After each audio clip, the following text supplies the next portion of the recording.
Hello, this is Brian Tracy, and welcome to the Power of Self-Confidence. Let's begin with the introduction, entering the no-fear zone. According to Bruce Barton, he wrote, "Nothing splendid has ever been achieved except by those who dared believe that something inside of them was superior to circumstance." Welcome to the no-fear zone. In this audio program, you will learn how to develop confidence, courage, and unshakable determination in every area of your life. You will learn to approach the biggest challenges and opportunities of your life completely unafraid, convinced of your ability to accomplish anything you put your mind to. The good news is that you have extraordinary potential for success, achievement, and prosperity, with more talent and natural ability than you could use in 100 lifetimes. The only thing standing between you and the incredible life that is possible for you is fear of all kinds. And by the time you finish this book, your fears will be gone forever. For more than 25 years, I've studied successful men and women, looking for the characteristics and qualities they have in common that have enabled them to achieve so much more than the average person. I've read thousands of books and articles and research studies on success, and I've come to the conclusion that the foundation quality of success in every walk of life is self-confidence. Every man or woman who has ever accomplished anything out of the ordinary has turned out to have greater self-confidence than the ordinary person. And when you develop yourself to the point where your belief in yourself is so strong that you know that you can accomplish almost anything you really want, your future will be unlimited. A great question. A woman who had listened to one of my programs wrote to me recently and told me that one line in that program had changed her whole outlook on life. It was simply a question. What one great thing would you dare to dream if you knew you could not fail? When she began asking herself that question over and over, her entire view of what was truly possible for her expanded dramatically. She saw clearly what she really wanted to be and have and do, and she simultaneously realized that it was only fear and doubt in her own abilities that was holding her back. What would you do differently if you were absolutely guaranteed of success in any undertaking? What if some great force could endow you with the power to achieve any goal that you could set for yourself? To put it another way, what if you were completely unafraid of anyone or anything, and you felt completely free to act in any area in your own best interests? The fact is that if you developed the quality of unshakable self-confidence, your whole world would be different. Unlimited self-confidence. With greater confidence in yourself and your abilities, you would set bigger goals, make bigger plans, and commit yourself to achieving objectives that today you only dream about. You would take whatever steps were necessary to earn more money and enjoy a higher standard of living. You would set your sights on a bigger house, a better car, more beautiful clothes, and nicer vacations. You would want all kinds of things for your family and for those close to you. With unshakable self-confidence, you would do what you really want to do, and you refuse to conform to the wishes or opinions of anyone else. You would define your life in your own terms and live every day consistent with exactly what it is you want, and not the wishes of other people. With greater self-confidence, you would be a different person in every part of your work life and career. You might decide to ask for a promotion or a raise, or even change to another job or another company, or even another industry. You would move immediately to do whatever it took to get onto the fast track in your career. If you're in sales, you would call on more people, make better and more forceful presentations, ask for more orders, and close more business. If you're in management, you would organize and reorganize your human and material resources to create a work environment that suited you perfectly, rather than making endless compromises in an attempt to please a variety of different people. With greater self-confidence, you would be bolder and more imaginative. You would be more creative and willing to experiment with new and different ideas and ways of doing things. You would be willing to consider unusual and risky alternatives, and willing to commit yourself wholeheartedly to projects that are today sitting only on the back burner of your mind. More powerful, popular, and persuasive. If you had unlimited self-confidence, you would be more powerful, popular, and persuasive with other people.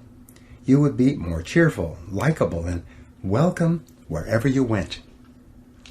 You would speak up and speak out clearly in your interactions with others, and you would be admired, respected, and sought after by everyone who knew you.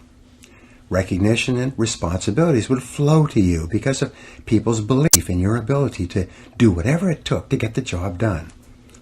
Positions of prestige and status would open up for you, and people would bring you opportunities and possibilities that you cannot now imagine. Dealing with difficulties. With greater self-confidence, you could deal more effectively with the inevitable problems and difficulties that arise in day-to-day life. You would think continually in terms of solutions and how you could turn any situation to your best advantage. You would laugh at adversities that would dishearten most people and pluck success out of the jaws of failure. You would turn lemons into lemonade. You would feel invincible and unconquerable. With higher levels of self-confidence, you would be far more effective in dealing with difficult people and situations. You would be a far better negotiator and be able to ask for and get better prices, terms, and conditions in everything you bought and sold. Feel terrific about yourself. With greater self-confidence, with an unshakable belief in yourself, nothing would be impossible for you. More than anything else, you would feel terrific about yourself. You would feel truly happy about every part of your life, knowing deep down inside that you have the ability to take whatever steps and make whatever changes are necessary to assure that your life is exactly the way you want it. You would experience a tremendous sense of control, which is the fundamental requirement for happiness, well-being, and maximum performance. You would feel like the master of your fate and the captain of your soul. With unlimited self-confidence, you would feel completely self-determined and in charge of your life. You would experience a feeling of strength and power and purpose, and have a positive mental attitude toward yourself and everyone in your life and everything you do. With unshakable self-confidence, you would unquestionably be an exceptional human being. You can develop self-confidence. Unfortunately, however, this is not all that easy. Most people have limited self-confidence, and many people have no self-confidence at all. Human beings tend to be plagued with doubt about their own abilities and fears about every imaginable thing, especially the unknown. The psychologist Abraham Maslow said that the story of the human race is the story of men and women selling themselves short. The great majority of people tend to compare themselves unfavorably with others. They dwell on their own weaknesses and limitations, and they eventually settle for far less than they're really capable of. Instead of enjoying high levels of self-esteem, self-respect, and personal pride, the average person just gets by from day to day. If self-confidence and the self-esteem that goes with it is so desirable, why is it that so few people have enough self-confidence to live the lives that are possible for them? There are 1,000 reasons, but perhaps the most wonderful discovery about self-confidence is that it is a mental quality that can be learned with practice. And because it is learnable, self-confidence can be developed and built up systematically and progressively over time by following the instructions in this program. The good news is that everyone has a certain amount of self-confidence, more in some areas and less in others. And by working from that base, it's possible for you to build yourself up to the point where you are completely confident in any area that is important to you. The Great Law. Perhaps the most important of all the laws that govern our lives was put forth by Aristotle in about 350 BC. He called it the principle of causality, and proclaimed for the first time that we live in a universe governed by order and that there is a reason for everything that happens. We call this the law of cause and effect, and it's often referred to as the iron law of human destiny. The law of cause and effect can imprison us in a cell of our own making, or it can liberate us by giving us complete freedom, depending upon how we use it. The law itself, like the law of gravity, is neutral. This law of cause and effect, which is both a physical and mental law, says that for every effect in our lives, there is a specific cause or causes. If there's an effect in our life that we want more of, like more money or greater success, we can trace it back to the cause, and by repeating the cause, we can enjoy more of the effects. If we're in sales or business, and we have successes, we can trace those successes back to the specific things that we did to achieve them, and by repeating those causes, we can enjoy the same effects again. This law also says that if there's an effect in our lives that we don't want, whether it be overweight or insufficient funds or problems with people or negative business conditions, we can trace that effect back to the causes, and by removing or changing the causes, we can achieve different effects or results. This law of cause and effect is so simple and obvious that no one seriously questions it. We live in a world and in a universe governed by law, not by chance. Everything happens for a reason. Neither success nor failure is an accident. They have specific causes, and when we repeat the causes, we get the same effects, no matter who we are. This is just the way the world works. The roots of low self-confidence. The world is full of people who are not happy with their results, and yet they continue to do the same things, think the same thoughts, say the same things, and take the same actions every day, and they're amazed that they continue to get the same negative effects. Einstein's definition of insanity was continuing to do the same things and expecting to get different results. However, this is simply not possible. The law of cause and effect applies with equal validity to our levels of self-confidence. All around us, and throughout human history, there are and have been men and women with exceptionally high levels of self-confidence who have gone on to achieve extraordinary things. In studying the lives and stories of these people, we find that some of them started out with high levels of self-confidence, which they learned from their parents in early childhood. But most of them started off the same way we all start off, with deep down feelings of inferiority and inadequacy. Because of destructive criticism, lack of love, and other mistakes that parents make with us in early childhood, we grow up with diminished feelings of self-esteem, low self-confidence, and sometimes a feeling that I'm not good enough in comparison with others. With low self-confidence, many people today work extremely hard on the outside to achieve success, but when they do, deep down inside they feel like imposters. This so-called fear of success is really a feeling of unworthiness that we can't seem to get rid of no matter how much we achieve. Many successful men and women are repeating the line to the song, "Is this all there is?" when looking around them at their homes and cars. You want to be happy. What people want more than anything else is just to feel really good about themselves. We want to be happy and positive and have a sense of well-being. Above all, what we really want is peace of mind. And you can only enjoy peace of mind when you feel confident in your ability to deal effectively with the requirements of life, with your family, your friends, your work, your customers, your social activities, and all the other things that you are involved in. The law of cause and effect tells us that if we want to enjoy the effect of high self-confidence, we need only engage in the causes of high self-confidence. If we can find out what it is that other highly self-confident men and women think and say and do, and then do the same, we will eventually get the same results. We will eventually feel the same way. We will eventually become unstoppable. Mental marathon training. It's often hard for people to believe that mental qualities can be developed, just as physical qualities can be developed.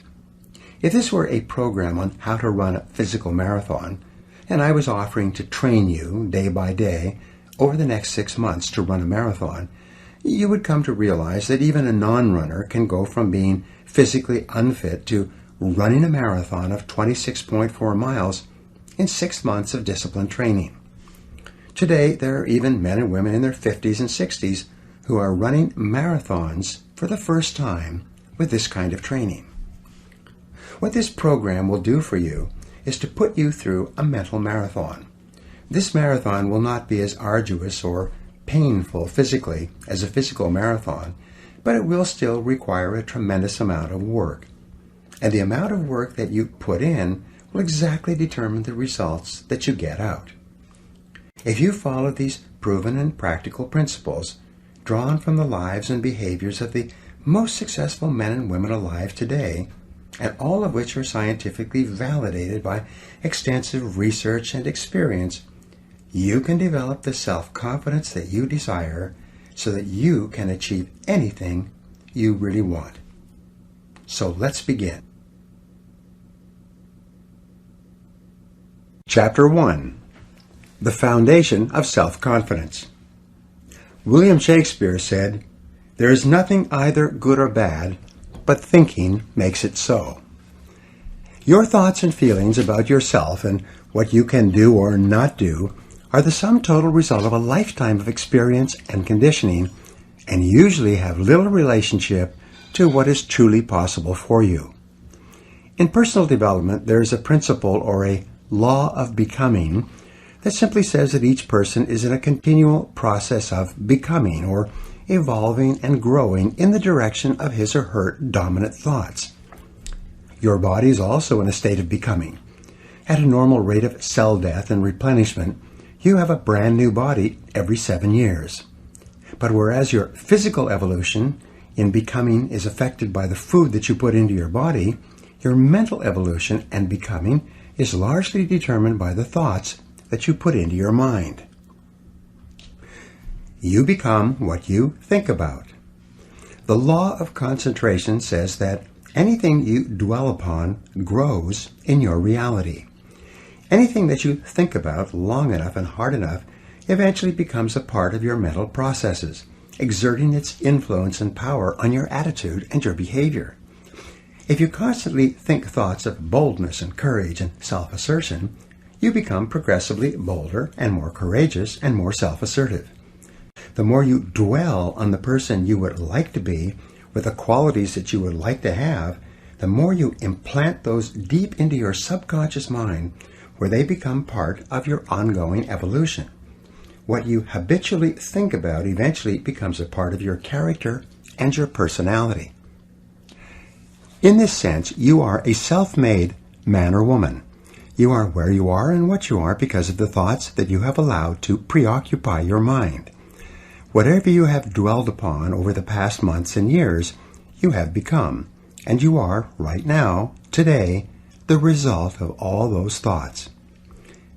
Not only have you made yourself into the person you are today, but you are continuing with the job of construction with every thought you think. Since this is an unavoidable fact of life, the smartest thing that you can do is persistently think the thoughts that are consistent with the kind of person you would like to be. Personal growth is not easy. However, for most people, thinking the thoughts that they would like to think about to become the person they would like to be is too big a leap. Most people continue to think about and talk about exactly what they don't want to happen, and then they are constantly amazed that exactly what they were hoping to avoid happens to them again and again. One of the most profound discoveries in all of human history is that thought is creative. Thoughts held in mind produce after their kind. Like begets like. Your thoughts become your realities. You do become what you think about most of the time. You cannot harbor one kind of thought and experience a different kind of existence. This law of cause and effect works perfectly, everywhere and always for everyone. The development of unshakable self-confidence therefore begins with you taking full, complete, systematic, and purposeful control over the contents of your conscious mind. Disciplining yourself to think consistently about only the things that you desire and to resolutely keep your mind off of the things that you fear. All of life is from the inside out. It is from the inner to the outer. The law of correspondence, perhaps one of the most important of all the mental laws, says that your outer world will be a reflection of your inner world. What you see on the outside is largely a reflection of what is going on inside of you. This is not only true for you, it is true for everyone around you. Your inner life predicts your outer life. Many times we see people who seem to be very nice and pleasant on the outside, but who seem to have continuous problems in their personal and business lives. We wonder, how could these unhappy things happen to such nice people?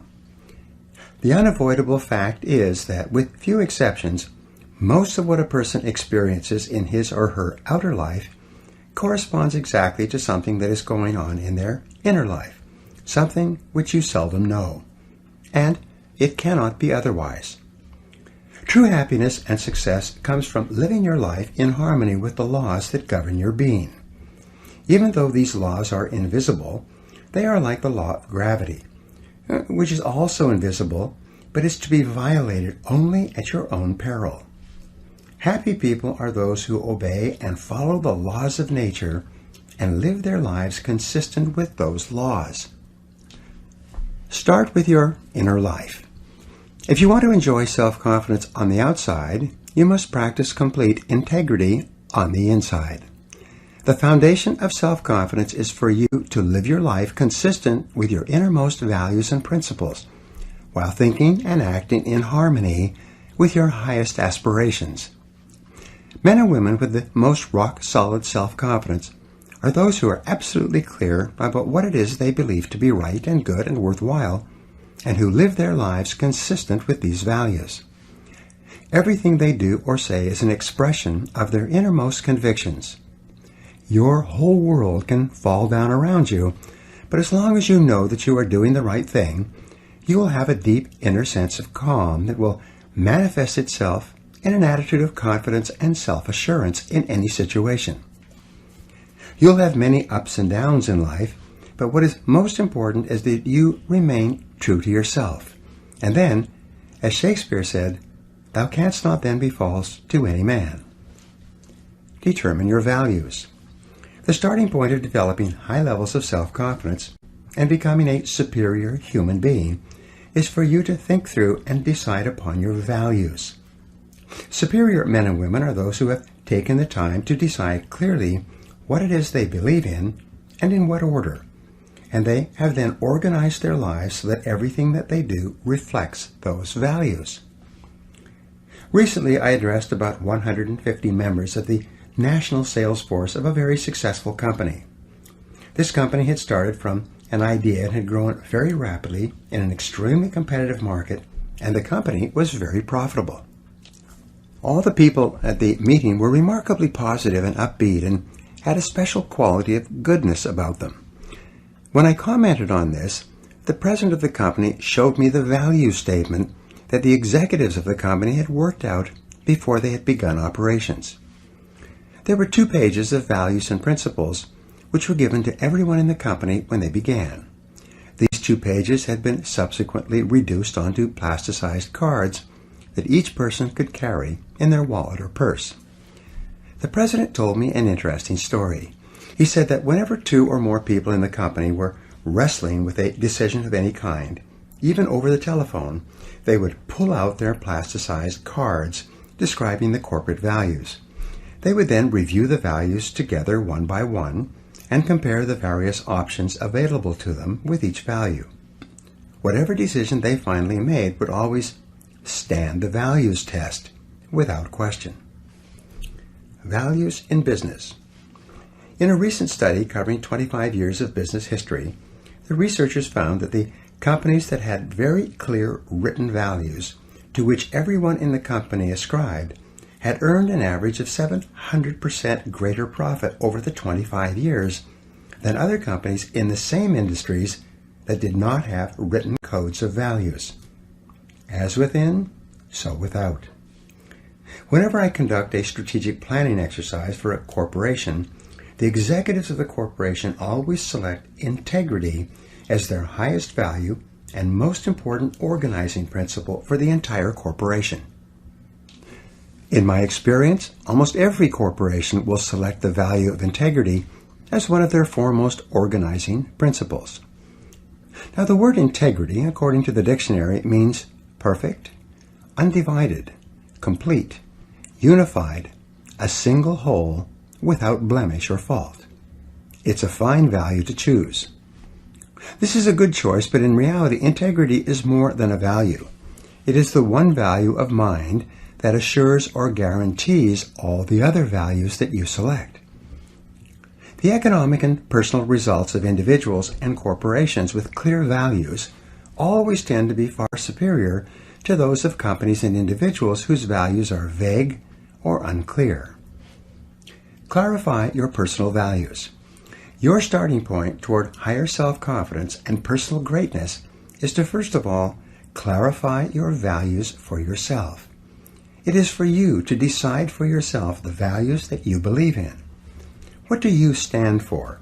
And even more, what will you not stand for? What values do you espouse that you are willing to sacrifice for? What values would you pay for or sweat for, or maybe even die for? Do you value your family, your God, your health, your work or career? Do you value principles such as freedom, liberty, compassion for the less fortunate, or reverence for life? Do you believe in honesty and truth and sincerity and hard work and success? Whatever your values are, think them through and write them down. Who do you most admire? A useful exercise is for you to think of the men and women, living and dead, whom you most admire. What qualities or attributes of these people do you consider the most important? If you could be like any one of these people, which of their qualities would you most want to emulate? When you look around you at the people you admire, what qualities of these people do you consider to be the most important? What qualities do you look for in your friends and associates when you're trying to decide whether or not to become deeply involved with them? What do you think are the fundamental qualities or values that underlie business and personal relationships? What are your values? Now, values are non-negotiable. When you select a value, if it's to be one of your values at all, it becomes inviolable. Either it is a fixed value, and you live every part of your life consistent with it, or it is not one of your values. You cannot have a value when it is convenient and put it aside when it is not convenient. You cannot have a little bit of integrity. It must be all or nothing. The act of selecting your values is also the act of clearly stating to yourself, and sometimes to others, exactly how you will live your life from this moment forward. Once you have selected a value, and you have declared it to be one of your unifying principles, you are in effect saying that this is something upon which you will never compromise. And your level of adherence to the values that you have personally selected is the real measure of your character, your true quality as a human being. Unshakable self-confidence comes from unshakable commitment to your values. When, deep down inside yourself, you know that you will never violate your highest principles, you experience a deep sense of personal power that enables you to deal openly and honestly and with complete self-confidence in almost every human situation. Values clarification. If you're having any difficulty in clarifying your values, a very helpful exercise is to take some time to write out your own obituary or eulogy. Imagine that everyone you know and care about is gathered at your funeral to pay their last respects. The minister reads your eulogy to this assembly of people, and in it he describes the person you became over the course of your lifetime.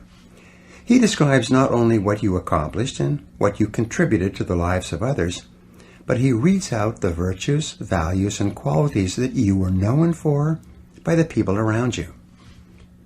This obituary can become your vision of the kind of person you wish to be and the kind of values that you wish to live by. No one is perfect, and we all have a long way to go in living our lives consistent with our highest values. But the very exercise of writing out your obituary will exert a powerful influence on everything that you do thereafter. Both consciously and unconsciously, you will be drawn toward living and acting more and more like the person you described in that final testament. Organize your values. Once you've decided upon your values, your work is not over. Now you have to organize your values by priority. You have to decide which value is more important and which value is less important. If you wrote out each of your values on small squares of paper, and then you had to throw away all the squares but one, which one would you keep? This then becomes your foremost value, the one that takes precedence over all the others. Which would be your second most important value? Your third, your fourth, and so on. Your order of priority is extremely important in determining the kind of person you are and the kind of life you live. Many people organize their values with number 1 being God, number 2 being their family, number 3 being their health, number 4 being their career, and perhaps number 5 being success. A person with this order of values is saying that, when push comes to shove, I will always favor the higher order value over the lower order value. Values order forces you to choose. If your family comes before your health or your work, you would always sacrifice your health or your work for the well-being of your family. If your order of values was changed and your work or financial success came before your health, you would be saying that you would sacrifice your health if that was necessary to get ahead in your career. I have known businessmen who put career success ahead of their families in their order of priority. When they had to choose one or the other, they regularly chose their work over spending time with their spouse and children. And as a result, both the marriages and the careers have run into serious trouble. Selecting your values and then putting them in order of importance actually creates a mental and emotional structure that enables you to make better decisions and choices in every area of your life. Integrity Revisited. The principle of integrity, or adherence to your values, seems to be a law of the universe. Whenever you violate or compromise your integrity for anything, there seems to be a great power or force of retribution that will not allow you to get away with it. Integrity seems to be an absolute requirement for successful human living. A failing in integrity or compromising your values not only seems to bring about a punishment that fits the crime, whether it's in business and politics or personal life, but it seems to create a high level of stress, unhappiness, and inner turmoil in the life of the individual. This need for absolute integrity seems to require that you live in truth with all people and under all circumstances. Living in truth means that you never live a lie. It means that you never compromise your integrity for the sake of a job or money or a relationship. It means that you always do and say what you know to be right and true, no matter what the short-term cost or benefit. Living in truth means that you do not pretend or practice self-delusion. You face life, your relationships, and your circumstances exactly as they are, not as you wish they would be.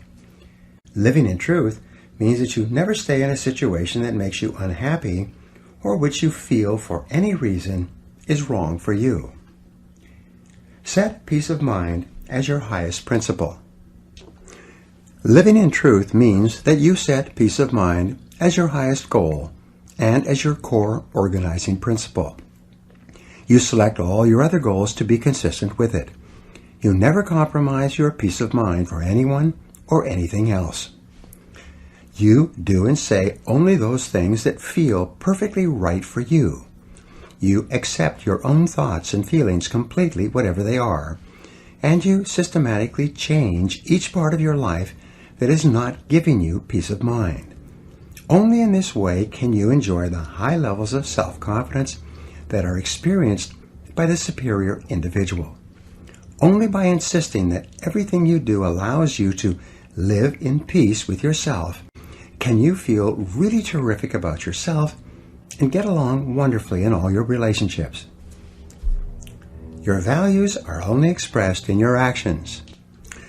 Living consistent with your values is the key to happiness, harmony, well-being, and high levels of self-confidence. And this brings us to the final point in this chapter, perhaps the most important point of all. It is that your true values are only expressed in your actions, in what you do. You can tell what you truly believe by observing what you do in any situation where you have to make a choice. Especially when you are under stress and pulled in two directions at once, with opposing demands or responsibilities, this is when your true values are revealed. The action that you take in any given situation will tell you which of your values is uppermost, or whether you have any values at all. It is not what you say, or hope, or wish, or intend, but only what you do that counts. Your choices of the actions you take tell you unerringly who you really are. In fact, you can tell what your values have been in the past by looking back and observing what you did under stress when you had an important choice to make. Did you listen to the better angels of your nature, or did you compromise for a short-term advantage? A person who says that his or her family comes first and then has to choose between working late and going to a child's school play or sports activity, and who chooses the child's needs over the boss's requirements, is a person who is living consistent with his or her highest values. Everyone has had the experience of walking away from a job or a relationship, even though considerable sacrifice was involved, because it was the right, though painful thing to do. And you probably remember how great you felt as a result. Whenever you act consistent with a higher value, you always feel terrific about yourself, and your self-confidence soars. But whenever you compromise your values for any reason, you feel uncomfortable, inferior, guilty, and your self-confidence plummets. The law of reversibility. The fact that your true values are only expressed in your actions brings us to a little-known mental principle called the law of reversibility. This law says that just as thoughts and feelings lead to actions consistent with them, the principle is reversible, and actions consistent with particular values or beliefs actually lead to the thoughts and feelings that would have triggered the actions.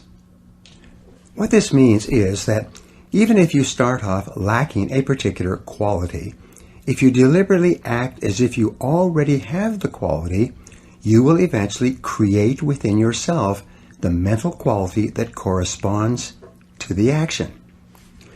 Dr. William James of Harvard put it this way: action seems to follow feelings, but really action and feelings go together.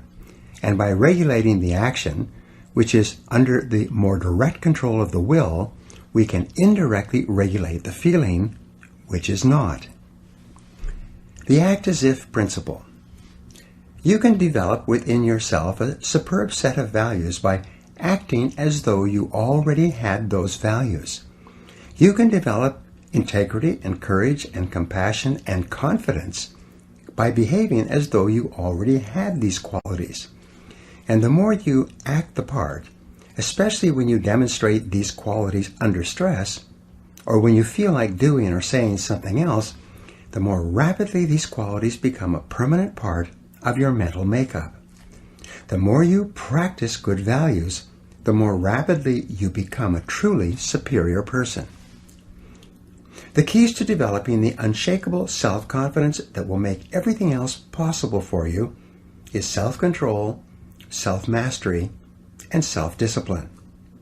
Self-confidence can come directly by behaving in a self-confident manner, but it comes more often indirectly by doing and saying the things and practicing the behaviors that lead to self-confidence. And the most important self-development behavior is living consistently with your highest values at every opportunity. The principle of resistance. In weightlifting, muscles are developed by repetitive lifting of heavy weights. The heavier the weight and the greater the resistance, the more blood rushes into the capillaries and the bigger the muscle becomes.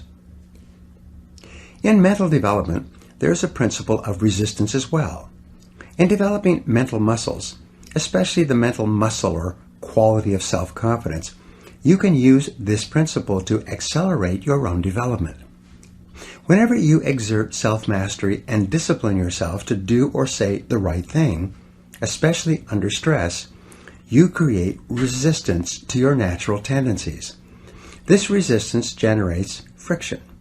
This is the same kind of friction or heat that when applied to a crucible containing chemicals will cause the chemicals to crystallize and take on a new form.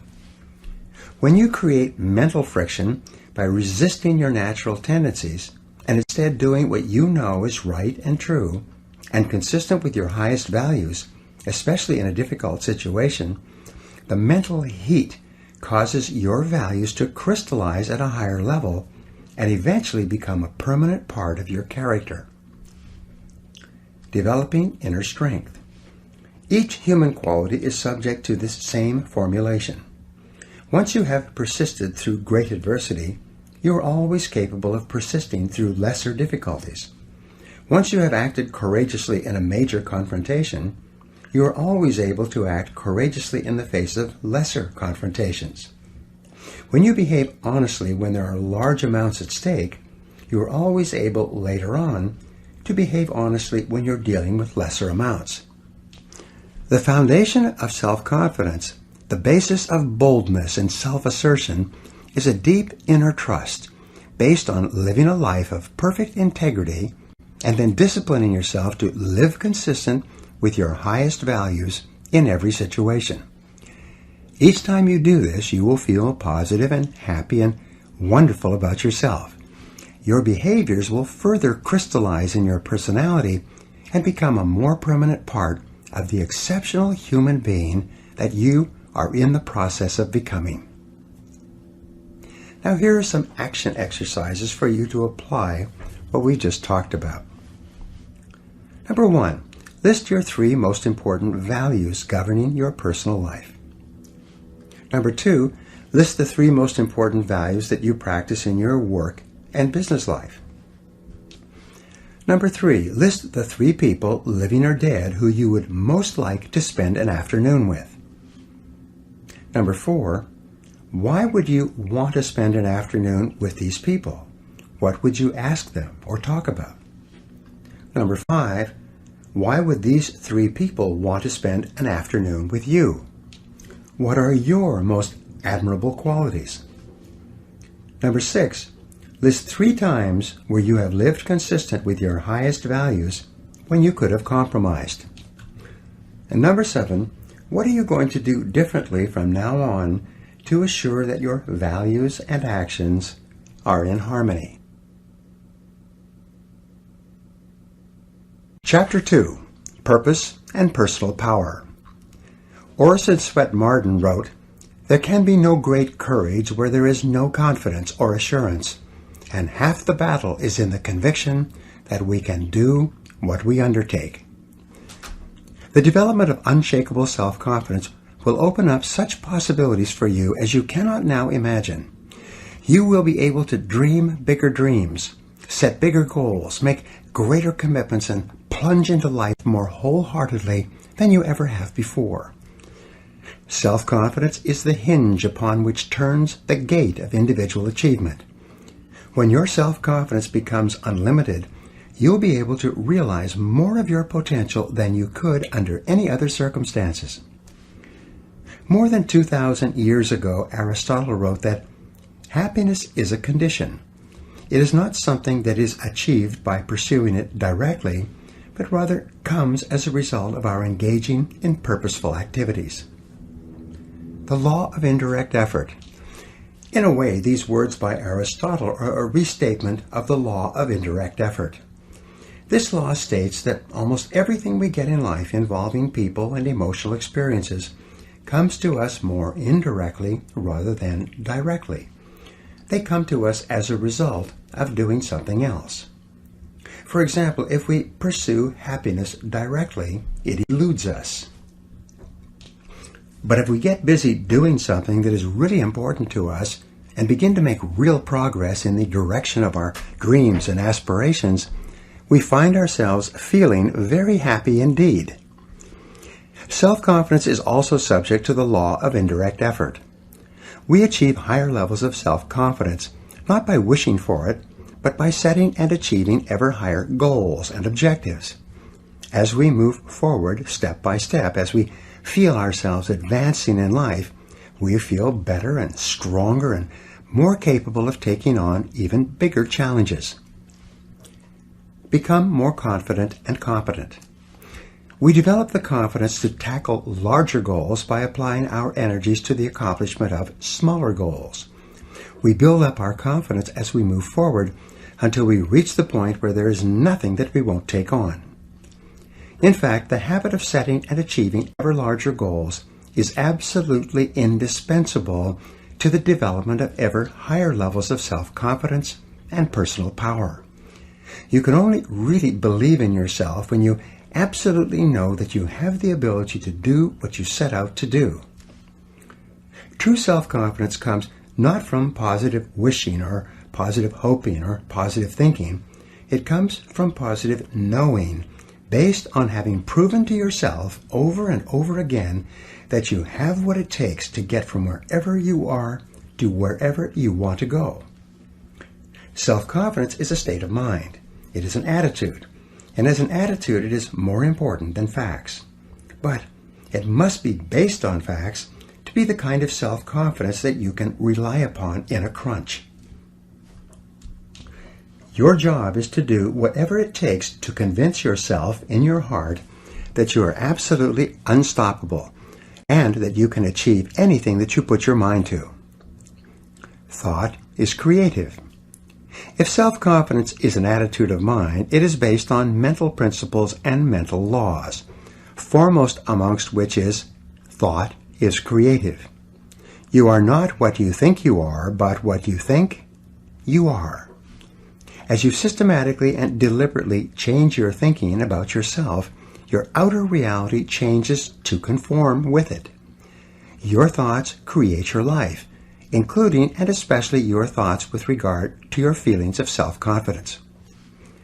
The reason why goals are so important is because of these mental laws, the consequences of which are inevitable and inescapable. You are happy and successful to the degree to which you conform your life and your thinking to these laws and live in harmony with them. The first law, which we have already discussed, is the law of cause and effect. This law is so simple and powerful that you need to remind yourself of it all the time. Everything that happens in your life, success or failure, wealth or poverty, health or illness, happiness or unhappiness, self-confidence or insecurity, are all subject to this law. The Bible teaches this basic law as the principle of sowing and reaping. It says that whatsoever a man soweth, that also shall he reap. This especially refers to the thoughts you think. If you sow positive, optimistic, uplifting thoughts in your mind, you will reap positive, optimistic, uplifting events and experiences in your life. And it cannot be otherwise. If you sow clear goals and objectives in your mind, you will reap clear results and rewards in your outer life. The law of attraction.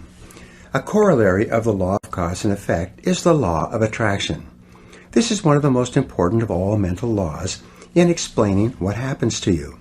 This law says that like attracts like. It says that you inevitably attract into your life the people, ideas, circumstances, and opportunities that are in harmony with your dominant thoughts.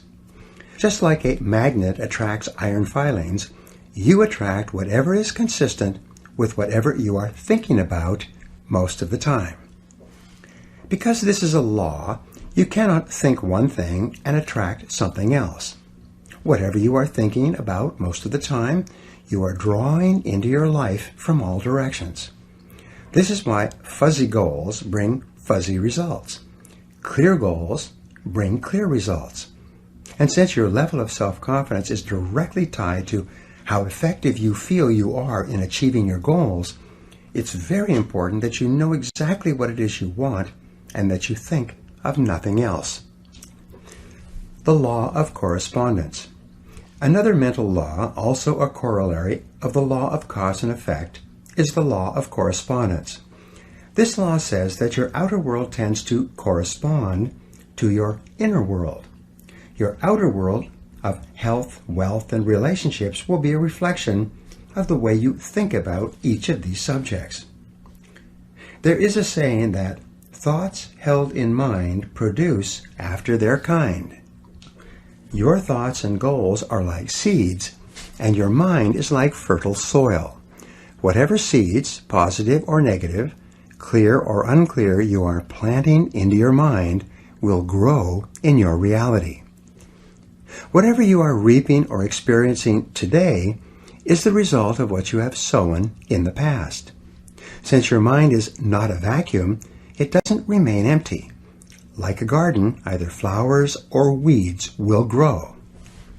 Your thoughts are the most powerful forces in your universe. They are both creative and causative. Every minute of every day they are forming the world around you. As Shakespeare said, nothing is, but thinking makes it so. Your life is what your thoughts make it. The law of concentration. Another principle that affects your life is called the law of concentration. This is an important principle in determining the development and maintenance of your self-confidence. The law of concentration, as mentioned earlier, says that whatever you dwell upon continually grows in your reality. Thinking about a subject, dwelling on it continually, is like watering and fertilizing a seed. Concentration causes it to grow faster in your experience. The more you dwell on any goal or subject, the more of your mental capacities are dedicated to making that goal or subject a reality.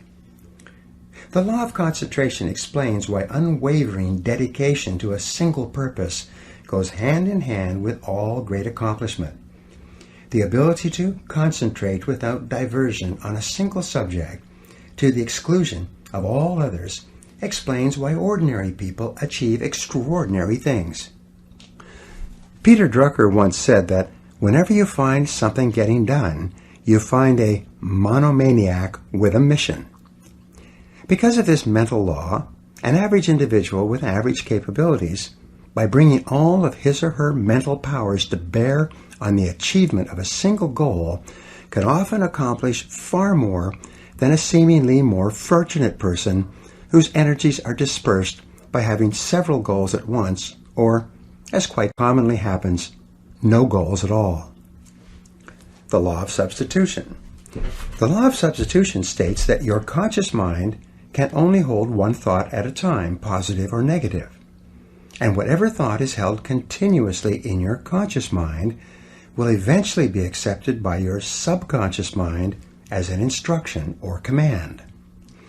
Your subconscious mind, in harmony with these mental laws, will go to work 24 hours per day to bring your dominant thought or idea into reality.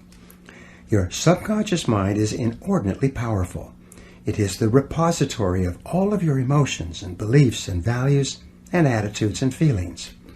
All your thoughts and feelings throughout your life are stored in your subconscious mind. The development of the unshakable self-confidence that you desire requires that you step up to your mental computer and take every step necessary to program self-confidence deep into your subconscious mind. The law of emotion. The final mental law you need to know in the development of purpose, personal power, and self-confidence is the law of emotion.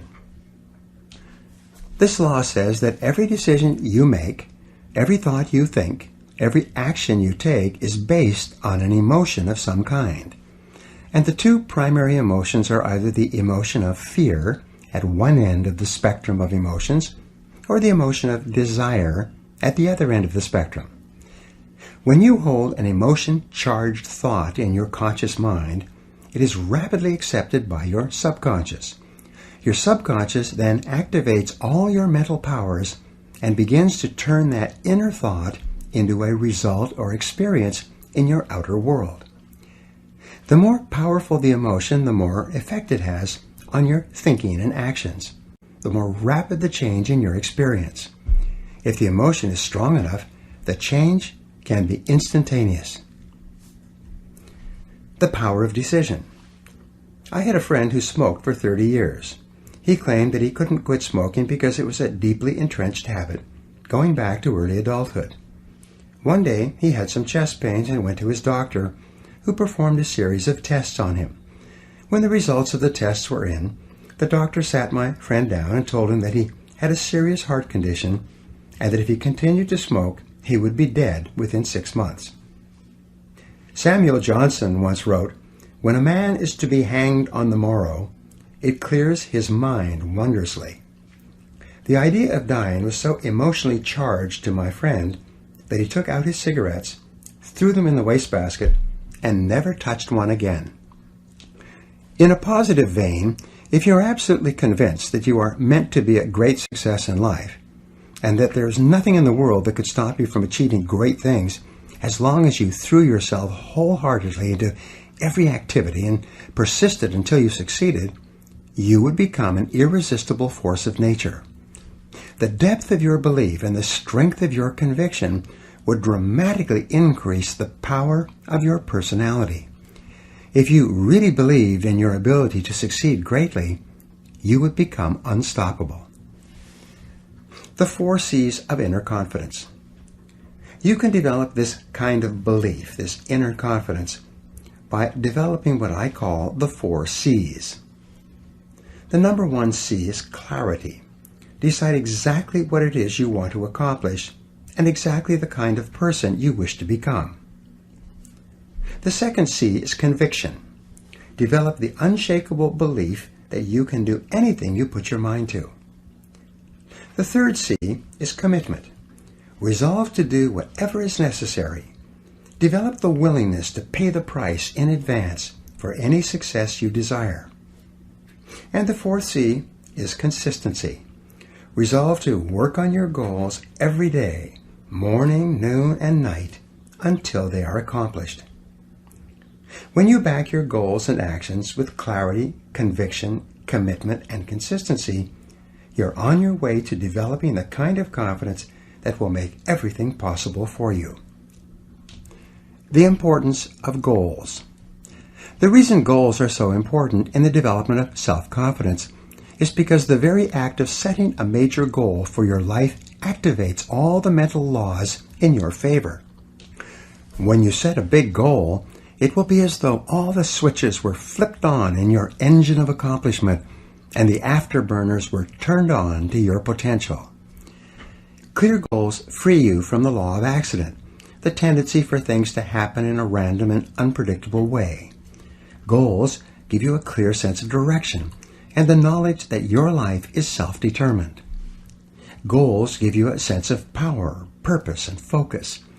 They make you feel that everything that happens to you is part of an organized plan that is taking you step by step toward the attainment of your highest ideals. Your ability to set goals and make plans for their accomplishment is the master skill of success, without which very little is possible. The habit of regular goal setting and goal achieving is probably more important than any other skill you could ever learn. The master skill of success. Over the years, I have personally witnessed thousands of examples among my students of the amazing powers of goal setting. Recently, I addressed about 600 members of a national association at their annual convention in Phoenix, Arizona. During this talk, I emphasized the importance of writing down exactly what it is they wanted and then making written plans to accomplish it. That was on a Saturday. About 5 days later, on the following Thursday, one of the attendees called my office to get my fax number. He said he wanted to send something immediately and he didn't want to wait for the mail. The letter that came in told this amazing story. The gentleman who wrote said that he had heard about goal setting many times and he was prepared to be unimpressed with the talk that I gave at the convention. However, exactly the opposite happened. He decided to sit down after the convention and seriously write out his goals for the following year. The letter went on to say that on Sunday he made out a list of 10 goals, both personal and financial, that he wanted to accomplish over the next 12 months. What astonished him was that he had accomplished 5 of the 10 goals by Monday, the next day, at 5 o'clock. He could hardly believe it. So he quickly wrote down 5 more goals to bring his list for the year back up to 10. And by Thursday, when he wrote this letter or fax, he had accomplished 5 more of the new list of 10 goals. He felt that he had made more progress in a week with clear written goals and plans than he had made in the previous year. Remarkable success stories. Another gentleman, a recent immigrant from Pakistan, was dead broke and sleeping on the ground when someone tried to help him by letting him listen to an audio program of mine on goal setting. It transformed his life. 4 years later, he had started and built 2 successful businesses and was worth more than $1 million. A woman who was going through a difficult period of her life with both personal, health, and financial problems decided to sit down and set some new goals and make some plans to resolve her difficulties. As a result, within 1 year, she got out of a bad relationship, joined Alcoholics Anonymous and quit drinking, lost 40 pounds, and tripled her income to more than $100,000 per year. And she attributed her successes to the power of written goals. There are countless other testimonies to the power of written goals. I receive them in person and via email every week from people all over the world. And before this program is finished, I will give you a simple goal-setting technique that can put your whole life into overdrive. Fear holds you back. Remember when I said that everything you do is the result of either fear or desire? Fear is and always has been the greatest enemy of mankind, and it's also the greatest enemy of self-confidence. It is fear that holds us back more than any other factor. Fear of all kinds works on us unconsciously to undermine and sabotage our best intentions and our greatest hopes. In fact, as you listen to these words, you are probably thinking of a fear that holds you back in some way. No matter what you do, fear will rear its ugly head and attempt to trip you up. Sometimes the fear will appear consciously in the form of rationalizations and excuses that you use to sabotage yourself and hold yourself back.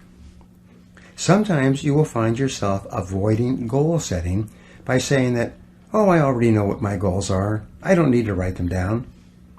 Your subconscious mind will tell you, if you don't set any clear goals, you can't fail. This is just another way of saying that you don't really believe in your ability to do any better than you are doing right now.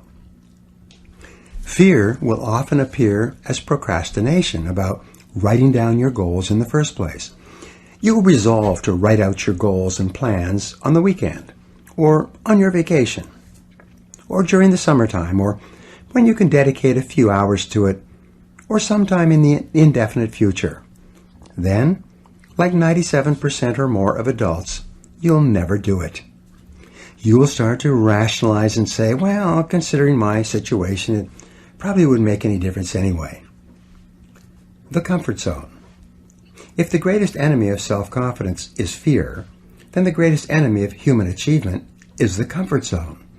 Psychologists have determined that each of us has a natural tendency to slip into a zone of performance and behavior where we feel comfortable, one that is easy and unchallenging, and then to stay there. We stop striving, we relax, and day by day we develop the habits that lead to underachievement and failure. We settle for far less than we're truly capable of.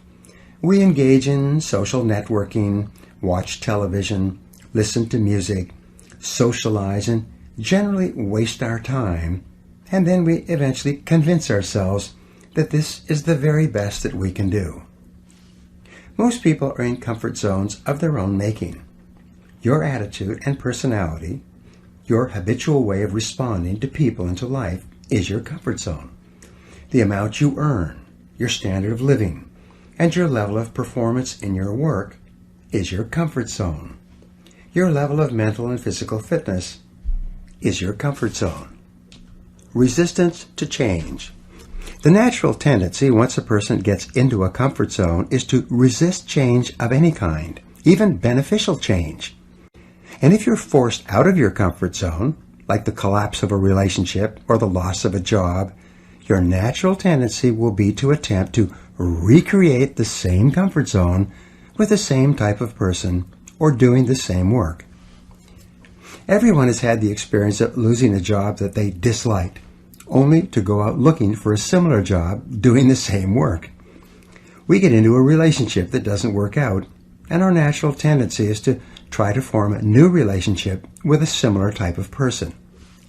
We earn a certain amount of money, and rather than striving to increase our earning ability, we adjust our lifestyle and accommodate to our financial situation.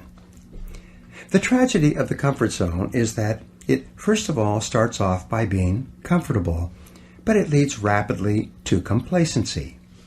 Complacency eventually leads to boredom, to the question, is this all there is? Instead of life being an exciting adventure, it becomes merely a boring repetition of what happened yesterday. Eventually, the comfort zone leads through complacency and boredom to frustration and unhappiness. Deep down inside, the average person knows that he or she is put on this earth with amazing capabilities. He or she knows that there is something better than this. As Carl Rogers, the psychologist, once wrote, "There is within every organism an inborn drive toward the complete fulfillment of its inherent possibilities." There is a nagging something inside that tells each person that there is far more that he or she could be and have and do. And this feeling is within you as well. The attainment of personal greatness. Great men and women are those who absolutely believe that they are put on this earth to do something wonderful with their lives. They have a vision of something greater or better than their current circumstances. Personal greatness means having a sense of destiny and a conviction that your thoughts and your imagination are the only real limits to your possibilities. William James said, "Compared to what we ought to be, we are only half awake. We are making use of only a small part of our physical and mental resources." Stating the thing broadly, the human individual thus lives far within his limits. He possesses powers of various sorts which he habitually fails to use. The founder of Success magazine, Orison Swett Marden, once wrote, "There are powers inside of you which, if you could discover and use, would make of you everything you ever dreamed or imagined you could become." In a 5-year study of leaders, reported on in his book, Leaders, Warren Bennis discovered that each of them consciously avoided the comfort zone by continuously setting higher goals. They never allowed themselves to become complacent. They lived their lives fully extended, always striving to be and do more. To develop unshakable self-confidence, you need to see yourself and think of yourself as a leader, and to do what leaders do. You need to stretch yourself toward the outermost boundaries of your potential. You need to set goals that draw out of you the very best that is in you.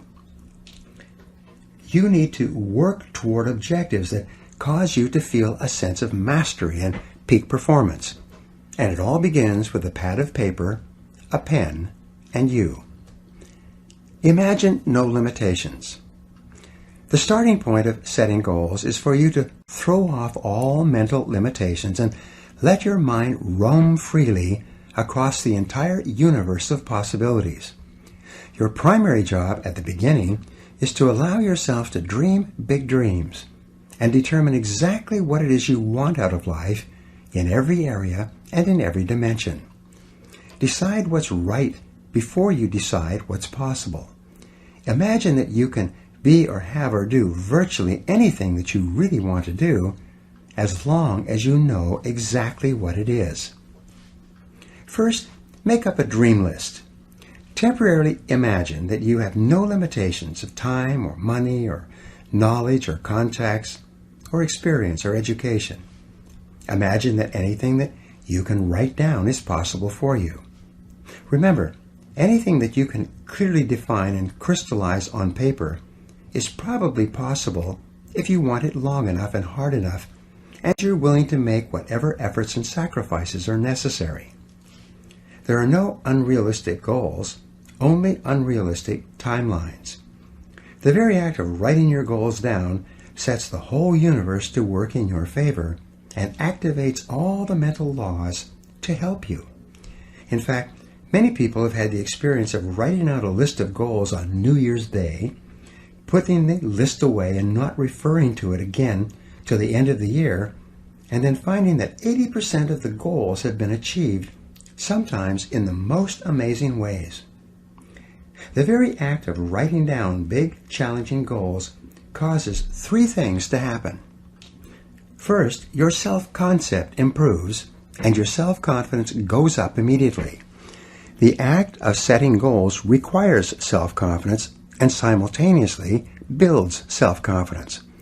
Having the courage to write down what you really want improves your self-image and raises your self-esteem.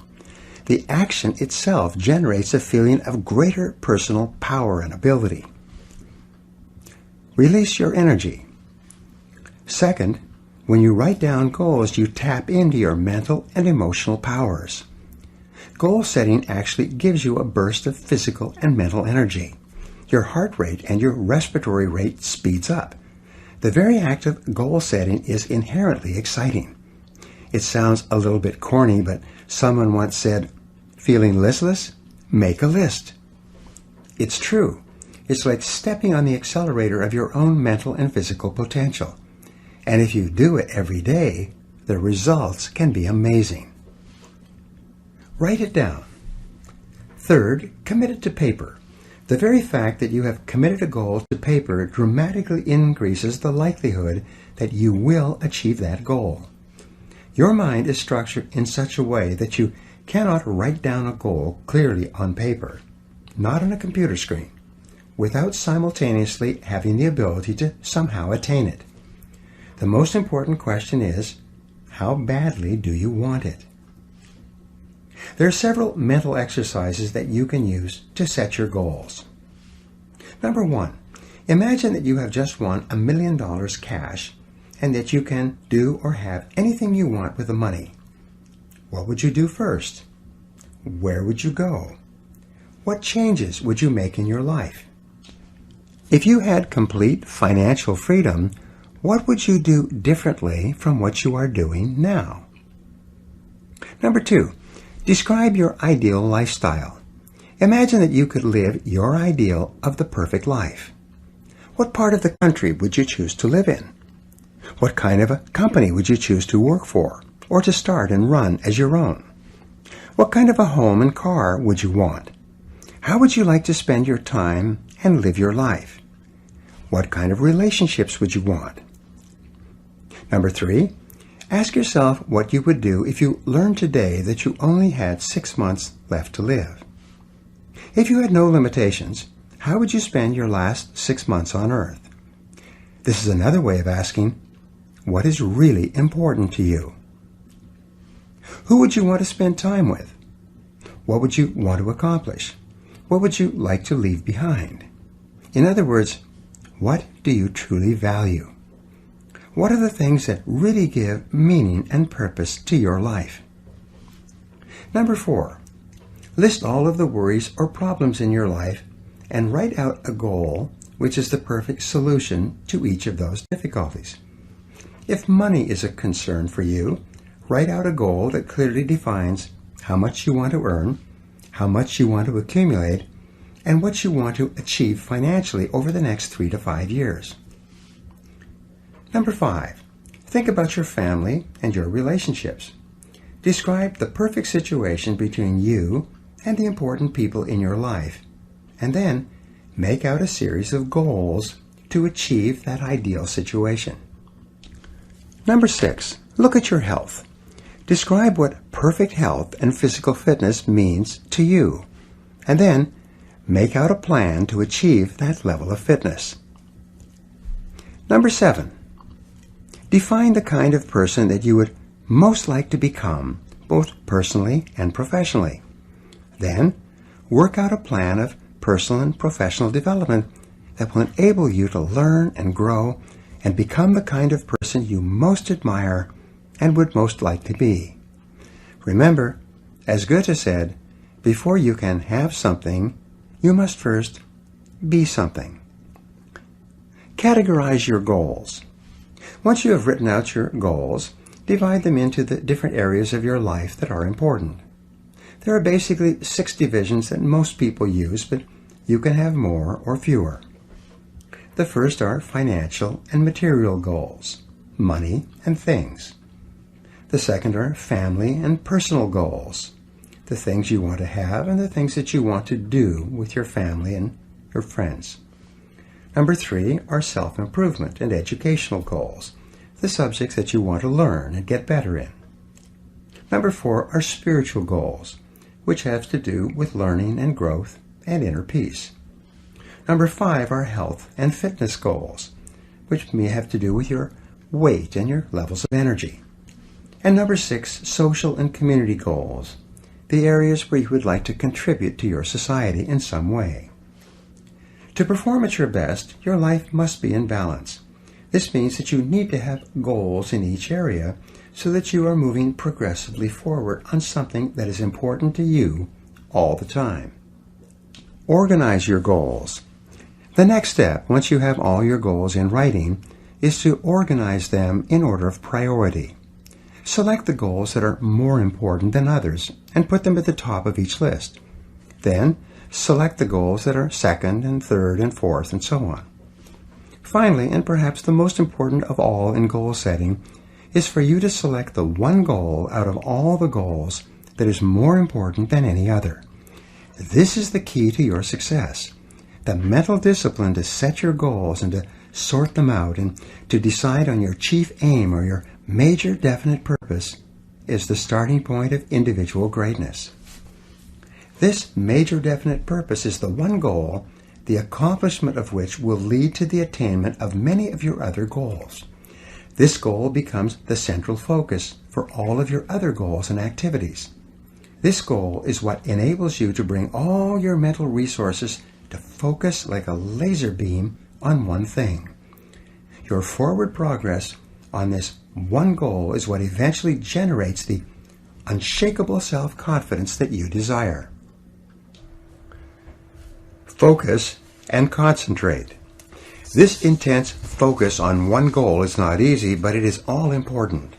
Orison Swett Marden also wrote, "The giants of the race have been men and women of concentration, who have struck sledgehammer blows in one place until they have accomplished their purpose. The successful men and women of today are those of one overmastering idea, one unwavering aim, men and women of single and intense purpose." Martin also said that every great man has become great, every successful man has succeeded in proportion as he has confined his powers to one particular channel. Single-minded concentration in the direction of your dreams will intensify your desires and increase your emotional drive towards your goal. This intensity of concentration will activate the law of attraction and begin to attract people and opportunities into your life to help you to achieve your goal. The more you think about your goal, the more it will come to dominate and direct your life. The more you think about it, the more rapidly you will move toward it, and it will move toward you. Make it measurable and time-bounded. Your major goal must be measurable. It's a basic rule that what gets measured gets done. Make it clear and quantitative and objective, and if necessary, break it down into smaller parts that you can work on one at a time. Your major goal must also be clearly time-bounded. Set a deadline on it. Select a realistic but challenging date for its completion and write it down. If it's a long-term goal, such as 2 or 3 years, break it down into smaller parts with minor goals or benchmarks every 30 to 60 days. Create a structure of rewards that you will give yourself upon the attainment of each part of your goal and on the attainment of your entire goal. For maximum motivation and high achievement, you need to tie each goal to a reward and each part of the goal to a smaller reward. Now, the reward may be dinner out, or a vacation, or a holiday. It may be a new car or a new home. It may be something that affects all the members of your family. Many people enlist the support and cooperation of their spouses and children by agreeing to rewards that everyone will get when the goal is attained. Rewards make the process more fun and interesting, and they act as an inner drive that propels you forward when the going gets rough. Make your plans. Once you've determined your major and minor goals, you construct your plans by making detailed lists of everything that you will have to do to achieve each goal, and then organizing the lists by time and priority. What will you do first? What will you do second? What is more important? And what is less important? Make each activity measurable and put a deadline on it. Select the very first thing that comes to your mind to do and get started. By setting goals, making plans, and getting started, you will join the top 3% of adults in the world today, and your success will be virtually guaranteed. A final point with regard to goals is this: keep your goals confidential. You build confidence and personal strength by keeping your goals inside of you and by channeling your efforts purposefully each hour and each day toward their attainment. Many people make the mistake of talking too much about their goals. Too much talking causes their energies to dissipate and their motivation to decline.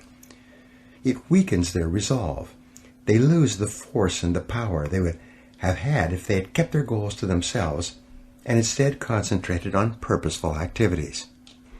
As Henry Ford said, you can't build a reputation on what you're going to do. A simple technique. Let me now give you a simple technique that has transformed my life and the life of almost every person who has ever used it. It is simply this: get yourself a spiral notebook, the kind used in school for taking notes. Begin each day by sitting down with this notebook and writing out your main goals in the present tense as though they were already a reality. Use strong, definite words like I earn, I achieve, or I am. You can write other things in this notebook if you like, but the most important action is that you take 5 minutes each day to write and rewrite your major goals without referring back to what you wrote yesterday. Handwriting your goals is called a psychoneuromotor activity. Each time you write out your goals, you drive them deeper into your subconscious mind. You increase the intensity of your desire and the depth of your belief. You activate the mental laws of concentration and attraction and correspondence. You focus your mental powers and increase your confidence that the goal is achievable. By rewriting your goals every day, they become clearer and stronger and take on a power of their own. This exercise impresses your goals so deeply into your subconscious mind that they will eventually lock on, and you will begin to move irresistibly and unstoppably toward their achievement. When this happens, your future will be guaranteed. As you develop this ability to set and achieve whatever it is you want in life, you'll develop the kind of confidence that comes from positive knowing rather than positive thinking. You will become unstoppable. Now here are some action exercises that you can use to put these ideas to work in your life. Number 1, decide exactly what you want in life. Set your goals as if you had no limitations, and whatever you wrote, you would achieve. Number 2, make a list of 10 goals that you would like to achieve in the next 12 months or so. Number 3, write your goals in the present positive personal tense. For example, you could write, I earn X number of dollars by this date. This is personal, positive, and in the present tense. Number 4, make a list of everything you will have to do to achieve your goal, and then organize the list by sequence and priority. This now becomes your plan. Number 5, review your list and ask, if I was guaranteed to achieve any one goal on my list within 24 hours, which one goal would have the greatest positive impact on my life? Number 6, take this number 1 goal, your major definite purpose, write it at the top of a new page in the present personal positive tense. Make a list of everything you could do to achieve this goal, organize it into a plan, and take action on your plan immediately. And number 7, do something every day, 7 days per week on your major goal. Resolve to persist on this goal until you succeed, no matter how hard it becomes or how much time it takes. This process of setting and achieving one big goal will build your self-confidence to the point where you will become unstoppable for the rest of your life. Chapter 3, Achieving Competence and Personal Mastery. Vince Lombardi said, the quality of a person's life is in direct proportion to their commitment to excellence, no matter what their chosen field. You will only be happy, satisfied, and capable of enjoying high levels of self-confidence when you know that you are absolutely excellent at doing something that is important to yourself and others. What is it? What could it be? These are two of the great questions of life. Fortunately, you and every other person has the inborn ability to become excellent at what you do and to achieve peak performance in your life in your chosen field. You have the capacity to function in the exceptional range and to achieve mastery in any area that is important to you. The development of lasting self-confidence requires nothing less. The edge of the envelope. In the world of test pilots and prototype aircraft, as described in the book and the movie The Right Stuff by Tom Wolfe, they refer continually to what is called the envelope. This envelope consists of an upper and lower edge. The upper edge marks the height and speed that any previous aircraft or jet has flown up to the time of the most current test run. This upper edge of the envelope is the maximum height and speed deemed possible for a new aircraft before it theoretically comes apart in the air or malfunctions or self-destructs. Now the goal of the test pilot is to expand the edge of the envelope.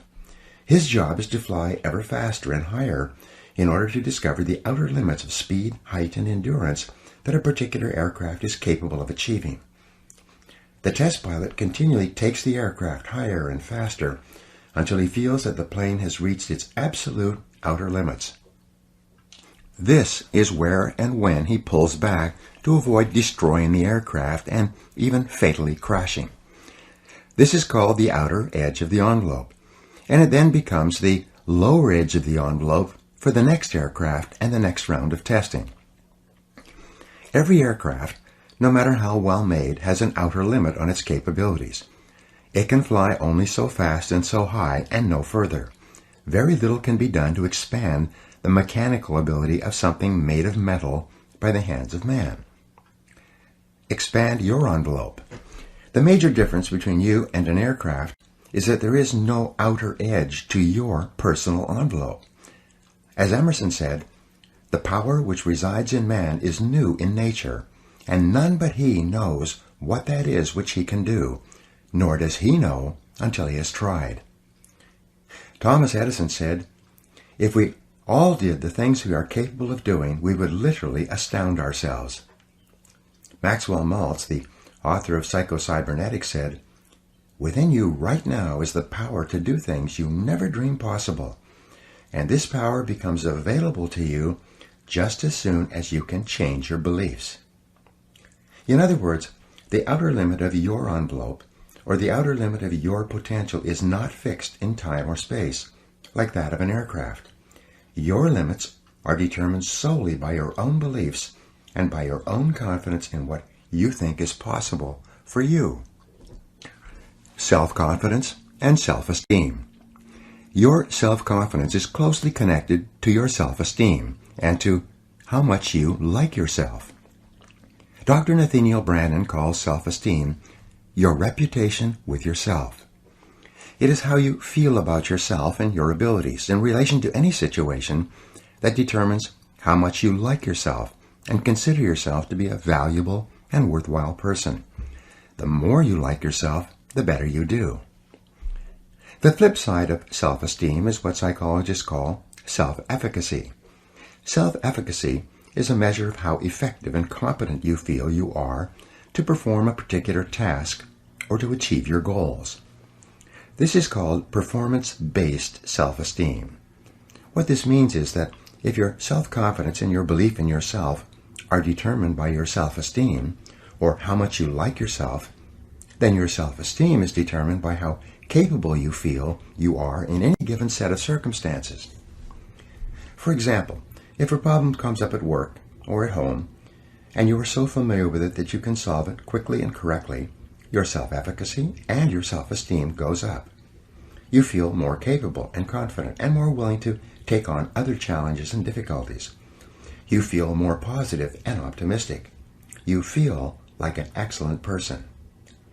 If, on the other hand, a problem or difficulty came up and you were unable to do anything to solve it, and you felt frustrated or ineffective, your self-esteem would suffer and your self-confidence would go down. You would feel negative about yourself and your abilities. You might even become angry or depressed. You would feel powerless rather than powerful. That's why they say, in playing poker, the winners laugh and tell jokes, while the losers say, shut up and deal. Build your own self-confidence. The law of cause and effect applies to everything you are today and to everything that you become. If the effect that you desire is high and unshakable levels of self-confidence, then it is necessary that you engage in the same behaviors practiced by others who enjoy high and unshakable levels of self-confidence, and you will soon experience high levels of self-confidence yourself. Studies conducted on thousands of men and women who have moved from ordinary to extraordinary performance, and who have moved from feelings of inadequacy to feeling great about themselves, show that there is a direct cause-effect relationship between competence and mastery on the one hand and self-confidence on the other. Mihaly Csikszentmihalyi of the University of Chicago wrote an excellent book, Flow, The Psychology of Optimal Performance, in 2008 on peak performance. Peak experience is a form of natural high that causes you to feel absolutely terrific about yourself and gives you a wonderful overall feeling of well-being and happiness. And the causes of this effect are now well known. Achieving peak performance. To attain this wonderful, healthy feeling of optimal performance, you need clear goals, challenging standards, regular feedback, total concentration, step-by-step success, and a feeling that you are expanding your capabilities to a new, higher level. When you have created a situation where you experience all of these, you sense that you are working at the outer edge of your own personal envelope. You feel that you are getting progressively better and better at something you are ideally suited to do, and that while you are still working within the range of your capabilities, you are stretching yourself at every moment. When you are caught up in this kind of experience, you often lose track of time. You become unaware of hunger, thirst, or fatigue. You feel calm and clear-headed and euphoric. Tests show that when you are in this state of flow, your brain releases endorphins, nature's happy drug, which causes you to feel happy and energized. Often when you are in this state, the rest of the world seems to slow down. You seem to function with extraordinary clarity. You seem capable of accomplishing great quantities of work in a shorter period of time, with great accuracy and few mistakes. You realize that if you could have this flow experience on a regular basis, you could do incredible things in your work and your life. Getting into the flow experience. Everyone has had this heightened experience at some time, usually when they have been under a tremendous amount of stress or pressure to get a lot done in a short period of time. But at the same time, they had clear goals and a strong belief that they were capable of meeting the challenge. At this point, they kicked into flow and felt as though they had taken off and left the ground. You have had this experience yourself in the past. Often, it was so extraordinary that you remembered it for many months or even years. And here's the point. Men and women who achieve extraordinary things in life are merely ordinary men and women who have learned how to put themselves into flow and to function at peak performance more often than the average person. And what someone else has done, you can do as well. In every study of success and self-confidence, in every situation where a person enjoys high levels of self-esteem, self-respect, and personal pride, we find that they all have one thing in common. And that one thing is that each high-achieving man or woman is in the right place at the right time, doing exactly the work that he or she is uniquely qualified to do. Not only are these people the happiest and highest performing men and women in our society, but you personally will never be truly happy and truly satisfied until you take your rightful place among them. Find your true place. One of the greatest joys of human existence is to find your true place, the job or occupation that is ideally meant for you, and then to throw your whole heart into doing it and doing it well. The most fortunate people in our society are those who are so totally absorbed in their work that they don't know where their work ends and their play begins. If they could, many of them would do what they love for free, and many do. If they won $10 million in the lottery, this is what they would consciously choose to do for the rest of their lives, or until the money ran out. Spiritual teacher Emmett Fox referred to this as your heart's desire. He said that you are here on earth to do something special, something that perhaps only you can do, and that you will never be truly fulfilled until you find it and completely commit yourself to it. And the remarkable thing, said Fox, is that you almost always have an idea of what it is. You only need to listen to yourself and then trust the guidance you receive. Grandma Moses. When Grandma Moses, as she came to be called, was a young farm girl, she had a desire to paint. But her family and friends told her that that was nonsense. They told her that, as a farm girl, her role in life was to marry a farm boy and to have and raise farm kids. So she put her heart's desire aside and did what she thought she was supposed to do. She had children by the time she was out of her teens, and more children in her 20s. In her 40s, she became a grandmother, and in her 60s, a great-grandmother. When she turned 75, her husband was dead and her children were grown, and the doctor told her she was too old to work on the farm any longer. She felt that she didn't have much time left, so she decided to fulfill her heart's desire and to do some painting before she passed on. She went to a nearby town and visited an art store. The person in the art store sold her some paints and canvases and brushes and showed her how to use them. She went back to her farm and sat down and began painting what came to be called primitive American landscapes. Grandma Moses finished her first painting when she was 78. When she was 101 years old, a major gallery in New York held a showing of her works. In the last 10 years of her life, some of her paintings were selling for more than $100,000 each. Now here's the rub. She was told as a young girl that she couldn't paint because it cost too much and no one could afford it. Yet, when she began painting, she earned more in a year from her paintings than she and her husband had earned in an entire lifetime of hard work on the farm. She was not only a complete natural, she was also a totally original talent. It's been estimated that If she had begun painting in her late teens, as she really wanted to do, and her paintings had been as successful commercially as they still are today, she might have become one of the richest women in America. Follow your heart. The history of the human race is written in the life stories of men and women who followed their heart's desires and did what they were uniquely qualified to do, and did it with all their heart. And no matter what your situation is, this possibility lies open to you right now. Colonel Harlan Sanders was 66 years old before he sold his first chicken based on his Kentucky Fried Chicken recipe. He had been working as a cook and as the owner of his own small cafe all his life, preparing fried chicken with his recipe. Then, at the age of 66, when he started doing what he should have been doing decades before, he began building his franchise business and became one of the best known and wealthiest people in the world. A young man, 16 years old, one of my students, became so excited about his potential that he started his own food service business, made a success of it, and sold it out at a profit by the time he was 18 years old.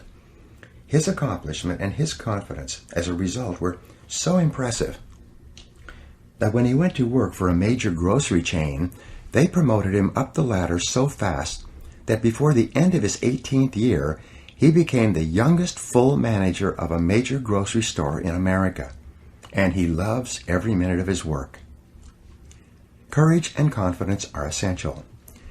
Countless men and women have written to me and returned to my seminars around the country and told me that summoning up the courage to do what they really wanted to do was the turning point in their lives. Some of them had dramatically increased their incomes 5 and 10 times, although many had not. In every case, they were working harder than ever before, but as a result, they were happier than they had ever been. Their postures are strong and straight. Their eyes shine, their voices are clear, their language is positive, and it's obvious that they're really enjoying their lives. They have a calm, quiet confidence in themselves that is unmistakable and makes them stand out from others around them. Your development of competence and mastery, and the self-confidence that goes with it, actually begin with self-analysis and self-awareness. Socrates said that the beginning of all wisdom and understanding is contained in the words, "Man, know thyself." And in analyzing yourself to determine what it is that would be ideal for you to do, there are 6 approaches you can use. First, ask yourself these questions. 1. What talents, skills, and abilities do you have that seem to be natural to you? 2. What have you been able to do easily and well in the past that seems to be difficult for other people? 3. What subjects in school and what parts of your work have you naturally gravitated toward? 4. What did you most enjoy doing between the ages of 7 and 14? Ask your mother. This is often a predictor of what you should be doing as an adult. 5. What parts of your work do you love to do and seem to do well? And 6. What work or activities give you a natural high? They give you energy, fill you with enthusiasm, and you lose track of time when you are doing them. Every person is put on this earth with a unique combination of talents and inclinations that makes him or her different from anyone else who has ever lived. And it is only when you find the special situation that can most benefit from your unique capabilities that you will be able to make the greatest contribution and enjoy the greatest rewards, both tangible and intangible. Finding the right job for you and then becoming excellent at that job is one of the chief responsibilities of adult life. The 4 quadrants of work. An excellent exercise in self-discovery is for you to divide your work activities into 4 quadrants. This was first suggested by Viktor Frankl, the founder of logotherapy. The 4 quadrants are divided up by hard to learn versus what is easy to learn, and what is hard to do versus what is easy to do. Quadrant 1. In the first quadrant, you find those jobs and activities that are hard to learn and hard to do. These are probably areas for which you have no natural facility and from which you get very little pleasure, like a salesperson having to do detailed account reports or financial analysis, or a computer programmer expected to make sales calls or do public speaking. The individual and the occupation are not suited to each other. They are hard to learn and always hard to do. Quadrant 2. This quadrant contains things that are easy to learn but hard to do. Hard physical labor might fall into this category, like digging a ditch with a shovel. It's easy to learn, but it's always hard to do. Quadrant 3. This quadrant contains those jobs or activities that are hard to learn but easy to do. Driving a car or typing with a keyboard might fall into this category. They are difficult to learn at first, but once you have learned them, they're easy to do afterwards. Quadrant 4. This quadrant, in terms of what you should ideally be doing, is the most important. These are the jobs that are easy to do, and they were so easy to learn that you often forgot how you learned them at all. These are invariably the types of jobs or the kind of work at which you excel and which are almost effortless for you, although they may be difficult for others. This is or are the work or jobs that you should be doing with your life. Examine your work history. Look back over your life and ask yourself, what activities, behaviors, or decisions have been most responsible for my success in life to date? You'll probably find that less than 5% of the things that you have said or done have accounted for most of the success that you have enjoyed. You may find that it was your unique ability to solve a particular kind of problem or to take advantage of a particular type of opportunity. You may find that your special talent was an interpersonal skill that enabled you to influence and persuade other people at a particular time and place. You may find, upon analysis, that it was an ability to take charge and accept responsibility for accomplishing a particular goal. Whatever has been responsible for your successes in life to date may be a good indication of what you should be doing in the future. Design your ideal work life. Describe in detail the amount of money you would like to earn, the kind of work you would like to do, the size and character of the company you would like to work for, the type of people you would like to work with, the kind of customers that you would like to sell to, and the level of responsibility or position you would like to attain. As you think through the kind of job that would make you happy, you may find that it is a completely different field than the one you're in now. A woman who was working as an accounting clerk at a computer sales company in New Jersey noticed how much the salespeople were earning and decided that she wanted to get into telephone sales herself. When she applied for the job, she was told that the two occupations, selling and accounting, were totally different and that a person from accounting had very little probability of success in selling. But she kept asking for a chance to try selling, and finally, she was given a chance to replace a salesman who was on vacation. Today, the company sells more than $17 million per year in software and computer peripherals, largely over the phone. This woman is so good at selling that she accounts for more than 50% of the total revenues. She went from earning $2,500 per month to almost $500,000 per year. Best of all, she has never been happier in her whole life when she started doing something she cared about. Maximize your return on energy.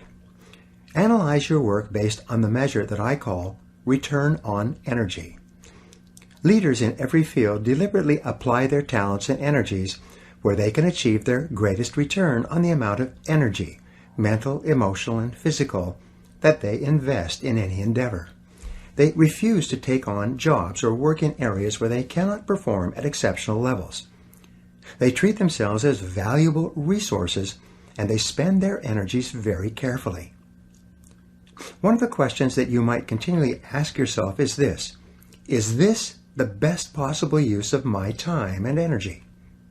Is what you are doing right now the most valuable thing that you could be doing, given your particular combination of talents and abilities? Often, Answering this question will help you to see that there is a vast difference between what you are currently doing and what you should be doing if you want to be fulfilling more of your potential. Do what you love. Marcia Sinitar wrote a top-selling book a few years ago whose title says it all. Do what you love, the money will follow. Almost every really successful, happy man or woman will say that the reason for their success is that they are doing what they love to do. Whenever a person is unhappy for any reason, I always ask them how much they enjoy their work, and would they choose to do this type of work if there were other options open to them. Invariably, when someone is generally unhappy with their life, especially a man, they are dissatisfied with their work for some reason. Unfortunately, there's an old myth in our society that suggests that work is a penalty you pay during the day so that you can get your enjoyment from other things in the evenings and on the weekends. Many people view work as a punishment, but something that is unavoidable. They try to do it as well as they need to so they don't get fired, but they never really think about whether they enjoy it or not. However, this attitude is not for you. Your life is too precious and valuable to spend it doing something you don't enjoy. Every minute of it should be spent doing things that you love and care about and which make you happy. The wonderful thing is that the highest paid people in America and worldwide are often working at jobs that they enjoy so much that they hate to go home at night. And the lowest paid people are invariably found at jobs they dislike, where they are just going through the motions. 2 questions to test job suitability. Here are 2 simple tests to determine whether or not you are in the right job for you. Number 1, would you continue to work at that job if you won $1 million in the lottery tomorrow? If the first thing that you would do would be to quit your job if you had enough money, then this simply means that you are in the wrong position for you. Number 2, use what I call the clock test. People who are in the wrong job watch the clock all the time. They are very aware of what time they start and what time they quit. People who are in the right job are seldom aware of the clock, except to know how little time they have left to do the work they really enjoy. However you measure it, choosing the right work for you is central to you enjoying high feelings of self-esteem and self-confidence, not only in your work, but in every other part of your life. Commit to excellence. Once you have chosen your ideal job or occupation for this stage of your career, your biggest responsibility is to make the decision to become very good and then to become excellent at what you do. In a lengthy study on successful Americans, the Gallup organization discovered that expertise, or being recognized by your peers as one of the very best in your field, was one of the essential ingredients for success in American life. We said before that self-confidence comes from positive knowing rather than positive thinking, and it's only when you know that you are outstanding in your chosen field that you really feel terrific about yourself and that you enjoy high levels of self-confidence. Men and women who are good at what they do and who know that they are good at what they do are very different from those who are only average. They walk and talk and dress and behave differently. They have an attitude of assurance and certainty about themselves, which causes them to stand out in any group. They have a deep-down sense of self-worth and self-confidence that is evident to everyone around them. Excellence is learnable. A man in his mid-20s came up to me at a seminar in Pittsburgh recently. He said that he had started in sales just over 4 years ago. When he began, he had no experience and knew nothing about either how to sell or anything about his product and how it could benefit his prospects. He told me that his basic sales training was provided to him by his manager in the form of my audio program, The Psychology of Selling. As he listened to this program, which taught him how to sell professionally step by step, he became excited about learning and about professional development. He listened to the audios over and over and then bought additional audio programs and began reading voraciously in the field of selling. He told me that in his first year in a very competitive market, he earned $22,000. But as he read and listened to audio programs and attended seminars, he got better and better. In his second year, he earned $48,000. He became totally committed to continuous learning, and in his third year, he earned $94,000. In his fourth year, he earned just over $175,000 selling the same products in the same competitive market to the same customers at the same prices and under the same economic conditions. And he had driven to the seminar in his new Mercedes. Not everyone can experience such extraordinary financial results, but the most important thing about this young salesman was that he exuded self-confidence and personal pride from every pore. He had a positive self-image and high self-esteem. He was admired and respected by the people around him, and he was held up as a model to others of what they might become if they just worked on themselves and on their jobs hard enough. This brings us to a very important mental principle called the law of accumulation. The application of this law is a fundamental reason for success in every field, including yours. This law says that every great life or great career is an accumulation of hundreds and perhaps thousands of efforts that nobody ever sees or appreciates. Great success is the result of countless hours, maybe even months and years of preparation and hard work toward the goal of becoming very good at what you are doing. This law of accumulation says that life is very much like a balance sheet, with both credits and debits.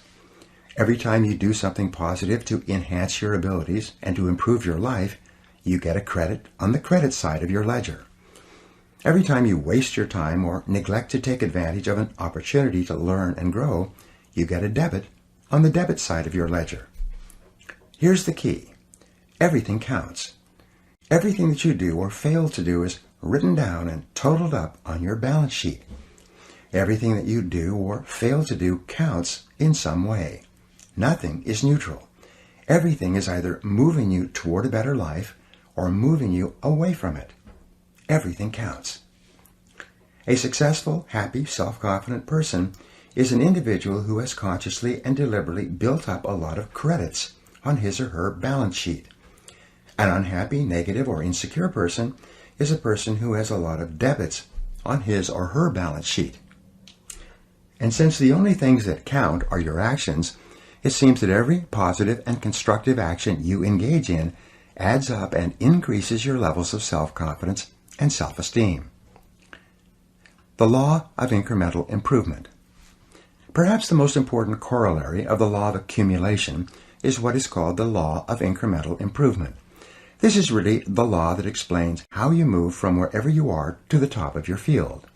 This is the law that explains all great success in America or anywhere else in the world. This law simply states that a person becomes good at his or her chosen field by improving incrementally, continuously, over a long period of time. My friend Darren Hardy has written a book entitled The Compound Effect, in which he explains how it is that everything positive you do in your life compounds and multiplies, growing with force and power over the months and years. As Einstein said, compounding is the most powerful force in the universe. Pattern recognition. In a study on the subject of mastery, reported on in the magazine Psychology Today some years ago, the researchers concluded that mastery consisted of the ability to recognize a great variety of patterns in a given situation based on what they called a high level of integrative complexity. Integrative complexity is defined as the ability to recognize patterns in a situation and to accurately predict what is likely to happen and the best action to take based on previous experiences with similar situations. For example, a salesperson would achieve a high level of confidence and capability in a sales situation by having both studied his or her profession and by having been in countless previous sales situations. He or she would have developed the ability to integrate his knowledge and experience and to recognize a particular pattern in the sales situation based on previous sales situations that were similar to this one. An excellent business person is one who has developed this same capability of recognizing a pattern when it occurs again, drawing upon previous experiences, and is therefore able to respond effectively and do and say the right things to complete the business transaction successfully or make the correct investment decision. The Grand Masters. The researchers found that a Grand Master in chess, for example, was able to recognize as many as 100,000 different patterns or layouts on the chessboard and had developed a strategy to deal with each one. A national chess champion was able to recognize perhaps 50,000 patterns. A tournament chess player was able to recognize perhaps 10,000 patterns on the chessboard, and so on. Their conclusion was that it takes several thousand hours of research and practice to achieve and perform at exceptional levels in any complex field or any difficult occupation or profession. Although there are prodigies, people who succeed in a short period of time, these are very rare. Malcolm Gladwell, in his best-selling book Outliers, quotes the extensive research that shows that it takes several years on average for a person to become excellent in his or her chosen field. According to Gladwell, mastery in any field requires 10,000 hours or 7 years of hard work, or both. Most people only become wealthy after the age of 40 or 50 if they achieve it at all. It takes them many years of hard work, continuous learning, and experience to develop an extensive enough repertoire of patterns so that they can recognize and take advantage of opportunities that appear to them. Up to that time, they make many mistakes. 2 steps forward and 1 step back, as they say. The foundation of self-confidence. The law of incremental improvement is your key to an unlimited future of success, prosperity, and self-confidence. It doesn't matter where you're starting from. All that matters is where you're going. As Theodore Roosevelt said, do what you can with what you have where you are. By applying the law of incremental improvement to yourself and your work, you can begin moving upward toward joining the great ones in your field. If you are doing what you love to do, and you are doing it with all your heart, by engaging in continuous personal and professional improvement, you can begin to move forward at such a rapid rate that it will astonish you. You've heard of the 80-20 rule, which says that 80% of the income goes to 20% of the people. Your goal, if you are not already there, should be to join the top 20% in your field. If you're in the top 20% already, your job is to get into the top 10%, and then the top 5%, and then the top 4%, and so on. Your goal should be to be the best. Your goal is to be recognized by those around you as outstanding in your field. Your goal must be to pay any price, overcome any obstacle, and make any effort necessary to become excellent in your chosen career. And, in just a moment, I'll show you how. Moving to the top. There is one small problem that you need to deal with before you become one of the best in your field. Earlier in this book, I said that most of us grow up with feelings of inferiority and inadequacy. Because of low self-esteem and selling ourselves short, many of us never even think about becoming excellent at our work. It never even occurs to us that we have the ability to learn anything we need to learn to be able to do an outstanding job at anything we put our minds to. The fact is that, generally speaking, you have the capability to excel at anything that is really important to you. If anyone else has achieved a high level of competence in your field, then so can you. All you have to do is do the same things over and over until sooner or later you get the same results that they have. This is the law of cause and effect in action. When you practice this law in conjunction with the law of incremental improvement, you can move from wherever you are to wherever you want to be. Identify your key skills. Just as choosing the right work or career for you requires self-analysis and self-awareness, moving to the top of your field requires that you take your existing position and you break it down into what we call its key result areas, or its core competencies. In every job, and in every company for that matter, there are a few key skills, seldom more than 5 to 7, that determine the success or failure of the person in that job. Wherever an individual is having trouble in his or her career, it is usually because he or she is weak in one or more of these KRAs, or core skills. Wherever a person is successful, it turns out that they are strong in all of the key skills necessary for success in that job. And here's a key discovery. Your weakest important skill determines the height of your success in your work. You could be excellent at 6 out of 7 of your key result areas, but your weakness in the 7th area can hold you back for years. Analyze your skill levels.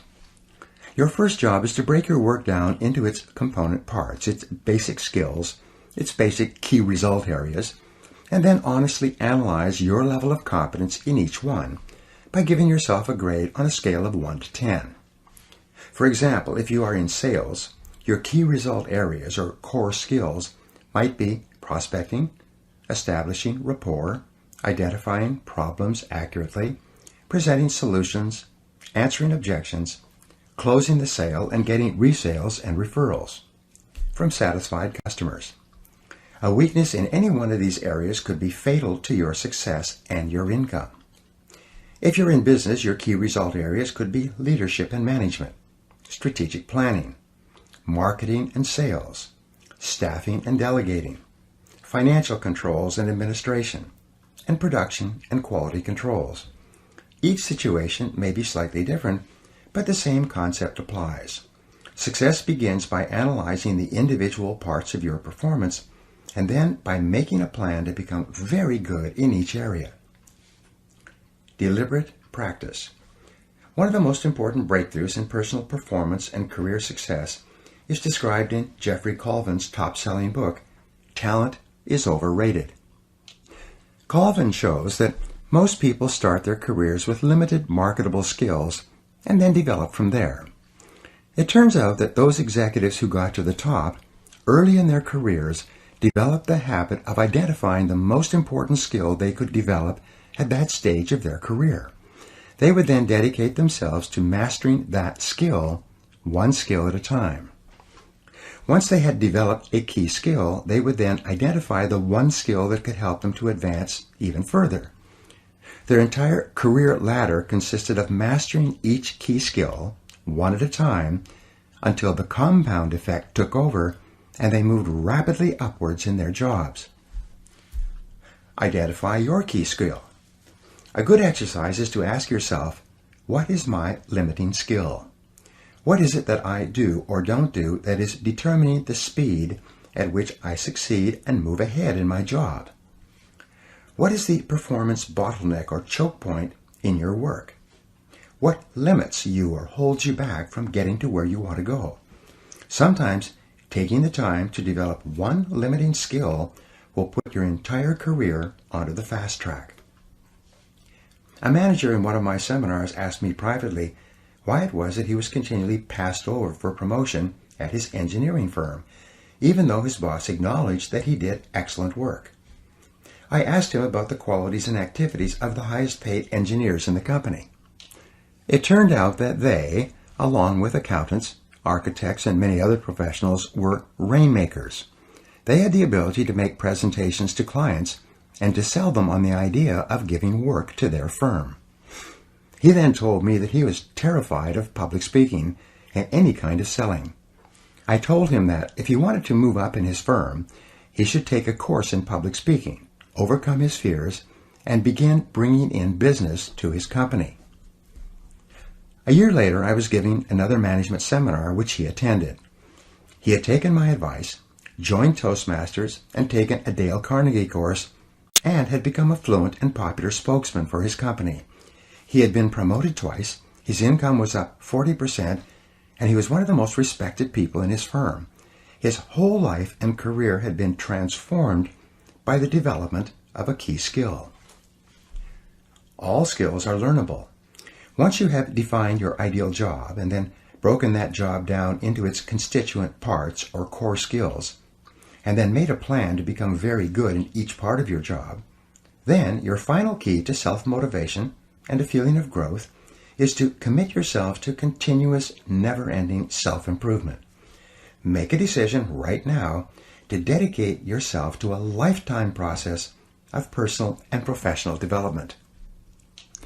Here are 3 simple rules that will change your life. Number 1, invest 3% of your income back into yourself. Spend 3% of what you earn on personal research and development, on upgrading your skills and abilities, and on becoming better at performing the most important tasks that are required of you. If you invest 3% of your income back into yourself, you'll never have to worry about money again. Number 2, read for 1 hour or more each day in your chosen field, underlining and taking careful notes that you can review regularly. A simple technique is to read and underline with a red pen, and then go back and transfer all of those key points into a spiral notebook. You can dictate the key points and have them typed up for you, or use dictation software that translates your voice and which you can then print out. You will then have a synopsis of the most important ideas in any book. When you review them, which only takes about 10 minutes or so, 5 or 6 times, you memorize all the key points. This method is used by some of the most successful men and women in America. Number 3, listen to audio programs in your car. Turn your automobile into a mobile classroom, a university on wheels. Never drive your car without your educational audio programs playing. According to the American Automobile Association, the average driver spends between 500 and 1,000 hours each year in their car. If you turn this driving time into learning time, you can become one of the best educated people of your generation. Your most valuable financial asset. Your ability to earn money by applying your knowledge and skill is the most important single source of money in your life. This is called your earning power and is the sum total of all your knowledge and skill applied to doing a job. Your earning ability is your ability to get results that someone will pay you for. This capacity represents as much as 80 to 90% of your total net worth. And your earning ability is either an appreciating asset, becoming more valuable each month and year, or a depreciating asset, losing value each month and year because of a failure to continually upgrade your skills. One of the smartest expenditures you can make is to invest in your earning ability, to become better at what pays you the most. This continuous investment in yourself will put you behind the wheel of your own life. It will assure you of greater success and self-confidence every day of your life, and by the law of indirect effort, a commitment to yourself will earn you the self-esteem, self-respect, and personal pride that you desire. You will eventually achieve the competence and mastery in your field that generates the feelings of self-confidence that make you irresistible. There is no limit to what you can accomplish if you know the direction that you are going and you are willing to make the efforts to become excellent at what you do. Now, here are some exercises that you can use to apply these ideas.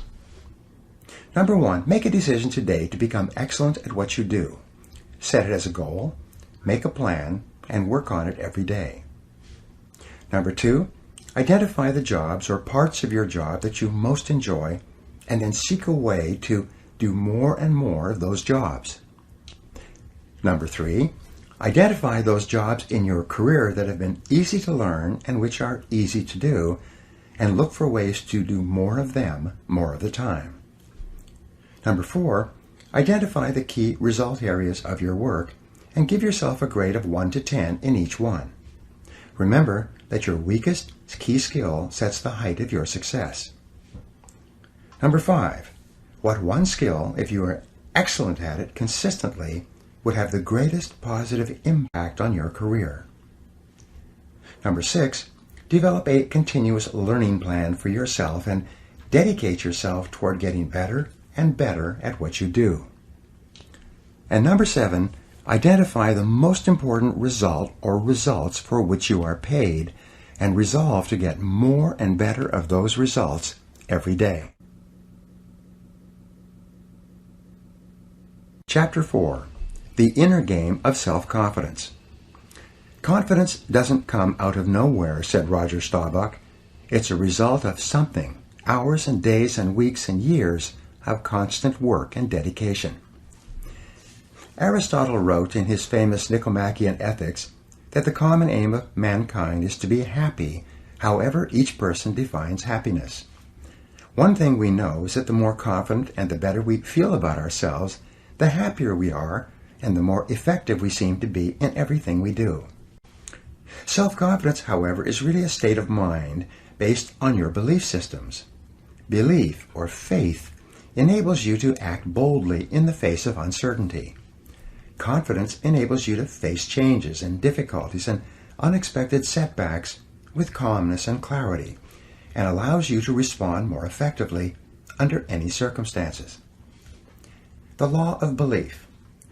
The law of belief, an important corollary of the law of cause and effect, says that your beliefs become your realities. You do not believe what you see, but you see what you already believe. William James of Harvard said that belief creates the actual fact. In the Bible it says, according to your faith, which is your innermost belief, it is done unto you. If you believe strongly enough and confidently enough, your outer world will tend to conform to a pattern consistent with these beliefs. In fact, your world today is largely an outpicturing of your innermost beliefs and convictions. You behave on the outside based on your beliefs on the inside. You see the world around you based on your beliefs about reality, whether they are correct or not. How can you determine your true beliefs? Simple. You can tell what you really believe by observing what you do and what you don't do. You can tell what you believe by listening to your opinions, your conversations, and by noting your decisions. When you truly believe yourself to be an exceptional human being, possessed of remarkable capabilities, you will walk and talk and act that way, and your inner convictions will become your outer realities. As the Bible says again, all things are possible to him that believeth. The power of belief. There's a story about a man many years ago whose business was in serious trouble. He had lost some big sales, he was deeply in debt, and his suppliers and creditors were closing in on him. He didn't know whether he should continue struggling or just declare bankruptcy and let his business fold. He decided to go for a walk in the park that evening and think it over and decide what to do. He was standing in the park on a small bridge looking down at the water when an older man appeared out of the darkness. Seeing his downcast look, the older man stopped and demanded to know what the matter was. For some reason, the businessman told him all about his financial problems and how close his business was to collapsing, even though it was a good business and had a good potential future.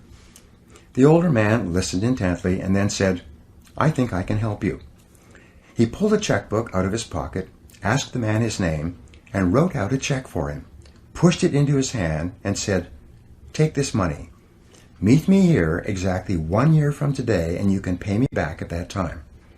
Then the older man turned and disappeared into the darkness. The $500,000 check. When the businessman returned to his office, he opened up the check and found that it was for $500,000. He thought it was just a joke until he read the signature. The signature read, John D. Rockefeller.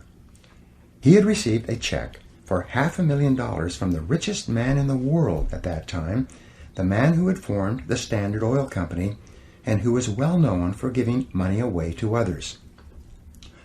At first, he thought he would cash the check and solve all his financial problems. But then he decided that instead, he would put the check in his safe, knowing that he could draw upon it at any time. He would use this knowledge of having this amount of money to deal more confidently with his suppliers and creditors and to turn his business around. With renewed enthusiasm, he plunged back into his business and made deals, negotiated settlements, extended terms of payments, and closed several large sales. Within a few months, his business was back on top, out of debt, and making money. The man on the bridge. 1 year later, he went back to the bridge in the park with the uncashed check still in his hand. He could hardly wait to tell the older man what had happened. At exactly the agreed upon time, the older man emerged from the darkness once more. Just as the businessman was about to give him back his check and tell him his exciting story of success and achievement over the previous 12 months, a nurse came running out of the darkness up to the old man and grabbed his arm. She apologized to the businessman, saying, "I'm so glad I caught him. I hope he hasn't been bothering you. He's always escaping from the rest home and going around telling people that he's John D. Rockefeller." She took the old man's arm and led him away. The businessman just stood there, stunned. All year long he had been wheeling and dealing, buying and selling, and building his business with the calm, confident knowledge that he had a $500,000 check in his safe that he could cash at any time. It suddenly dawned on him that he had made his business successful based on his beliefs, even though the information upon which his beliefs were based was false. It had been his self-confidence in action that was responsible for the turnaround in his affairs. First, convince yourself. Your job is to achieve the same level of confidence and belief as that possessed by that businessman. The world will largely accept you at your own estimation. It is yourself that you have to convince before you can convince anyone else. But once you are absolutely sure that you have what it takes to master any situation, you will act in such a way that your beliefs will become your reality. We're really talking here about what we call mental fitness, or the hardy, resilient personality. And mental fitness is subject to the law of cause and effect. You can develop the kind of unshakable self-confidence that you desire by simply repeating certain thoughts and actions over and over until they are driven deep into your subconscious mind and take on a power of their own. You can build your level of mental fitness just as you would build your level of physical fitness by working on your mental muscles in a specific way until they are as strong and as effective as you want. The power of suggestion. Perhaps the most powerful influence in determining your mental and emotional state at any time is the power of suggestion. The power of suggestion begins influencing you even before you're born and continues from infancy and throughout your life, making you the kind of person you are today. Experts say that fully 95% of what you do, say, think, and feel is determined by environmental and psychological suggestive influences around you. For example, the average person is so susceptible to suggestive influences that a rude word from another person may cause him or her to be upset and angry for hours. On the other hand, a kind word of praise or recognition may cause him or her to be positive and happy for the rest of the day. We are all very susceptible to the suggestive influences that surround us. Control your suggestive environment. To enjoy high levels of self-confidence, you must be able to make up your own mind and free yourself from any influences that cause you to feel negative or unhappy for any reason. You must take full control over your own thinking and over your own suggestive environment, making sure that what you are allowing into your mind is consistent with the things you want and the person you want to be. And you must work to keep out all other influences. There are 3 forms of suggestion that can determine how you feel about yourself and how you think. The first is called external suggestion. These are all the activities that go on around you, from the moment you get up in the morning until your last communication or information input in the evening. Depending upon how open and receptive you are, you can be inordinately influenced by television, radio, newspaper, the internet, conversations, work experiences, feedback from superiors, interactions with members of your family, even problems in traffic or changes of temperature on the outside. The great majority of people allow much of their lives to be determined by what is going on around them, convincing themselves that they are thinking independently, when instead they are merely reacting to whatever happens. Control your emotions. This is why the negative emotions that upset and disturb you are usually unconscious, unthinking reactions that are triggered by external events. We know this is true because no one would consciously and deliberately decide to feel negative, angry, or upset. When people are in control of their emotions, they choose to feel happy. For example, one of the most common expressions of negative emotions has to do with what are called conditioned responses. These are automatic responses that we engage in when somebody pushes one of our hot buttons. A hot button is a habitual negative way of reacting to an experience or to something that someone says. Each person has a series of these buttons, and when we know a person well, especially in an intimate relationship, we know just what buttons to push to get whatever reactions we want.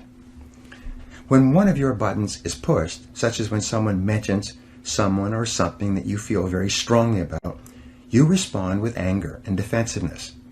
If you hate to get cut off in traffic and somebody cuts you off inadvertently, your hot button will be triggered and you'll be talking angrily to yourself and to anyone else who will listen for the foreseeable future.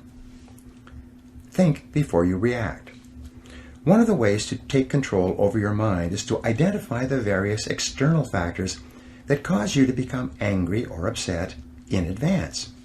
Make a list of everything that happens where you have a tendency to respond negatively. Then, consciously make the decision that, in the future, when one of these issues comes up, you will instead respond calmly and positively and not allow yourself to become upset and angry. Each time something happens that would normally trigger a negative response from you, consciously decide not to respond or to react in any way. Smile, take a deep breath, and remain calm. The more you practice this, the easier it will become. You will become more positive and optimistic. Your self-confidence will go up and you will feel more in charge of your own life. You will begin to free yourself from being a slave to external suggestions that control your mental state. The power of self-suggestion. The second form of suggestion is called self-suggestion. Self-suggestion is when you put both hands on the controls of your own mental life or step up to the keyboard of your own mental computer and consciously program your subconscious mind with the thoughts and feelings that you desire.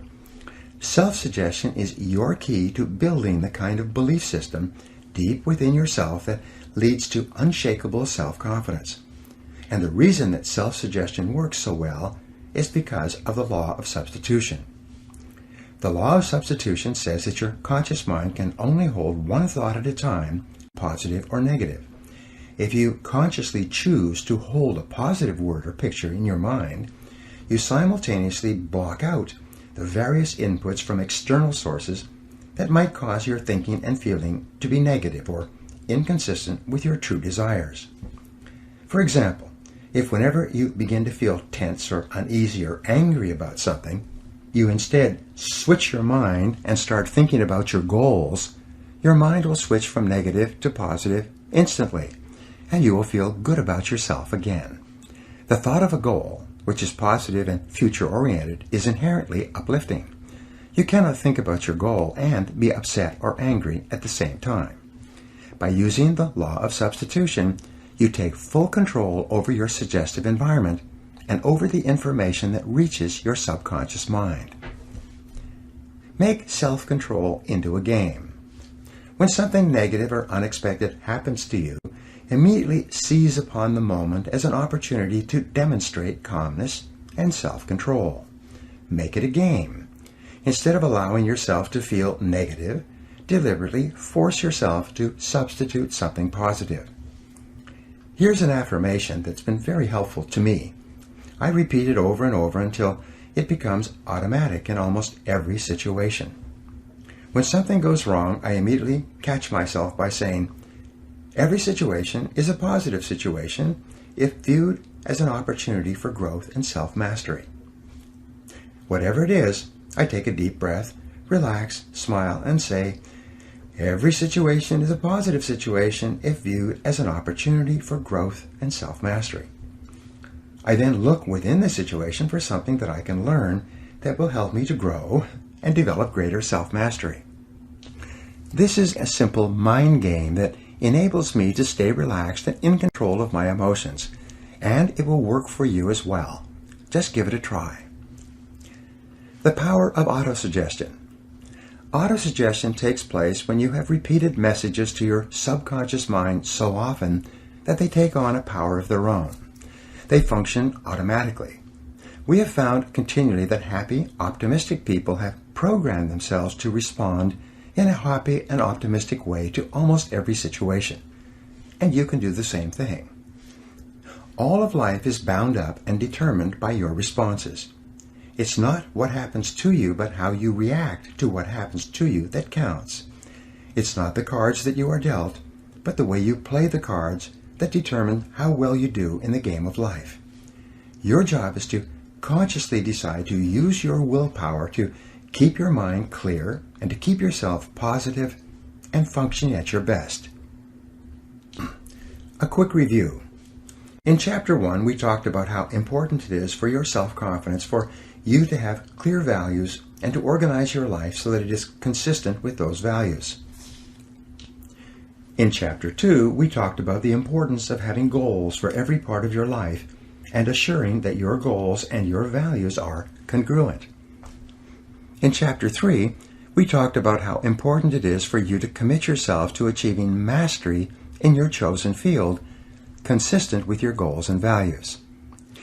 In this chapter, you will learn a series of mental fitness techniques that you can use to program your subconscious mind. You will learn how to develop the absolute conviction and confidence that you can achieve anything you set your mind to, and you will learn how to make this self-confident response an automatic reaction to anything that happens. Take charge of your life. The starting point of taking full control over your conscious and your subconscious mind is for you to accept complete responsibility for everything that you think or say or do. You are responsible for whatever happens to you, and especially you are responsible for your responses to the inevitable ups and downs of daily life.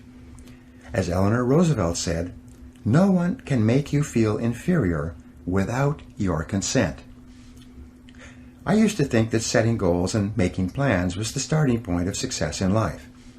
After a while, I changed my mind because I realized that something else actually comes first. What comes first is the acceptance of complete responsibility for yourself and for everything that happens to you. Real maturity begins when you finally realize that no one is coming to the rescue. It is only when you accept total responsibility for your life situation with no excuses and no blaming of others that you move into a mental position to kick the long ball in your own life. It's only when you have accepted 100% responsibility for yourself that you are ready to take the next step and decide exactly what it is you want and exactly what it is you want to do. Accepting responsibility is not an option that is open to the individual. It is mandatory. It is an absolute fact of human existence. You do not have the luxury of blaming others or making excuses for parts of your life that are not satisfactory. As Henry Ford II said, never complain, never explain.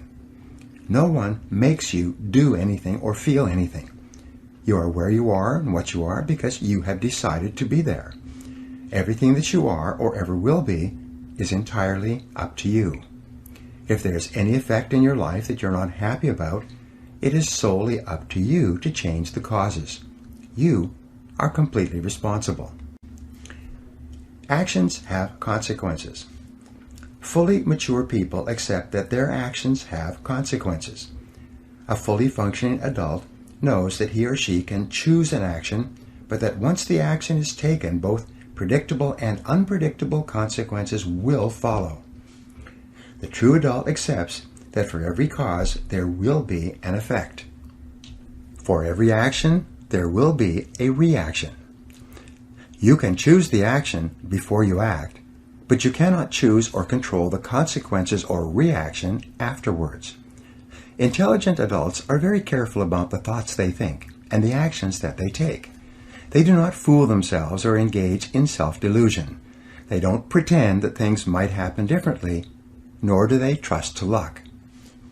Inactions also have consequences. What are called crimes of omission are often more serious to your long-term prospects than the mistakes you make. Omitting to think through your values, set clear goals, make plans, commit to excellence, and so on, can be disastrous to your possibilities of great success. Problems versus facts. The starting point of success is the acceptance of reality. What cannot be cured must be endured. Often people will come to me with challenges they are facing, and I will ask them this simple question: is this a problem, or is this a fact? If it's a problem, it's amenable to a solution. There is something that you can do to change it. If you're not happy with the situation, it is up to you to go and do whatever you can to resolve it. A fact, however, is different from a problem. A fact is something that exists, like the weather, like rain or snow. There is nothing that you can do about it. You can solve problems, but the reality principle says that you have to learn to live with facts. Something unfortunate that has happened is a fact. A sale that did not go through, a business deal that collapsed, a relationship that didn't work out. All of these are facts.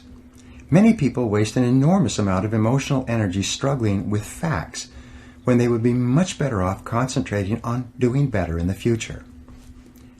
Accepting responsibility is the beginning. Your goal is to be happy, confident, and optimistic. The way that you achieve this is by making these positive responses so automatic that you remain predominantly happy, confident, and optimistic no matter what happens. You can achieve this result by taking specific, proven, practical steps that have been used by millions of people and which work with virtually unfailing certainty. The starting point is accepting complete responsibility for every aspect of your life. Control your thoughts. You demonstrate this attitude of responsibility by exerting your freedom to choose the thoughts you wish to hold in your conscious mind. You choose to think positive, constructive thoughts rather than negative, destructive thoughts. Psychologists refer to this as the cognitive control method. Cognitive control simply means that you control your thoughts, keeping them positive and repeating positive messages to yourself over and over until they become automatic responses to daily life. Positive self-talk. The first mental fitness technique is that of positive self-talk, or the use of positive affirmations. The way you talk to yourself has an inordinate impact on your thinking and feeling. Many researchers, including Dr. Martin Seligman of the University of Pennsylvania, have discovered that high-performing men and women talk to themselves differently from low-performing men and women. Basically, your self-talk, or your inner dialogue, determines the tone of your emotional life. You are happy or sad, positive or negative, depending upon what you say to yourself and how you interpret events to yourself as you go along. For example, if you're cut off in traffic and you immediately become angry and begin thinking about how stupid and irresponsible and what a bad driver the other person is, you will trigger a very different reaction than if, when you are cut off in traffic, you excuse the other person by thinking to yourself that he or she must be late or distracted or must not have seen you. It may be exactly the same external event, but the way you interpret it and your ensuing conversation with yourself will determine whether or not you experience positive or negative emotions about the situation. Your interpretive style. The starting point of using positive self-talk is to interpret everything that happens to you in a favorable way. Become what wealthy W. Clement Stone called an inverse paranoid. Imagine that the whole world is in a giant conspiracy to help you to be successful and happy. Imagine that everything that happens is happening to teach you something valuable and to move you closer to achieving your most important goals. Just as a paranoid is convinced that there is a conspiracy against him, an inverse paranoid is convinced that there is a conspiracy for him or for her. Practice the wonderful mental quality of serendipity. In the fairy tale, the three princes of Serendip traveled around finding that every apparently negative or calamitous event they witnessed turned out to be positive and beneficial in the end. Make it a game to look for the good in every situation. practice positive expectations. The law of expectation says that whatever you expect with confidence becomes your own self-fulfilling prophecy. When you develop an attitude of positive self-expectancy, you become a more optimistic and cheerful person. Whatever happens, you immediately interpret it in the best way possible. In Napoleon Hill's famous book, Think and Grow Rich, he wrote that one of the characteristics of the most successful men and women in America is that they always look for the opportunity or benefit within every setback or obstacle. Because of the law of substitution, if you're looking into every difficult situation for the lesson you can learn, or for the possible opportunity it might contain, your mind will remain positive and you will continue to function at your best. Talk to yourself positively. Whenever you think of an upcoming event, talk to yourself in positive language. Perhaps the most powerful affirmation of all for building self-confidence is for you to repeat over and over 50 or 100 times per day the words, I can do it, I can do it, I can do it. These simple words are the verbal antidote to the fear of failure, which, as you know, is the great destroyer of self-confidence and probably the primary reason for failure in adult life. But you can diminish the fear of failure in any situation by repeating, I can do it, I can do it, I can do it. Whenever you think of an event that causes you to feel nervous or insecure, whenever you have something coming up that fills you with trepidation, exert your powers of self-talk and self-suggestion by saying, I can do it, to cancel out and override any negative emotions associated with it. Control your thoughts and feelings. The most powerful affirmation for building self-esteem are the words, I like myself, I like myself, I like myself. These simple words, repeated often enough with energy and enthusiasm, will eventually be accepted by your subconscious mind. As your subconscious mind accepts this message of self-liking, your self-esteem goes up, and your ability to perform and your levels of effectiveness improve in every area of your life. If you want to do your work better, just say, I love my job, I love my job, I love my job. In their best-selling book, Success Through a Positive Mental Attitude, W. Clement Stone and Napoleon Hill recommend that you repeat several times a day the words, I feel happy, I feel healthy, I feel terrific. One of my favorite affirmations, whenever I'm worried about anything, is to cancel it by saying, I believe in the perfect outcome of every situation in my life. I believe in the perfect outcome of every situation in my life. You will find that it's almost impossible to worry and fret about anything while you're repeating this kind of positive message to yourself. Unlimited potential. Your potential is unlimited using affirmations. Remember that affirmations are a way of programming your subconscious mind. By repeated affirmations, you can instill within your mind powerful, positive commands that will eventually determine your automatic thoughts, feelings, and responses. In order for affirmations to work, they must be phrased using the 3 Ps. They must be in the present tense, positive, and personal. The affirmations, I can do it, I like myself, I feel terrific, are all positive, present tense, and personal. The subconscious mind is very literal in nature and can only accept commands phrased in the present tense. For some reason, it ignores negative commands and focuses only on the positive message. If a person says, I will not smoke again, the subconscious mind drops out the will and not and only accepts the message, I smoke again, I smoke again. It's better to say, I am a non-smoker. The subconscious mind can form a clear picture of a non-smoker and will eventually adjust a person's habits and tastes to the point where they stop smoking altogether. You can create affirmations for each of your goals, and by repeating them continually, you program them deeper into your subconscious mind until they take on a power of their own. You then find yourself automatically motivated to do the things necessary to achieve them. Written affirmations. The second technique you can use to keep your mind positive and to achieve your goals faster is to write out your goals in the form of affirmations on 3x5 index cards. Write them in large black letters and then read and reread the cards several times each day, reciting the affirmation to yourself each time. This and every other method or technique that you use to convince yourself that your goal is achievable will also help to build your self-esteem and self-confidence. This attitude or belief will cause you to take the specific actions that will eventually make your goals a reality. Practice visualization. The third technique for building self-confidence is the use of positive visualization. This is the process of creating clear mental pictures of the person that you want to be, doing the things that you want to do, and achieving the goals you want to achieve.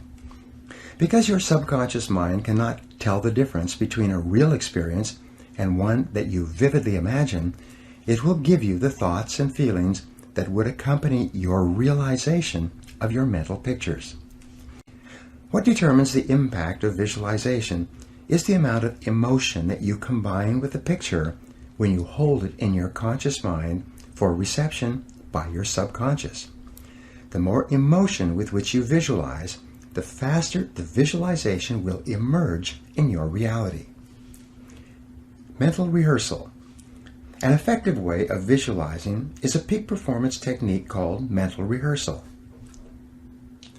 In mental rehearsal, you go through an upcoming event in your mind, detail by detail, and imagine it happening perfectly, with you being completely successful in the end. Prior to any event of importance, you recall and relive a previous experience where you performed well. You take a few moments to replay in your mind a picture of the last time you did this particular activity successfully. If you have to write an exam of any kind, take a few moments to close your eyes, breathe deeply, and see yourself writing the exam easily, knowing all the answers. If you have to make a sales call, take a few moments prior to the sales call, close your eyes, and see yourself in the sales call, perfectly relaxed, calm, positive, and in complete control. See the prospect or customer responding positively towards you and signing the contract or check at the end of your visit. If you have an interview coming up, take a few moments to rehearse the interview in your mind. Go through every stage of it. See yourself performing at your very best and visualize the other person responding to you in a positive and productive way. Improve your mental pictures. All improvement in your life begins with an improvement in your mental pictures. If you want to wear beautiful clothes, you should purchase and read magazines filled with pictures of models wearing the kind of clothes you desire. Visit clothing stores of the very best quality and try on clothes that you eventually want to own. Flood your mind with pictures and sensations of the reality that you desire to experience. If you want to drive a better car, go and test drive exactly the automobile that you desire. Get the brochure on the car and put pictures of the car all over your house or apartment. A friend of mine used this exact technique to get his dream car. He cut out a picture of the new BMW he wanted and put it on the steering wheel of his car. Each time he looked down, he imagined he was already driving his dream car. Within 1 year, he had it. When you take your desired car for a test drive, fill your senses with every detail of the automobile. Touch it and smell it and look at the upholstery and the dashboard and the interior design. Your main job is to get a clear picture for your subconscious mind to go to work on. Get your dream house. If you wish to live in a nicer home, go out to open houses in the neighborhood that you desire to live in. Walk through the homes and imagine living there. Don't worry for the moment whether or not it was possible or how high the prices are. Your primary job is simply to get the picture. Get magazines filled with pictures of beautiful homes and read them from cover to cover. Practice the law of concentration by allowing your mind to dwell on the things you want over and over. And especially get the feeling. The key to activating your mental powers through affirmation and visualization is for you to also imagine exactly how you would feel if you had already achieved your goal. Imagine the feelings of pride and happiness and self-esteem that you would enjoy as a result of obtaining your objectives. This emotional component is the catalyst that causes the other mental programming techniques to work more rapidly. The end of the movie. One of the best methods for programming your mind and building your beliefs is what is called the end of the movie exercise. This is a tremendous tool for building self-confidence prior to any upcoming situation. It's very simple. Imagine that you have gone to a movie only to find that there are 10 minutes left of the movie before it begins again.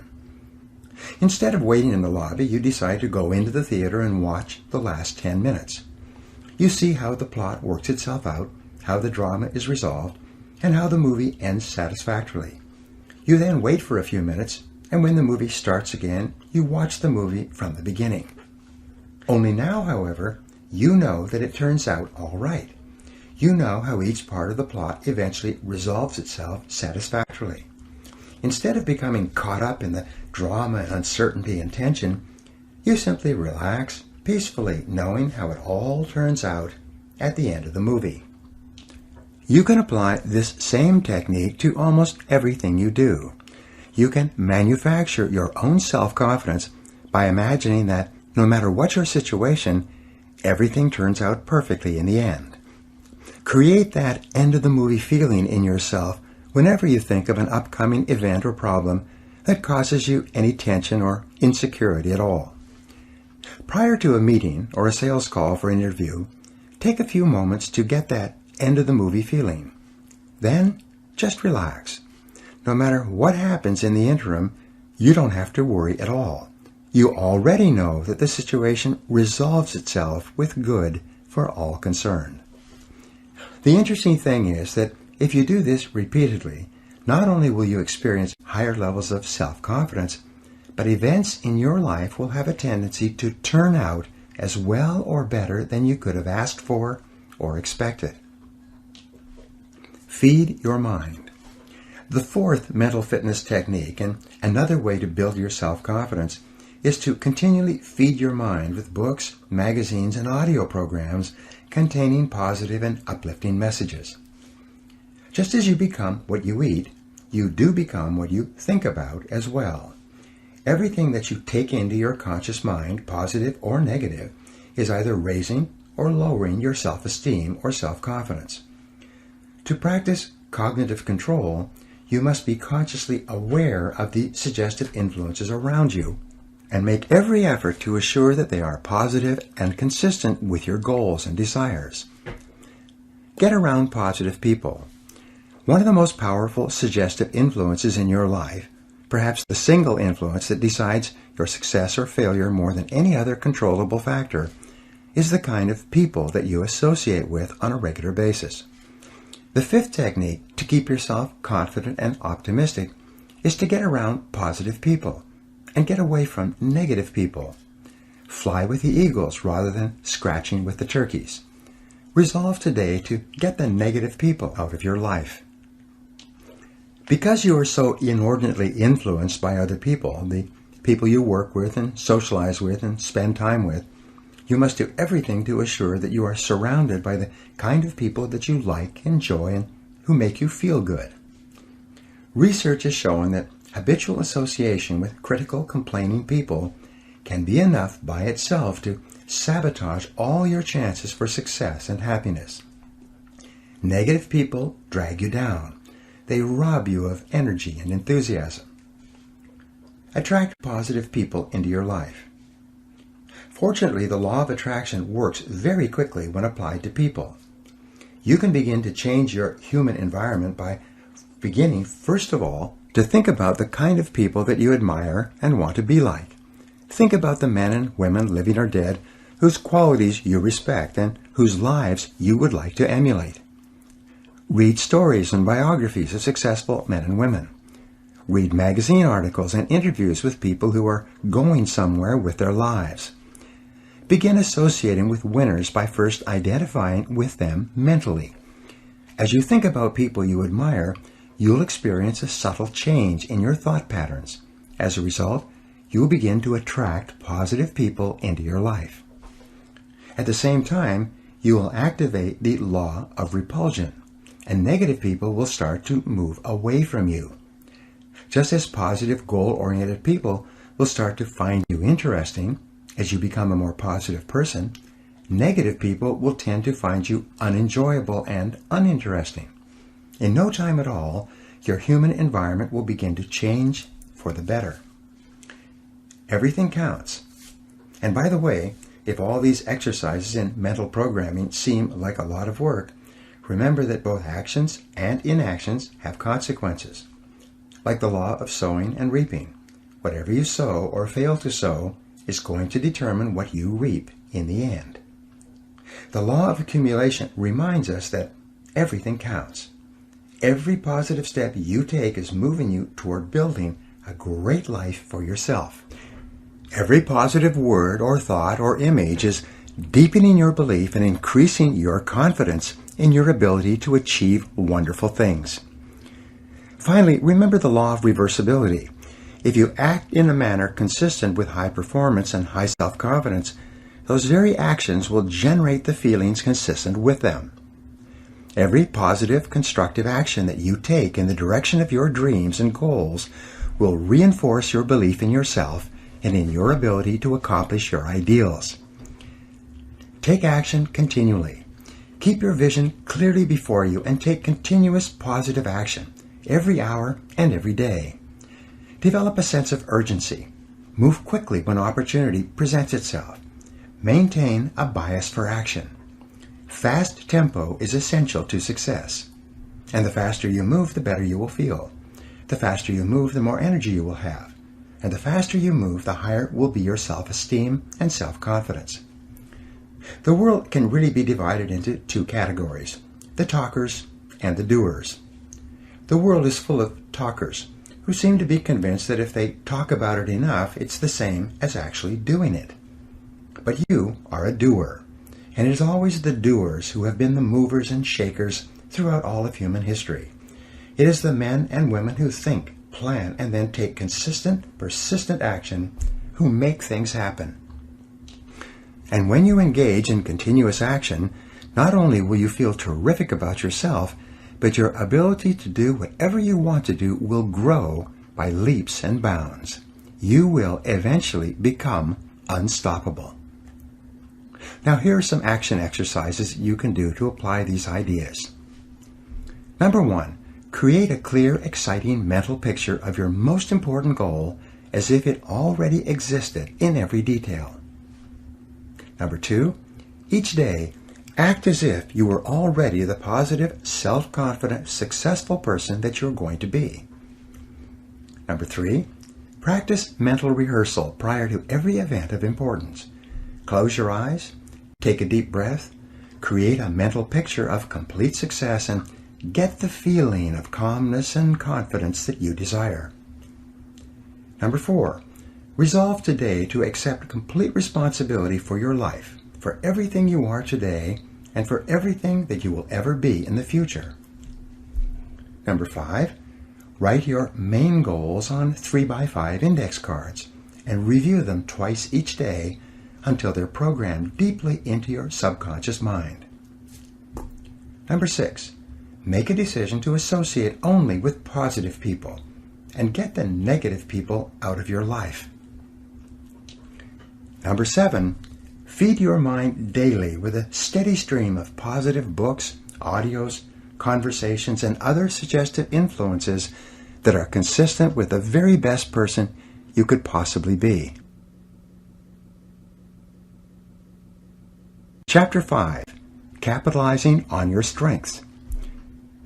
Booker T. Washington once wrote, "I have learned that success is to be measured not so much by the position one has reached in life as by the obstacles he has overcome while trying to succeed." Self-confidence goes hand in hand with winning, with self-esteem, with success and happiness in everything you do. The more self-confidence you have, the more things you will try. and by the law of averages, the more things you are likely to achieve. The more self-confidence you have, the less you will be affected by temporary setbacks and disappointments.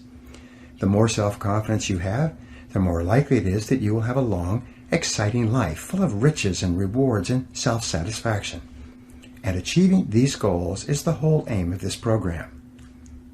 One of the starting points of self-confidence is for you to recognize that you have tremendous strengths of ability and character that you can bring to bear to accomplish almost anything you want. You are extraordinary. The odds are more than 50 billion to 1 against there ever being anyone with the unique combination of talents, skills, and abilities that you bring to your life and to your world. And the incredible things that you can do and be, no one knows, not even you. But the one thing that we do know is that virtually everything noteworthy that you will ever achieve will come from your ability to identify your areas of greatest strength and then to capitalize on them in every situation. Your area of excellence.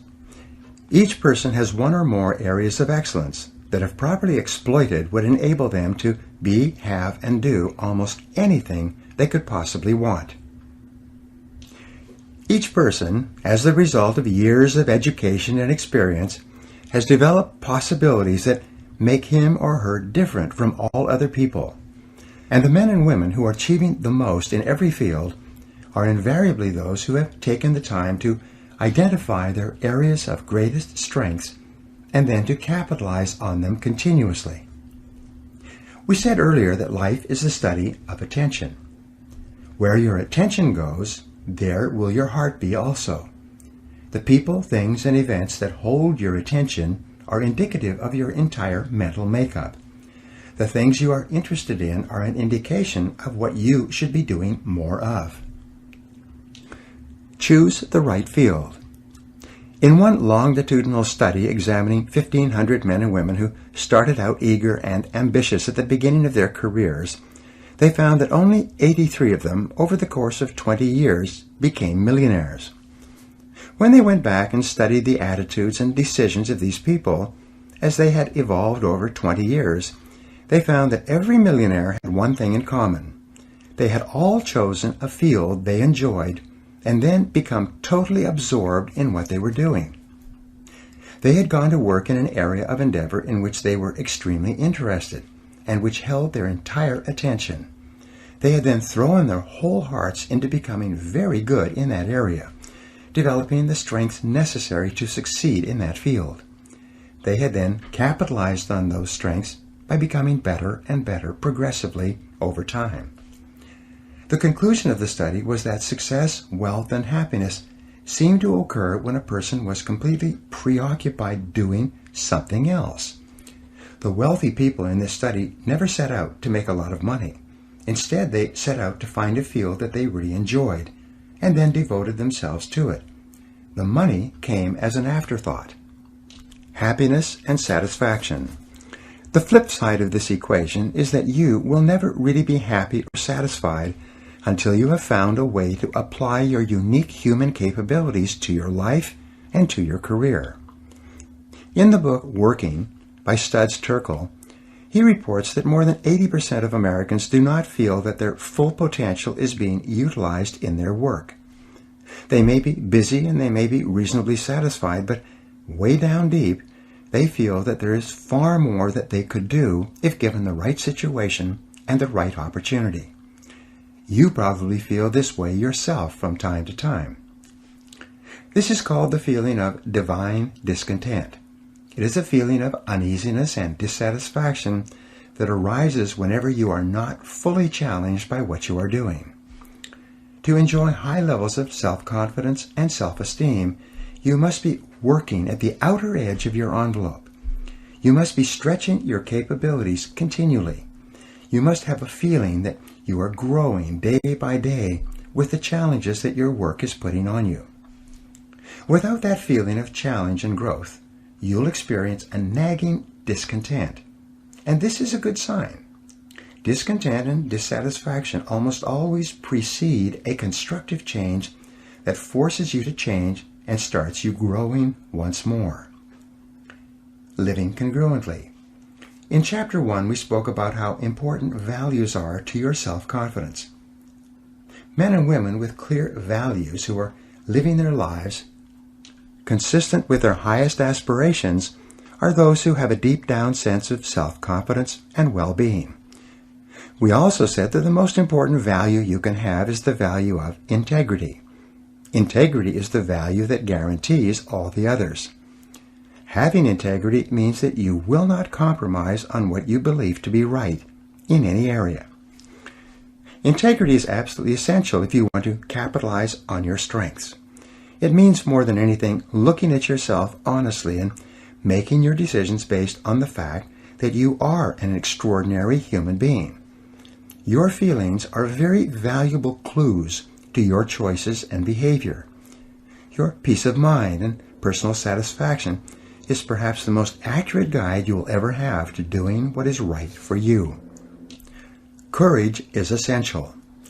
In combination with integrity, courage is the most important quality you can have if you want to be happy and self-confident. If integrity means being honest with yourself, then courage means having the strength of mind to follow where your heart leads you. Courage means having the ability to push aside all other considerations in order to remain true to the very best that is in you. Winston Churchill said, "Courage is rightly considered the foremost of the virtues, for upon it all others depend." You know by now that fear is the greatest single enemy of self-confidence and self-fulfillment. It's not that people don't know what to do, it is usually that they are afraid to do what their hearts tell them to do. But when you build up your courage act by act, you gradually overcome your fears. With courage, your whole world opens up before you. Your self-confidence increases. You reach the point where there are no longer any limitations on what you will attempt and what you will commit yourself to. Follow your heart. One of the greatest of the Impressionist painters was a man named Paul Gauguin. He lived in Paris, had a family, and worked in the post office for many years. But in the evenings he visited the cafes frequented by the Impressionist painters of Paris, getting to know them and asking them questions. He was fascinated by painting. The whole idea of painting absorbed all his attention. It was all he thought about, and yet with a family and a full-time job, there was no way he could devote himself to the painting he wanted so badly to do. One day, in a move that shocked everybody, he gave up his job as a postal inspector, left his family, and moved to the South Sea island of Tahiti. There he began painting, poor quality at the beginning, but gradually improving as he developed his skill. His paintings now are worth hundreds of thousands, even millions of dollars, and hang in the finest museums in the world. He is considered by many to be one of the most important painters of the last 300 years. In a way, he was like Grandma Moses in that he finally decided to follow his heart and concentrate on what he had been interested in for all those years. Be honest with yourself. To follow your heart, you don't necessarily need to make dramatic changes in your life or your relationships.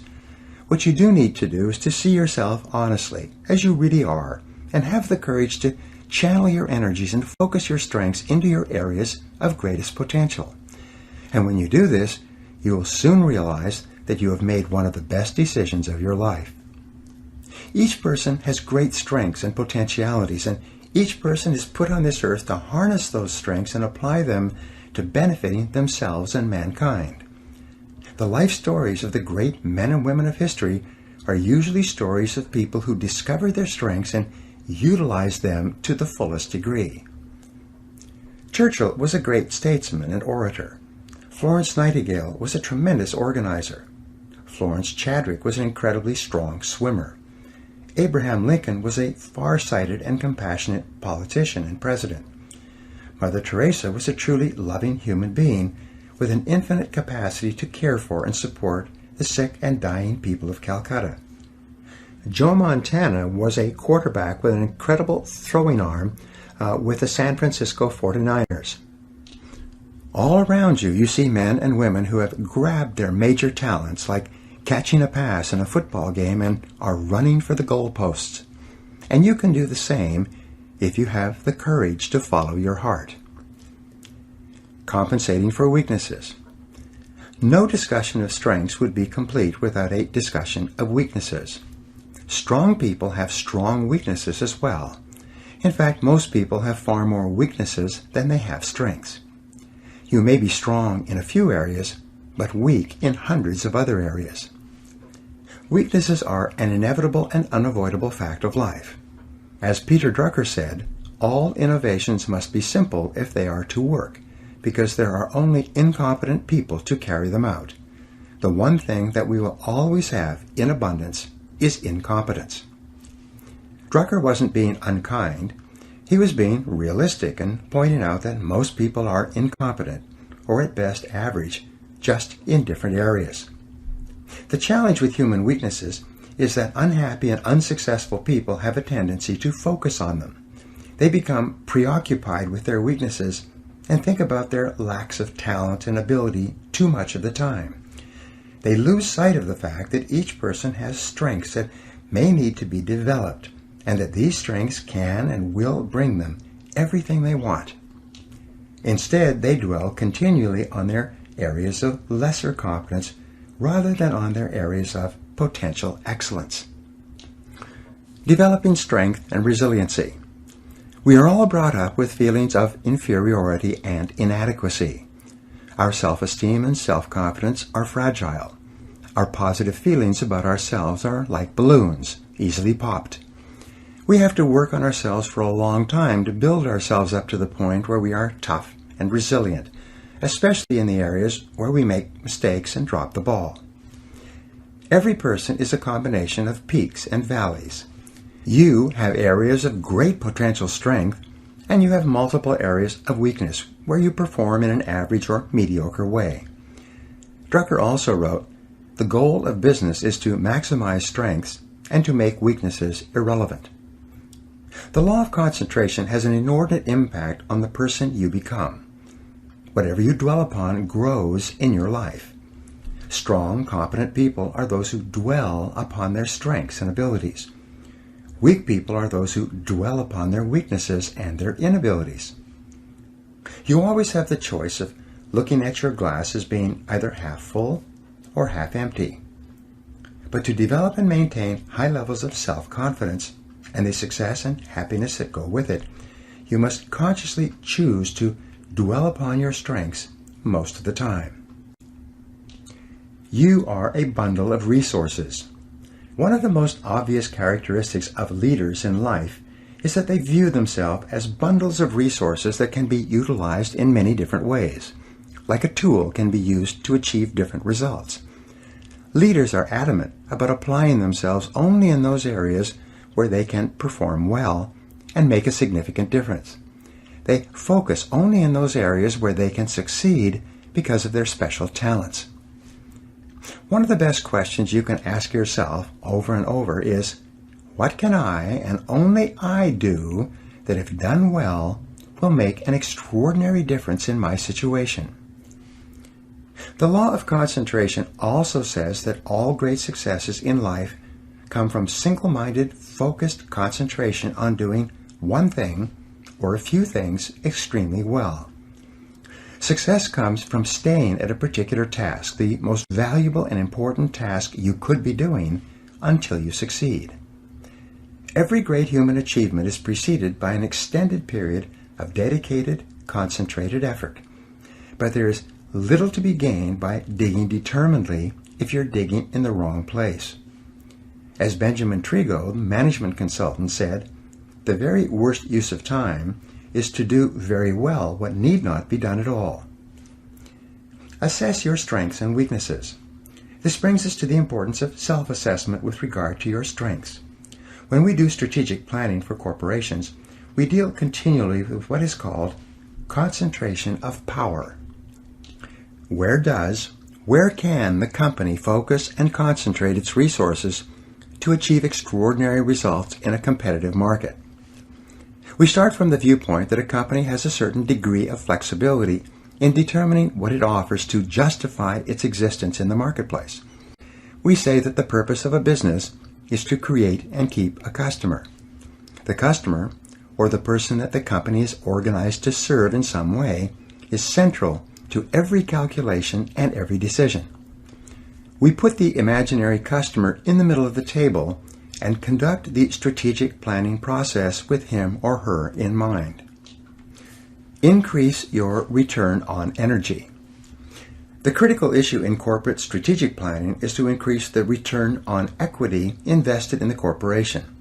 It is to allocate and deploy assets in such a way that the rewards that the company earns are greater than they would be in the absence of the planning exercise.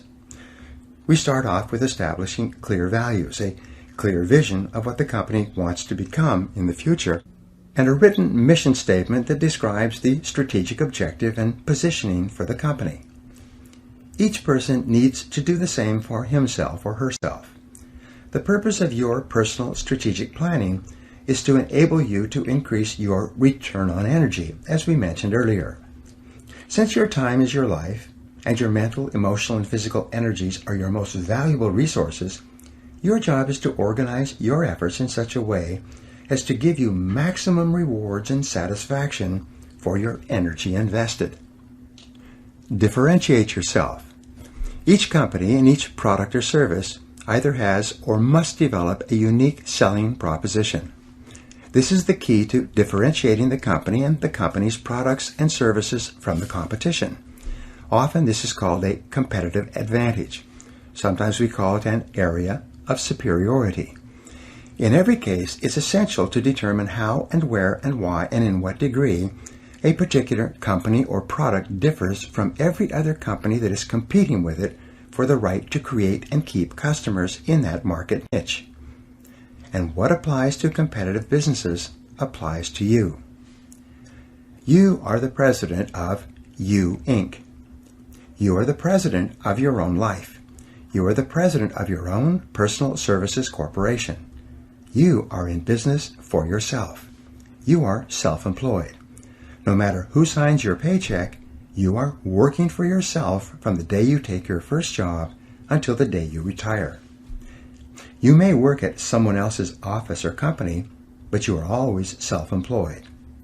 The failure of many people to recognize this fact of self-employment and to behave as though this were true is a major reason for low self-confidence, underperformance, unhappiness, and failure in working life. As the president of your own company, selling your services in the marketplace to the highest bidder, you are completely responsible for identifying your own unique selling proposition. What is it that you do better than anyone else? Why are you special or different? What is your area of competitive advantage? If you had to write in 25 words or less exactly why someone should hire and promote and pay you to do a particular job, rather than hire, promote, and pay someone else, what would you point out as your area of superiority? Join the top 3%. Many people have a tough time with this question. What matters at this point, though, is that you are asking the question at all. The very fact that you are thinking this way is moving you rapidly into the top 3% of working Americans, or working people worldwide. Only the top 3% see themselves as self-employed and self-responsible, and they are the most respected and important people in any organization. Your first question is, what am I really good at today? What is your personal area of competitive advantage or superiority in your current job? Each person is responsible for asking and answering these questions for himself, today, and throughout your career. No one else can or will do it for you. The amount of knowledge in every field is doubling every 2 or 3 years, and sometimes every 6 months. Your skills are becoming obsolete at a more rapid rate than ever before, and new skills are essential for survival, much less success in highly competitive markets. If your knowledge and skill isn't doubling every 2 to 3 years or faster in your field, you will soon be out of your business and someone else will have your job. Whatever got you to where you are today is not enough to get you any further. As Marshall Goldsmith entitled his best-selling book, "What got you here won't get you there." This is an inevitable and unavoidable fact of working life. designing your future. Your next question is, what could be my area of competitive advantage? Of all the areas where you might be able to develop an area of superiority and become really good, taking your values and goals into consideration, what could it be sometime in the future? And the final question, perhaps the most important question on this subject, is the question, what should my area of competitive advantage be? If you could be really excellent at any one skill sometime in the future, what one skill would help you the most to move to the top of your field? Imagine that you have no limitations at all on what you could learn and master. To accelerate your career, what should you really be good at sometime in the future? Find out what you are meant to do. A friend of mine built a company and sold it a couple of years ago. He had money in the bank and he decided to change careers. He had lots of time to think about it and to make the right choice. He went to an industrial psychologist and took an entire battery of tests and underwent several interviews to find out what he was ideally suited to do in a new career. At the end of this process, his friend, the industrial psychologist, sat him down and told him that his greatest strengths were consulting and presenting professional development seminars for managers and salespeople. Well, my friend got a little bit angry. He said, "But you know that I'm afraid to speak on my feet in front of a group. You know that it makes me nervous and I become tense even thinking about it." His friend said, "Yes, I know that's true, but you didn't ask me to tell you what would be convenient and easy for you to do. You asked me to tell you what would be the right thing for you to do. And the area where you have the greatest potential strength at this time is in consulting and training managers and salespeople. Be prepared to develop new skills." My friend realized that what he was saying was true. He then went out and took courses where he learned to overcome his fear of public speaking. He learned how to give presentations to a professional audience. It didn't take long, and 6 months later, he began his own consulting and training business. He is now doing extremely well, and he's never been happier in his whole life. It often happens that your strengths are like muscles, undeveloped and requiring a long period of exercise to build up to the point where you can begin to win competitions. Michael Jordan said, "Everybody has talent, but to translate it into ability takes hard work." A journey of 1,000 leagues begins with a single step. You start by sitting down and setting goals for yourself. You decide where you are now and where you want to be at a specific time in the future. What additional knowledge and skills will do the most to help you to increase your return on energy invested? In what areas will a particular skill be useful and valuable to you and enable you to stand out from others? Be aware of yourself. We know today that the key to a fully functioning, fully integrated personality, the basic factors underlying self-confidence, is for you to become more aware of who you are and what you really want. Each person has a part of their talents and potential skills that are unknown, either to themselves or to others. Sometimes the greatest breakthroughs in your life will come from discovering parts of your potential that neither you nor anyone else knows are there. To become more aware, you begin with the process of self-disclosure. In determining your strengths for the future, you begin to engage in a search process to explore all the different areas where you may have hidden talents. One form of self-disclosure is to fill out a series of questionnaires and tests that examine parts of your personality and skills of which you might be unaware. Invest in yourself. Some years ago, I personally went to an industrial psychologist and took a battery of tests to find out my strengths and weaknesses. Much of my adult life since then has been affected by what came out of those tests. The tests pointed to areas where I had natural talents and abilities. They also revealed my personality weaknesses and areas where I had little interest or ability. These tests, such as the DISC Values Assessment, can do the same for you. They reveal a lot about you. They tell you what you like and enjoy and what sort of work you will find most fulfilling. They tell you your true values and major motivators, and what areas of activity will make you the happiest. their results can save you years of hard work in the wrong job.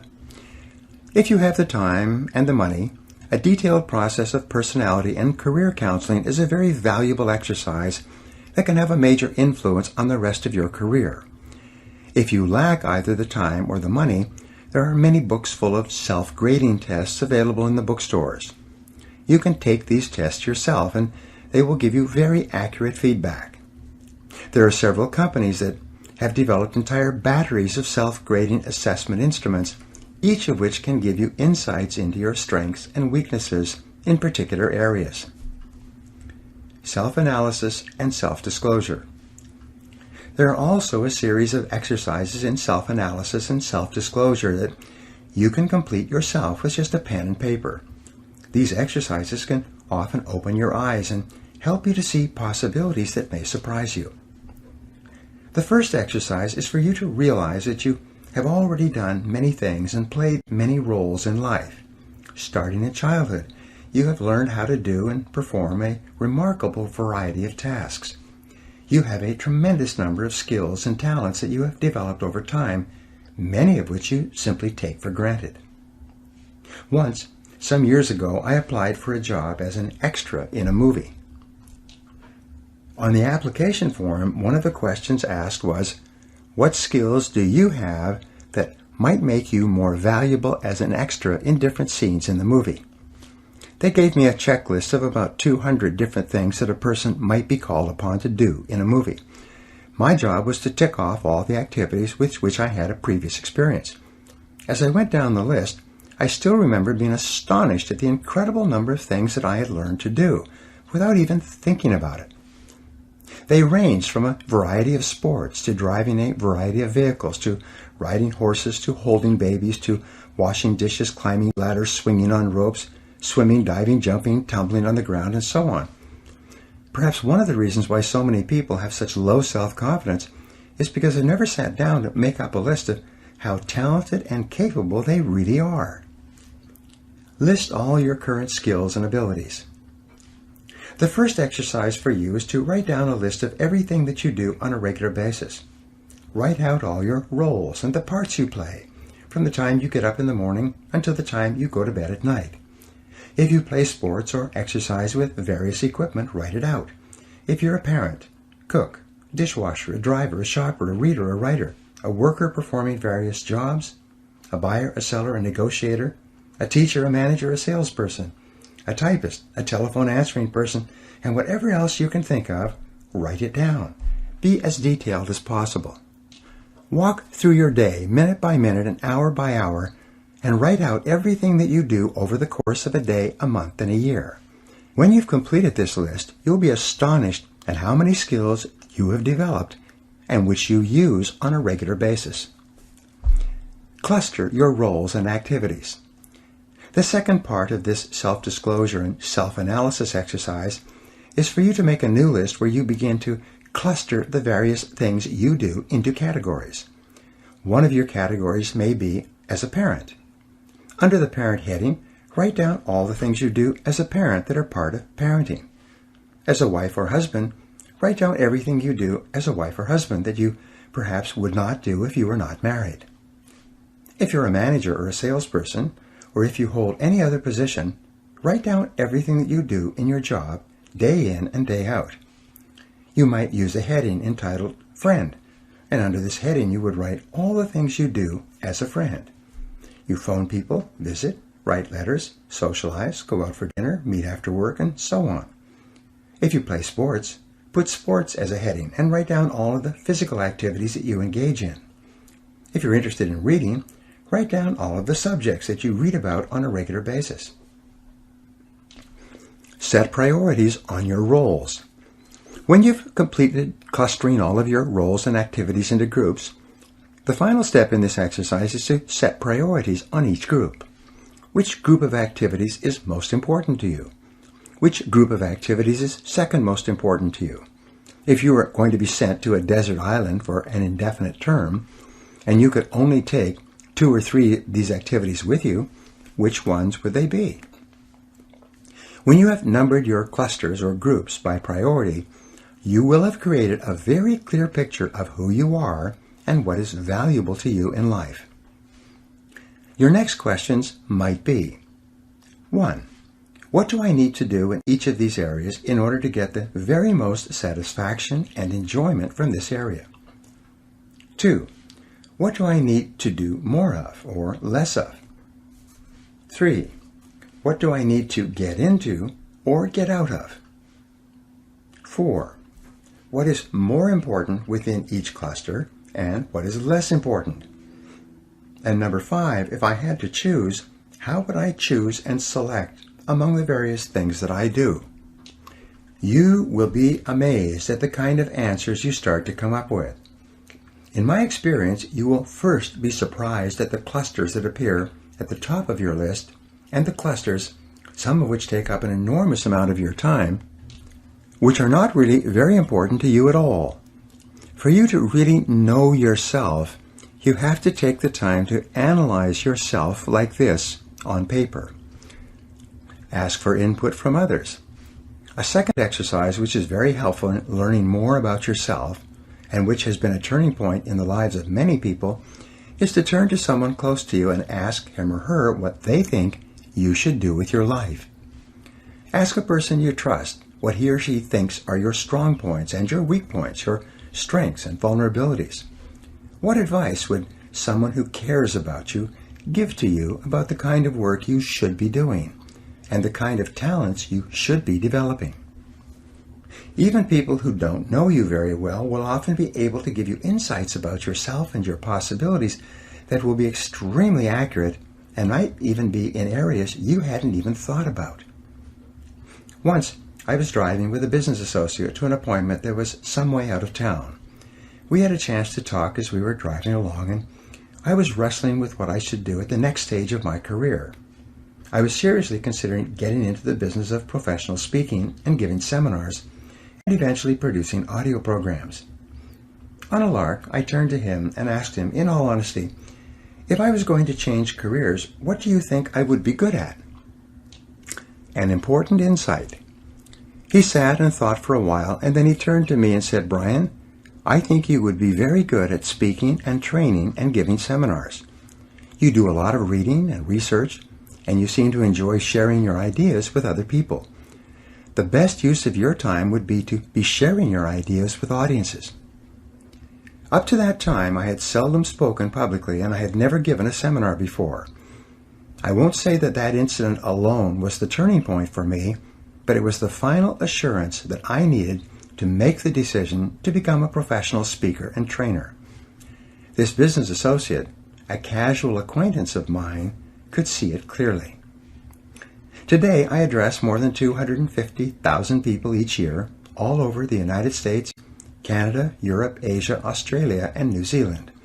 I've spoken on every island in the Caribbean and in Mexico. So, it must have been the right decision. Determine what motivates you. A third method of self-analysis is to apply the work of Dr. David McClelland of Harvard to assessing your own areas of greatest potential. McClelland developed a method of interviewing people to find out what sort of jobs they would be best at doing. His conclusion was that people fall into 3 basic categories. You can usually tell whether or not a person will be suited to a particular job by finding out whether or not they fall into one of these 3 areas. The method of interviewing, which you can do on yourself, consists of asking the job candidate detailed questions about previous peak experiences or moments of personal pride in his or her past. The categories were determined by analyzing what most motivates a person. What are the sort of activities that a person most enjoys and has been most successful at in their previous life and work? There are basically 3 motivational profiles, and each person falls into one of them, as do you. The first is called the achiever profile. The achiever is a person whose greatest sense of accomplishment comes from achieving something that is almost exclusively an individual activity. A person who enjoys climbing a mountain, or completing a course of study, or running a race, or overcoming any obstacle to win through by himself or herself would be classified as an achiever. There are specific strengths that achievers have and specific jobs that achievers would be best at. One of these would be in the field of selling. Because selling is an individual activity, the people who are the very best at selling are those who most enjoy individual activities and individual accomplishment. The second type of motivation is the leader profile, or that of power. A person with a strong power orientation is one who enjoys getting things done through others. Power in this context refers to being able to influence and coordinate the activities of others over a period of time to complete a complex task. A coach of a sports team or a manager at work who really enjoys what he or she is doing would be a person who is most motivated by this kind of power or influence. The third kind of motivation is called affiliation. A person with an affiliation motivation is one who most enjoys working harmoniously with other people as part of a team. This person enjoys both supporting others and being supported by others. He or she enjoys cooperating with others toward a common goal and seeing the goal achieved successfully. Questions to ask. When you apply this test to yourself, you ask yourself the following. 1. What do I like to do more than anything else? 2. What have I done in the past that has given me my greatest feelings of self-esteem and personal pride? 3. What have been my personal peak experiences in life? Whatever you seem to have enjoyed the most is a good indication of where your strengths lie. Your strengths may be completely hidden, but by asking yourself these questions and facing the answers unblinkingly, you will begin to uncover those strengths. When you uncover a potential strength in yourself and begin to develop it so that you can use it in your life, you begin to feel really terrific about yourself. Make a real difference. Your most important job is to apply yourself where you can make the greatest positive difference. This will be the area where you get your highest return on energy. When you are working and expanding your capabilities in an area of your greatest strengths, you feel terrific about yourself. You feel like a winner. You enjoy wonderful feelings of self-confidence and self-esteem. Accept your weaknesses. It's also important for your happiness that you develop a proper perspective on the inevitable weaknesses that you will have in almost every area. Here are some insights that may be helpful to you. The first insight is that almost every weakness can be viewed as a strength inappropriately applied. If you use one of your strengths where it is neither required nor helpful, it can be actually a weakness in that it interferes with your ability to get the result you desire. Sales versus management. I had a gentleman working for me at one time who was direct and extremely aggressive. He started in sales and was very successful and was promoted into a management position. As a manager, his aggressiveness made him the kind of person that no one wanted to deal with. What I had forgotten was that his major skills lay in selling, in an area of individual achievement. His aggressiveness was a strength in selling, but a weakness when he was put into a management position where his strength could not be used properly. Many of the so-called weaknesses that you might have are merely strengths being used in the wrong place and for the wrong purposes. Situational weaknesses. A weakness may simply be situational. There's an old saying that when you go into the woods, you must expect the mosquitoes. Sometimes you will be criticized for the things you do, and you may conclude that you are weak in these areas. But it may be that criticism just comes with the territory. I speak on sales, management, and motivation to a great number of people. Occasionally people come up to me or write and tell me that they didn't like my talk. Even though more than 99% of the emails and letters that I receive are highly favorable, there are inevitably people who, for some reason, are not happy. These are the inevitable mosquitoes that go along with my profession. You will find that there are inevitable complaints and criticisms that go along with whatever you do. They may not be indicative of a weakness at all, merely an opinion or an observation by another person. You may be hypersensitive. You may have a personality weakness that has been caused by a previous experience. Someone may have taken advantage of you in the past, and you may be hypersensitive to being taken advantage of again in the future. You may have been raised with destructive criticism and have therefore developed a very thin skin as a result. The slightest suggestion that a person does not completely approve of your behavior might cause you to react negatively. This may be seen as a personality flaw or weakness, when, in reality, it's merely a result of your previous reinforcement history. It may also be something that will be helpful for you to decide to get over. Amenable to education. Your weakness may be amenable to education. Often the only thing holding you back from extraordinary accomplishment is a little bit of learning. If you take the right courses, listen to the right audio programs, and read the right books, that may be all you need to do to become exceptional in your field. Your supposed weakness may be irrelevant. It may be that someone else expects you to have certain qualities and abilities that you simply don't have and that you are not interested in or capable of developing. Often the disappointment of others can cause you to feel that you are deficient in some way, when in reality, that particular skill or ability is not important to you anyway. Weaknesses are good indicators. And finally, what appears as a weakness can be a key indicator of the type of work or activity that you should not be engaging in. It may be that you don't enjoy that area of endeavor at all. If you try to do a job or task and you consistently do it poorly, this may be a way of nature telling you that this is the wrong field for you. Strengths and weaknesses. The most important point to remember with regard to your strengths and weaknesses is that everybody has both. There are areas where you are strong and there are areas where you can become extraordinary in your performance. There are areas where you are weak, and you probably should not be spending any more time there than is necessary to assure that you are good enough not to hold yourself back. Take the time to analyze yourself carefully. By practicing self-disclosure with yourself and others, both in written and spoken form, you will develop a higher level of self-awareness and self-honesty. As you become more knowledgeable about your strengths, you'll become more self-accepting of who you really are.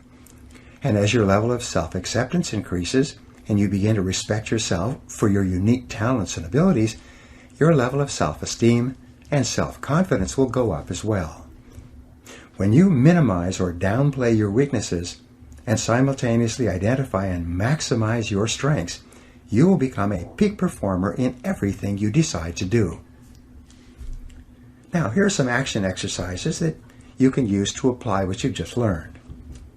Number 1, decide today that you are going to become very good at what you do, that you're going to join the top 10% of people in your field. Number 2, identify the most important skills you have, those skills that are most important to your doing your job in an excellent way. Number 3, determine your natural strengths and abilities, those jobs and tasks that you do well and most enjoy. Number 4, what is your competitive advantage?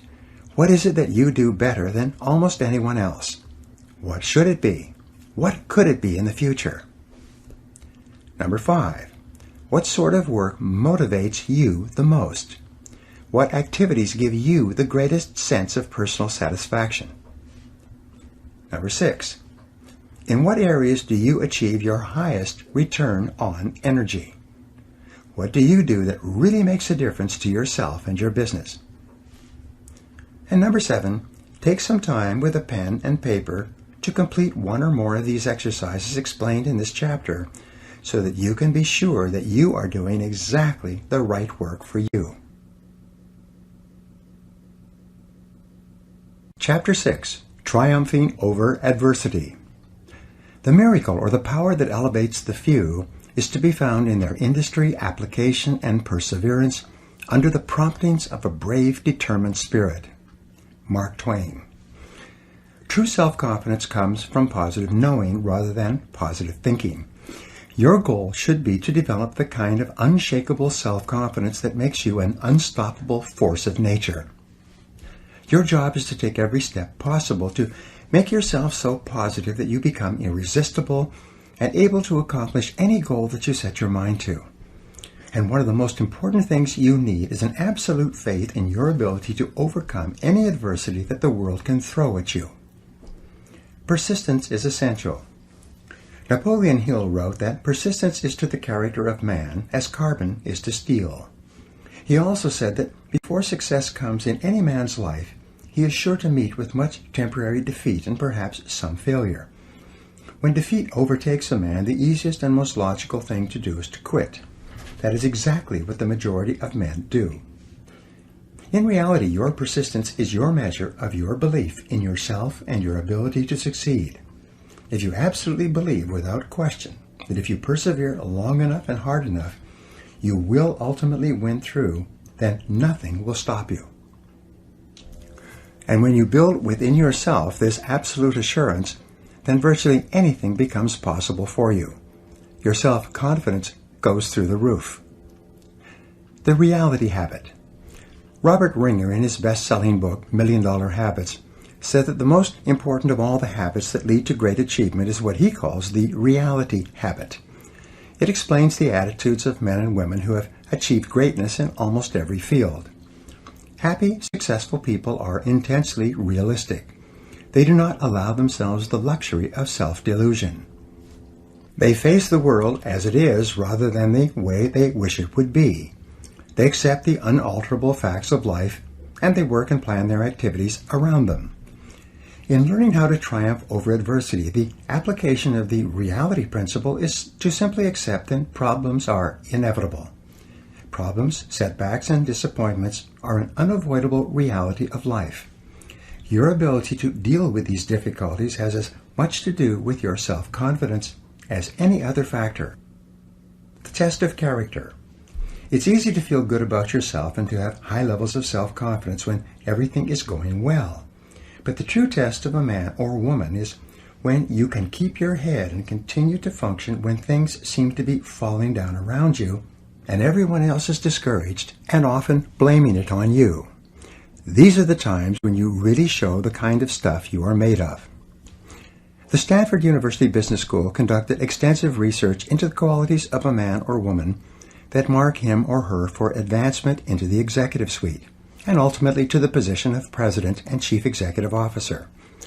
They used a variety of questionnaires, surveys, and tests going back to when an individual first joined a large company to find ways to predict which people would be most likely to rise to the top of a large organization.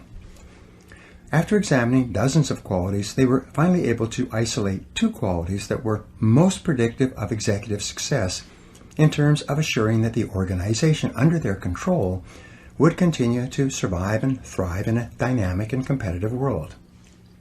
Play well on the team.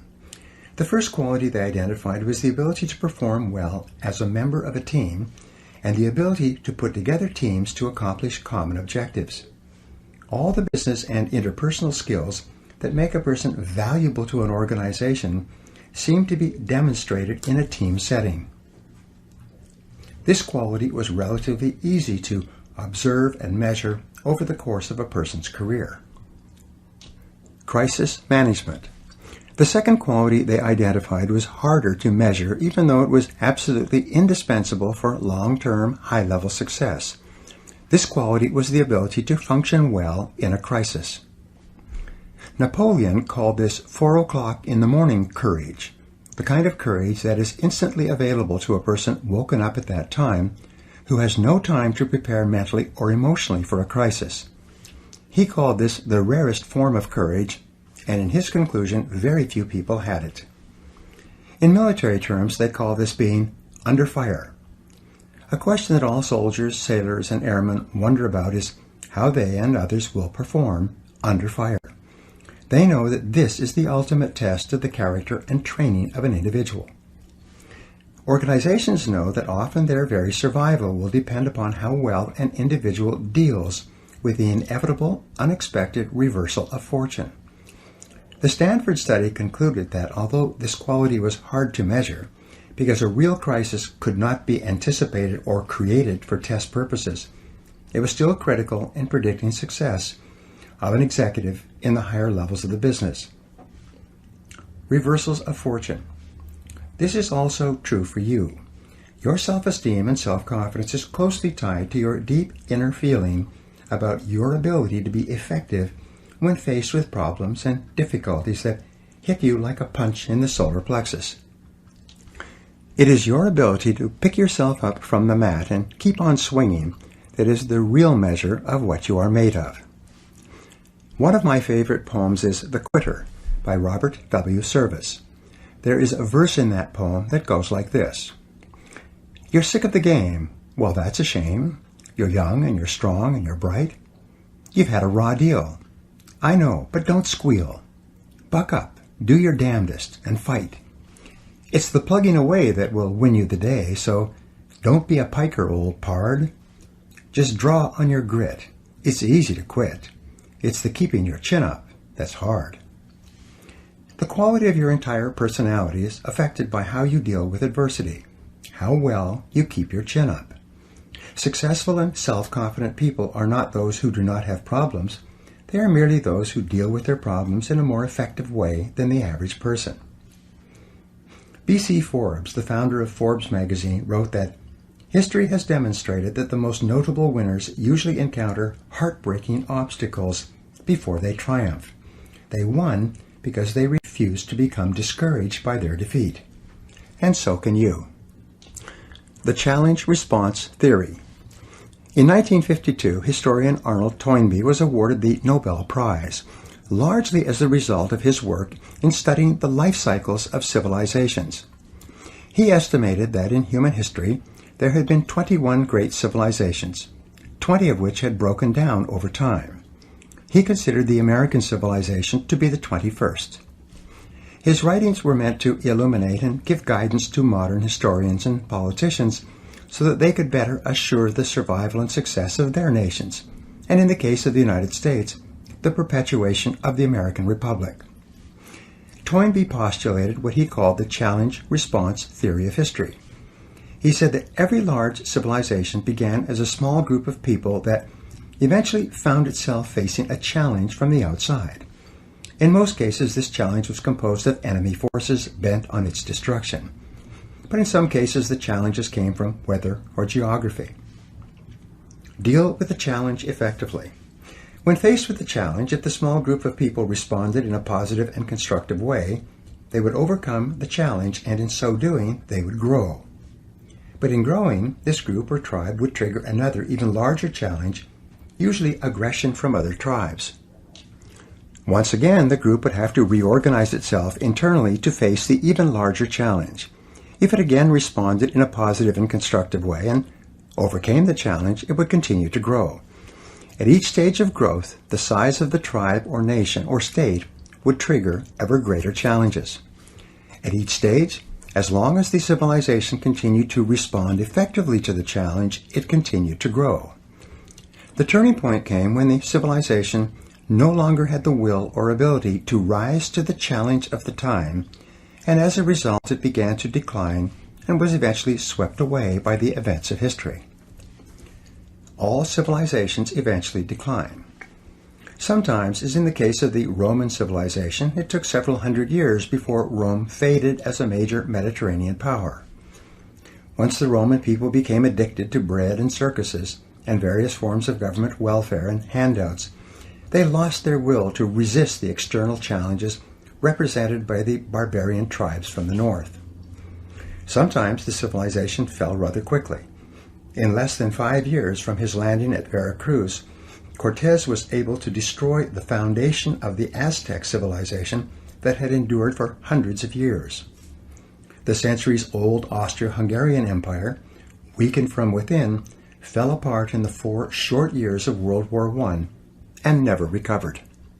However long the period of decline, the critical event was always the loss of will and the inability to rise to the external threat or difficulty. Toynbee concluded that with very few exceptions, civilizations decline from within before they are conquered from without. The story of your life. The reason why Toynbee's theory is so relevant to you and I is that it explains much of our lives. No matter how well our parents protect us when we are growing up, sooner or later we face challenges and difficulties in our relationships, our work, and in our other activities. Each time we face one of these external challenges, we have the choice of either responding positively and constructively or of letting it overwhelm us.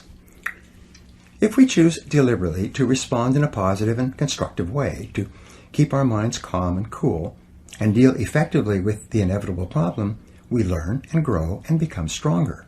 Our self-confidence goes up. Our belief in our ability to achieve our goals increases. Our self-esteem rises. We develop a better self-image, and we become more self-assured, confident, and optimistic. The rise and fall of a business. Every small and large company goes through the same cycle of challenge and response. If a small company is capable of rising to the inevitable setbacks and reversals it experiences, it continues to grow and, in so doing, triggers even greater challenges, reversals, and setbacks. Peter Drucker said, "A company stays in business as long as it continues to make enough money to pay for its mistakes." One business consultant estimated that every 3 months a small business has a crisis that, if not responded to properly, will lead to the collapse of the enterprise.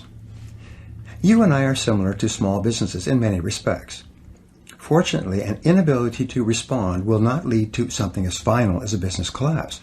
But if, for any reason, we don't get on top of the challenges, but rather let them get on top of us, our self-esteem and self-confidence will decrease, and our ability to deal with subsequent difficulties will diminish dramatically. Your responses determine your future. Almost everything that happens to you is determined by your responses to the ups and downs of daily life. Your responses are the result of everything you have learned and experienced over time. Thomas Huxley said, "Experience is not what happens to a man, it is what a man does with what happens to him." Your life and everything about you is demonstrated in the way you react. It's not in what happens to you, it's how you respond to it. This is why the Stanford study was quite clear about this quality when it stated that the proven ability to function in a crisis is the absolute prerequisite for promotion to a senior position. In a way, what we are really talking about here is character. One of your aims in life should be to develop your character, to become a better and finer and stronger human being.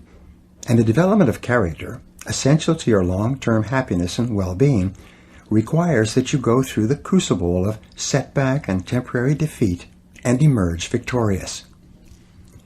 Problems and difficulties come unbidden. You probably make every effort to organize your life in such a way that you minimize the unexpected and usually unpleasant surprises that may occur. You use your intelligence, education, and experience to arrange your life and affairs so that you avoid adversity whenever and wherever possible. You probably plan and prepare carefully in advance to assure that things go smoothly at home and at work. You are especially careful with your health and with the well-being of members of your family. You are thoughtful about the things that you can do to assure a greater likelihood of success in your business or career. You lock doors, insure properly, drive carefully, and otherwise reduce your potential exposure to unhappy events. Almost everyone does this, except for those who are thoughtless and irresponsible. Yet, in spite of making every effort to avoid adversity, you experience adversity nonetheless. Adversity comes to you unbidden. You tend to be blindsided by adversity. It befalls you in spite of your very best efforts to the contrary. Adversity and character development. But yet, in the absence of adversity, you cannot develop a stronger character. You cannot become a better person.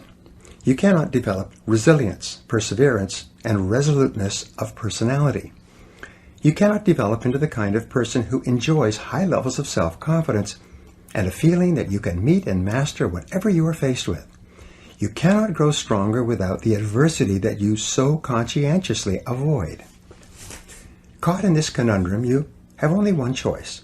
You can choose in advance to be equal to the occasion. Ann Landers summed it up beautifully in these words. She wrote, "If I were asked to give what I consider to be the single most useful bit of advice for all humanity, it would be this.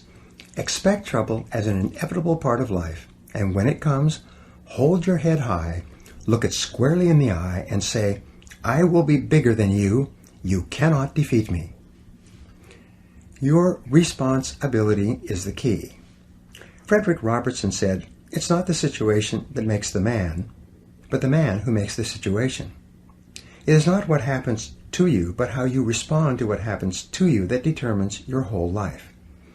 In the responses chosen are contained the determining factors of human greatness or depravity. Great men and women are simply those who have responded well when the chips were down, and the rest is history. Dr. Abraham Zelznick of Harvard is one of the few people who has ever done extensive research into the subject of disappointment.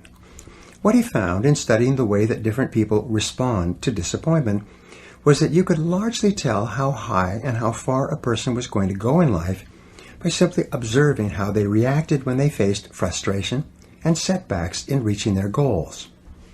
Dr. Zelznick found that the great majority of people do not prepare mentally for the inevitable disappointments that come in life, and when they arrive, they tend to be taken off guard and emotionally overwhelmed. They then generalize these disappointments and allow themselves to feel that because they have not succeeded, they're not really very good at what they do. They tend to interpret these disappointments as being indicative of their lack of ability and competence. As a result, they become easily disappointed in themselves, and they lose the courage and confidence that they need to press forward. Often they become depressed, and in the majority of cases, they gradually give up. They stop setting goals and working on themselves and become more concerned about security and potential loss than about taking chances and potential gain. Responding well to disappointment. The high achievers in his study responded to disappointment very differently from the low achievers. First, they mentally prepared for a disappointment in advance, so that when it arrived, they had already given some thought to how they would react and to the possible courses of action open to them. They looked upon a particular setback as being specific to a particular situation and not being indicative of a general lack of ability or of a character flaw. More than anything else, top men and women had developed a series of mental tools that they used almost automatically whenever things went wrong for them. Crisis anticipation. Napoleon Bonaparte is considered by historians to have been perhaps the most brilliant battlefield general in human history. In a military career spanning 25 years and involving hundreds of battles, large and small, he lost only 3 battles. It was said that his very presence on the battlefield was worth an additional 40,000 soldiers to the French army because of the boost in morale that it gave them. Napoleon was famous for taking the time to study the battlefield and to think through every possible eventuality of the pending battle. He prepared with no illusions and with an attitude that dealt with the worst possibilities and reverses that could occur. When the battle was underway and confusion reigned everywhere, a steady stream of messengers and officers would come to him with news and messages, requesting instructions on what to do next.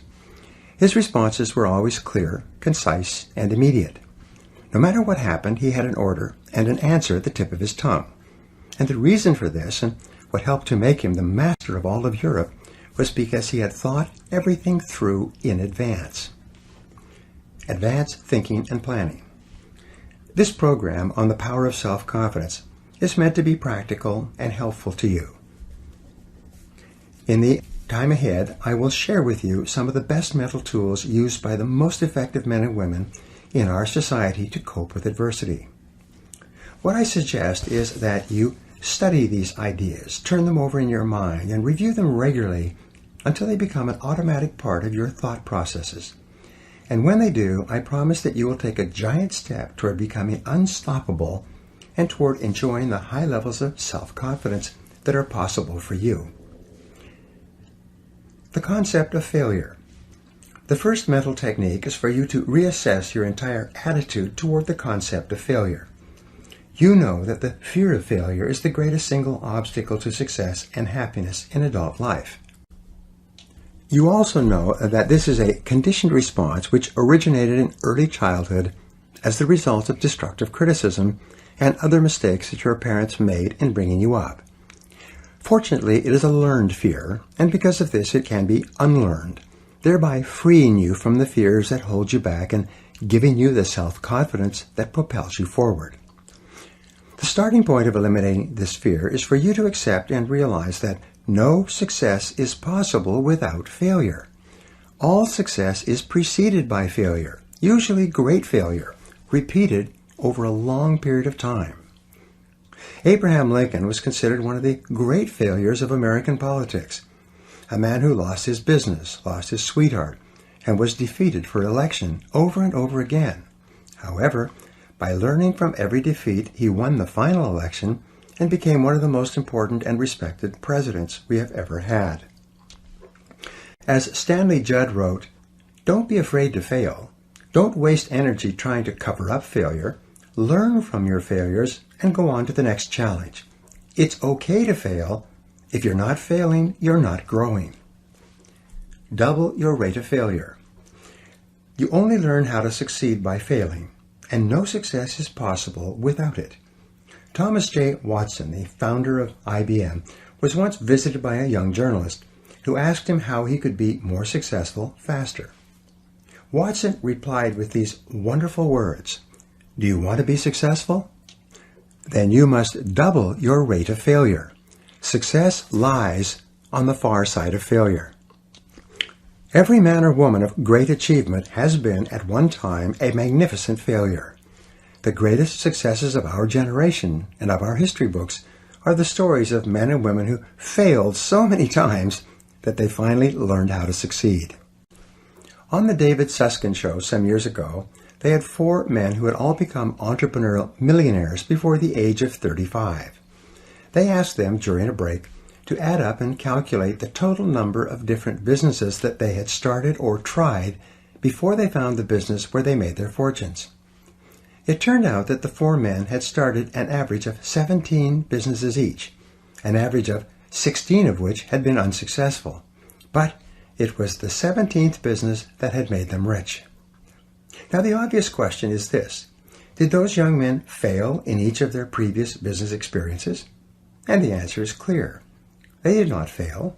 They were learning how to succeed. Their previous business enterprises were the testing grounds where they learned the lessons necessary to achieve financial independence later. Our greatest inventor. Thomas Edison was the most successful inventor of the 20th century, or of any century. He developed not only the electric light bulb, but the electric power company that made it possible to deliver electric current and sell electric light bulbs to every city, town, and village in America.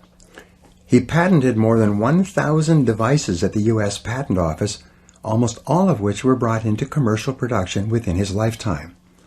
Our way of life and the way of life of almost everyone in the world has been profoundly affected by his successes in the area of invention. But Thomas Edison was also an extraordinary failure as an inventor.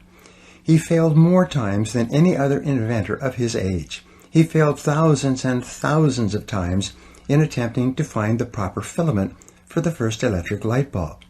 He failed thousands of times more in attempting to find the proper plant from which to draw natural rubber. In his laboratories at what is now known as General Electric, he brought together some of the finest scientific minds of the age so that they could dramatically increase the number and speed of their failures. Success is a numbers game. Edison knew that success is a numbers game. It is based on intelligent effort and the law of probabilities. If you try enough different things in enough different ways, and you learn from each test or failure, then you must inevitably be successful. The fear of failure, on the other hand, causes people to try fewer and fewer things, thereby lowering the probability that they will ever achieve anything of consequence. In the same year that Babe Ruth hit more home runs than any other batter in America, he also struck out more than any other batter. When the ball was thrown, he swung with every ounce of strength he had, often spinning around and falling down on the ground as a result of his efforts. But he also set an American baseball record that was not broken for decades and became a legend that we still talk about today. Henry Ford, who was bankrupt at the age of 40 and who went on to become one of the world's richest men, wrote, "Failure is just another opportunity to more intelligently begin again." Dr. Joyce Brothers wrote that the person interested in success has to learn to view failure as a healthy, inevitable part of the process of getting to the top. Learn from every failure. Your job is not to fear failure or to avoid failure so much that you also avoid success. Your job instead is to move forward and take intelligent risks, thinking them through in advance and learning everything you can as you go along. Zig Ziglar said that you can tell how high a building is going to be by looking at how deep they dig the foundation. The height to which you rise in life will always be determined by the depth of your own personal foundation, which is almost always the quality and quantity of your failures and what you have become as a result of them. Napoleon Hill wrote, "When defeat comes, accept it as a signal that your plans are not sound. Rebuild those plans and set sail once more toward your coveted goal." Dale Carnegie wrote, "The successful man will profit from his mistakes and try again in a different way." The starting point of triumphing over adversity is to overcome the fear of failure to the point where you are willing to proceed boldly in the direction of your dreams. Whatever your emotions, fear, or desire, they control your decisions and everything you do. When you write down clear goals and make detailed plans for their accomplishment, and then think about your goals all the time, you build up within yourself the white-hot heat of desire, which can eventually become so powerful that it overcomes any fear of failure that might hold you back. The more you think about your goals and talk about your goals and write out your goals on paper, the more determined you become to make them a reality, and the more likely it is that you will push yourself forward to overcome the fears that might hold you back. Plan for the future. The second mental technique that you can use to deal with adversity is called crisis anticipation, and it refers to your ability to think. Your mind is the most powerful tool that you have with which to apprehend reality. Everything you feel and all your reactions are initially determined by how you think about any subject. If you change the quality of your thinking, you change the quality of your life. And this begins by applying your ability to think to your existing situation. Crisis anticipation is the exercise of looking down the road 6 to 12 months and making a list of everything that could go wrong in the areas that are important to you. It's similar to what Napoleon did in anticipation of an upcoming battle. If you're in business, make a list of all the problems that might arise that could threaten the survival of your business. If you're in sales, make a list of all the things that could happen that could dramatically decrease your sales volume. With regard to your family, or even when considering a family vacation, make a list of all of the unexpected events that could occur that would derail your plans and goals. Spread the risk. In one business I worked with, the owner found that more than 60% of the sales were coming from 2 of the 11 salespeople. If one of those people quit, or worse, went to work for a competitor, the company's sales volume would decline dramatically and its ability to survive might actually be threatened. Once the owner was clear about this, he immediately began an intensive sales training program for all his people. Simultaneously, he began recruiting and looking for better salespeople while making arrangements to encourage his poor performers to go elsewhere. Within 6 months, no single salesperson accounted for more than 15% of the business.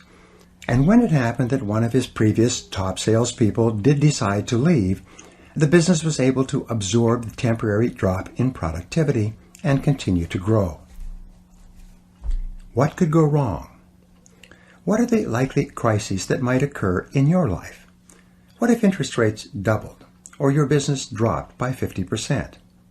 What if your best-selling products stop selling, or your best customers stop buying? In what areas are you overly dependent on someone or something else for your continuing success? And what steps could you take, starting today, to guard against a crisis should it occur? You will be amazed at how much more self-confidence you will have when you have thought through the critical areas of your life and made plans in case something goes wrong. Otto von Bismarck, the Iron Chancellor of Germany, was considered to be one of the finest statesmen of the century. He was famous for always having what came to be called a Plan B for every situation. No matter what happened, and no matter how hard he had worked to bring about a particular result, if he was not successful, he could always reach into his drawer and pull out a fully developed backup plan ready to go. This habit of preparing for the unforeseen outcome led to him becoming one of the most powerful statesmen in Europe. Become intensely solution-oriented. Think about the solution, about what can be done, rather than what has happened and who is to blame. Don't waste a minute being upset or angry about something that has happened and that cannot be changed. Consciously choose the future over the past. Become intensely solution-oriented rather than problem-oriented. Think about what can be done immediately to resolve the difficulty. Look for the valuable lesson that you can learn from this situation. Think how you can minimize the damages and maximize any opportunities that might arise out of this setback. As Friedrich Nietzsche, the philosopher, once said, "What doesn't kill me makes me stronger." The only real antidote to worry and negativity is positive, purposeful, constructive action in the direction of your goals. As soon as you take action, your self-esteem and self-confidence start to increase again. You begin to feel more in control of your emotions and of your life. You stop making excuses and you start making progress. You start thinking about how you can turn this situation to your advantage. Never consider the possibility of failure. In the final analysis, you triumph over adversity by having clear values, clear goals and plans, and complete control over your mind and your thinking. You win by thinking about winning all the time and refusing to consider the possibility of losing. You begin by resolving to persist, no matter what the odds, no matter what happens, until you succeed. You recognize that persistence is a form of courage. It's the courage to endure in the face of adversity and disappointment, and it is the one quality which guarantees that ultimately you will be successful. Calvin Coolidge, President of the United States, summed this up when he wrote, "Nothing in the world can take the place of persistence. Talent will not. Nothing is more common than unsuccessful men with talent. Genius will not. Unrewarded genius is almost a proverb. Education will not. The world is full of educated derelicts. Persistence and determination alone are omnipotent." Courage and persistence. Persistence is self-discipline in action. Each time you exert the self-discipline to persist in the face of adversity and disappointment, your self-esteem goes up.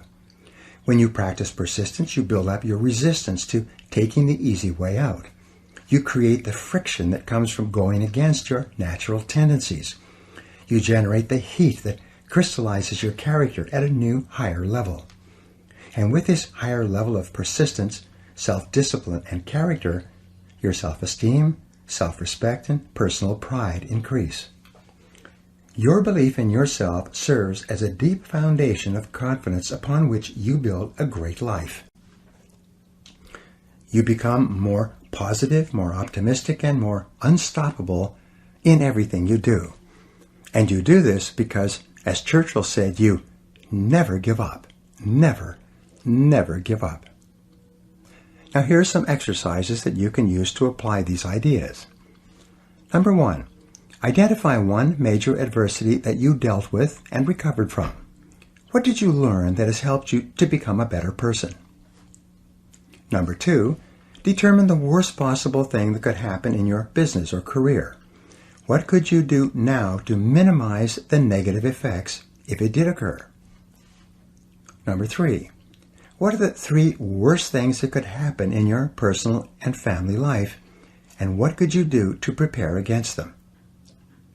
Number 4, what are the 3 biggest mistakes that you have made, and what did you learn from each one? Number 5, what is the most effective way you could respond to your biggest problem today? Number 6, in what areas should you be prepared to take action and move forward rather than playing it safe? And number 7, what one action are you going to take immediately to face your fears and to move forward toward the achievement of one of your most important goals? Chapter 7, Self-Confidence in Action. James Allen said, "Above all, be of a single aim, have a legitimate and useful purpose, and devote yourself unreservedly to it." One of the most valuable experiences you can engage in accomplishing any goal you can set for yourself, is to ask yourself, what is my limiting step? What is the one factor that determines the speed at which I achieve my goal, or whether I achieve it at all?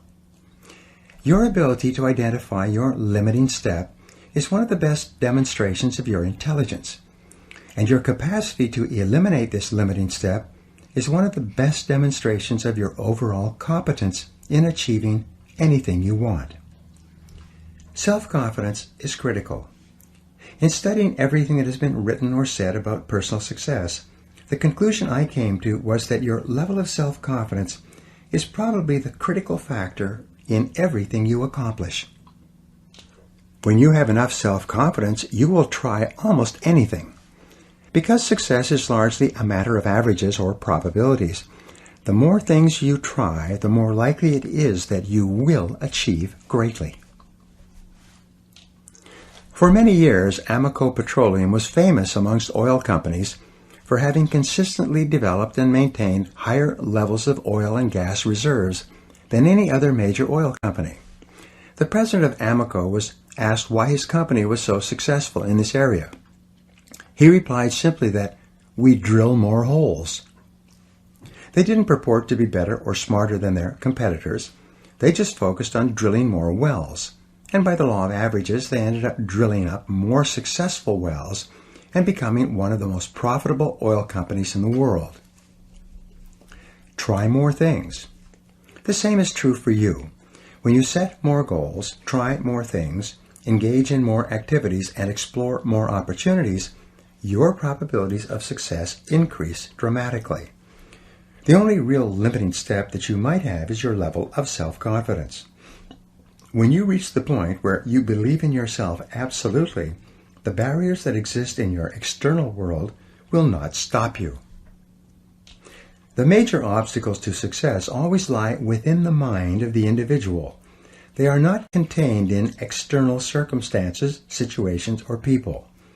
As soon as you win the inner battle, the outer battle seems to take care of itself. The development of self-confidence has been the turning point in my own life. The reason I feel so strongly about the subject is because of what it has meant to me.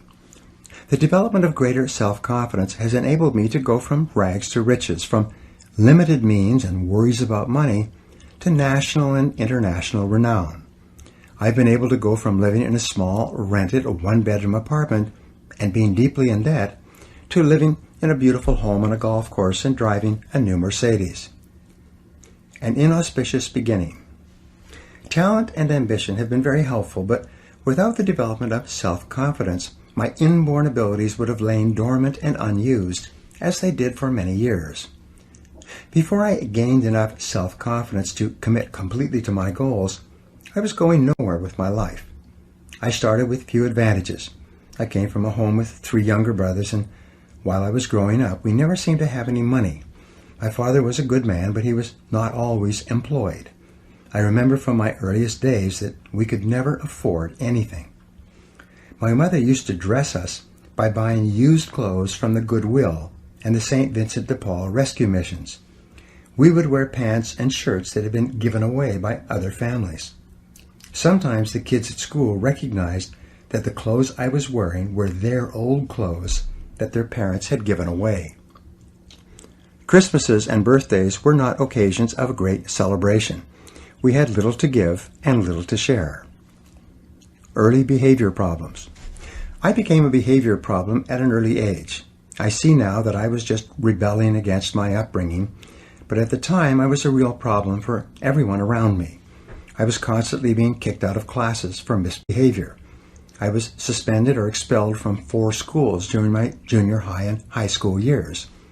I had the sorry distinction of being the worst behaved kid in school with more detentions, demerits, and failed classes than any other kid in the 9th, 10th, 11th, and 12th grades. I learned later that my teachers had voted me the most likely to end up in prison. I began working at a young age. I worked at a part-time job and then full-time jobs to earn my own money, buy my own clothes, and eventually get my own car. I worked as a dishwasher in a small hotel for 8 to 10 hours a day during my 12th grade year, and although I didn't drop out of high school, I failed out. Failure from the beginning. I continued going to school until the year was over, but I failed 6 out of my last 7 courses.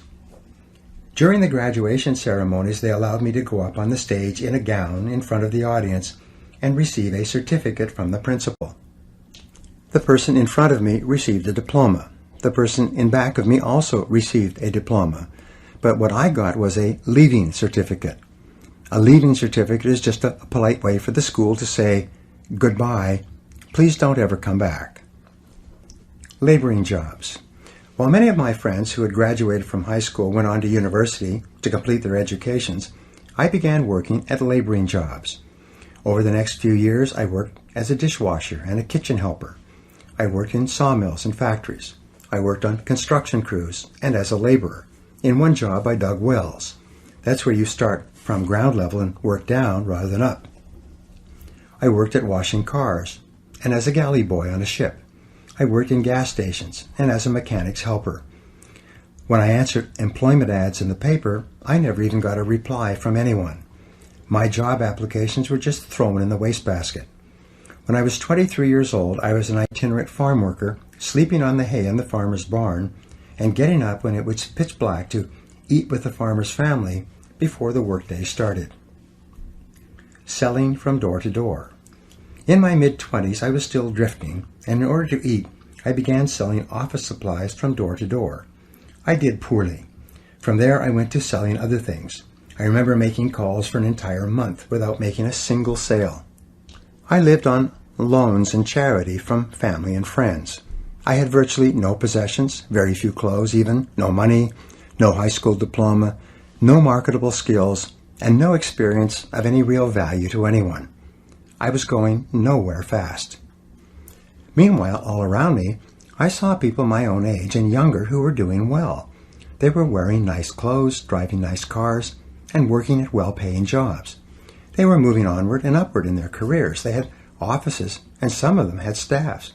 Several of them had gotten married and had homes and families and cars and furniture and what appeared to be pretty good lives. The big question. From the age of 15, I had been wondering why it was that some people were more successful than others. While I wasn't making much progress on the outside, I continued to read and search for the answers to this question, and I began to experiment with some of the ideas I discovered. My first turning point came when I realized that my problems at school and in getting along with other people were as a direct result of my own personality. I realized that if I wanted things to change, I would have to change. I began to understand that my unhappiness and anger and frustration at my childhood experiences had caused me to develop a negative personality that turned many people off.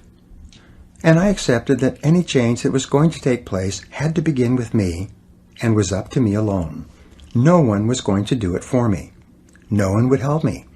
No one else really cared. If I wanted to be successful and popular with others, I would have to go to work on myself and become a different person. The big turning point. The second turning point for me came when I was poor and 20 years old, living in a one-bedroom apartment and working at a laboring job during the day. I realized that I was completely responsible for my life and for everything that happened to me from then on. If I wasn't happy with my income or my work or my education, or my future prospects. It was up to me to go to work on myself and make the necessary changes. They wouldn't happen by themselves. The importance of goals. The third turning point came for me when I discovered the importance of setting goals and of making clear decisions about what I really wanted in each area of my life. When I first stumbled across the subject of goals, I thought they were something that they had in sports. The idea of setting them for myself wasn't quite believable. I had so many problems and excuses that I felt that goal setting was really just an exercise in futility. It might be a pleasant entertainment, but nothing would come of it, considering my situation. Because I had low self-esteem and limited self-confidence, the first goals I set were not very high. They were consistent with what we talked about in the second part of this program. But I looked upon the exercise as more of an entertainment than as an important stepping stone to success. I remember sitting in someone's cheap hotel room many years ago. I took out a piece of hotel stationery, wrote out a series of goals, put deadlines on them, and then made a simple plan for accomplishing them.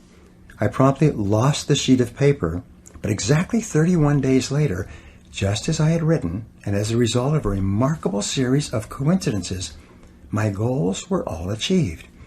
I was in my 20s at the time, and I still remember the feeling of astonishment I had at that time. I felt that I had learned about a secret power that I could use to accomplish almost anything. 3 great ideas. I had learned 3 important ideas. First, accept complete responsibility for yourself and for everything that you are and ever will be. Second, accept that you can change your situation only by going to work on yourself and learning the things you need to know to be better. And third, set clear goals with timelines for the things you want and then work every day to bring those goals into reality. For the next few years, I used these ideas sporadically. Each time I did, I would experience a burst of success and progress. As soon as I achieved a modicum of success, I would abandon these ideas and go back to simply reacting and responding to whatever happened on a daily basis. It took me several years before I finally began practicing these ideas and many others that I mentioned in this program consistently. I then began to get results in a systematic and consistent way. We sabotage ourselves. I learned later that our natural tendency is to work hard until we find a method or technique that works for us, whether in life or work or relationships, and then, for some perverse reason, we promptly abandon the technique and go back to behaving in our old way, in a random and haphazard manner. A mental exercise program, like goal setting and positive thinking, is very much like a physical exercise program. If you expect it to really work for you, you have to practice it persistently every day and keep at it indefinitely. When I began to apply these proven success principles to my life and worked on them every day, I was able to bring about almost miraculous changes in every area of my life. And so can you. And here's the point. I learned, in retrospect, that the reason why I suffered so many frustrations and why I drifted away from using these principles so often was because I lacked self-confidence. My conscious mind told me that these principles made sense, but my subconscious mind, my storehouse of memories and emotions and previous experiences, was telling me that I wasn't good enough and that success was not really for me. As my friend Zig Ziglar says, I was engineered for success but programmed for failure. I wanted success on the outside, but I didn't believe I was capable of it on the inside. You can develop any quality. The fourth turning point for me, and the reason that I have recorded this program for you, was my discovery that I could develop any quality that I thought was necessary for my success and happiness. I learned that by hard work and repetition, I could overcome and override my feelings of inferiority and undeservingness and build up my feelings of self-esteem and self-confidence. I could identify and then alleviate my own bottlenecks or limiting steps. By working on myself every day, I could build myself up into the high-achieving, happy person that I really wanted to be. by taking my foot off my own subconscious brakes and putting them onto my conscious accelerator, I could begin to move ahead rapidly in life. And the key, the spark plug, was the conscious and purposeful development and maintenance of high levels of self-confidence and the self-esteem that goes with it. The secret of success. Every successful man or woman that I've ever talked to or read about has come to pretty much the same conclusion. By every measure, you have more talent and ability than you could use in 100 lifetimes. You too can step on the accelerator of your own potential and begin moving forward at a speed that will amaze you. Many people who have listened to my programs or gone through my seminars have come back to me and told me that they cannot believe how fast their life begins to improve when they begin to apply these principles on a daily basis. The 4 Ds of success and self-confidence. Here's the question. How do you infuse your whole life with the kind of self-confidence that makes everything possible for you? It is contained in what I call the 4 Ds, which determine success in anything you really want to accomplish. The first D is desire. You must really want to become a totally self-confident human being. You must build up your desire by thinking about it and talking about it and working on it all the time. Your desire must become so intense that it overrides your fears of failure and rejection and inferiority, and it becomes the dominant emotion governing your behaviors. Intense desire is the starting point of all personality modification and goal attainment. The second D is decision. You must make a do-or-die decision that you will go to work on yourself and keep at it until you achieve the kind of self-confidence that enables you to do and be and say whatever you want. You must burn your mental bridges. Many people want things, but they never make the clear, unequivocal decision that they are going to do whatever it takes to get them. The third D is determination. Once you have started to make significant changes in the way you act, your internal gyroscope will try to take over and bring you back into your comfort zone, into your old ways of acting. Sometimes progress will be slow, and often you will see no progress at all. Nonetheless, you must persist in the positive and constructive behaviors that you know will lead to making you into the kind of person you wish to become. Your determination must be as unshakable as the self-confidence that you desire. The fourth D is discipline. Underlying and surrounding all great achievement in life is the quality of self-discipline. This is the ability to make yourself do what you should do, when you should do it, whether you feel like it or not. Every practice of self-discipline strengthens your discipline in every other area of your life. As Napoleon Hill said, after more than 20 years of research into the lives of successful men and women, self-discipline is the master key to riches. It is self-discipline that makes everything else possible. If you have the desire to change, the decisiveness to take action, the determination to persist on your forward track, and the discipline to make yourself do whatever you need to do, your self-confidence and your success are inevitable. Positive knowing versus positive thinking. We said earlier that self-confidence comes from positive knowing rather than from just positive thinking or hoping. It is only when you have a firm conviction or belief in your abilities, based on experience, that you really know that your self-confidence is not an act. This is why every act of self-confidence builds your self-confidence. Every success you experience builds your self-confidence and your ability to achieve further successes. Every mental exercise that you engage in to improve and strengthen your personality builds your self-confidence. And everything that you learn and practice from the lives of other self-confident people improves your own self-image, increases your self-esteem, and raises your own self-confidence. The Gallup Success Survey. Some years ago, in the mid-'80s, the Gallup organization conducted one of the most extensive surveys into the reasons for success ever conducted in America.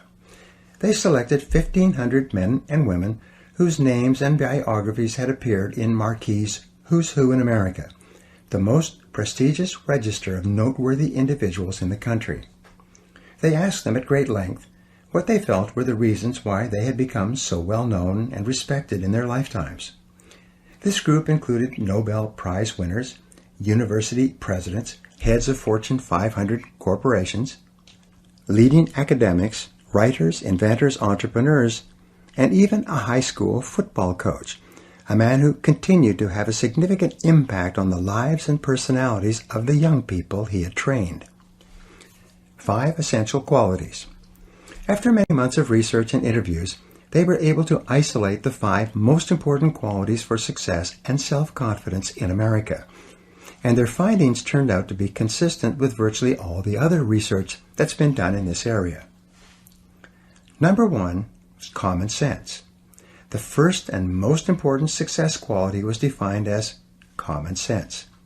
It is said that the average person has an enormous amount of common sense because he or she hasn't used any of it yet. Common sense seems to be something that a person accumulates as the result of experience over a long period of time. Common sense was defined by the participants in this survey as the ability to cut to the core of a matter, to recognize and deal with the essential elements of a problem or a situation, rather than getting sidetracked by similar issues or symptoms. Another definition of common sense given was the ability to learn from experience and then to apply those lessons to subsequent experiences. Common sense was seen as a core quality that enabled a person to become increasingly more effective over time. Perhaps another word for common sense is wisdom. Aristotle once defined wisdom as an equal combination of experience plus reflection. He suggested that you need to first have the experience, and second, to take an equal amount of time to think about what happened to you and what you could learn from it. You are far, far wiser than you know. In fact, based on your experience, you probably have the ability to be far more effective than you are just by applying what you've already learned. The problem for most people is that they simply do not take enough time for reflection. They do not take the time to sit and write and think and dialogue with others about their experiences. Socrates once said that we only learn something by dialoguing about it. You only really understand something to the degree to which you can discuss it with others or explain it to a third party.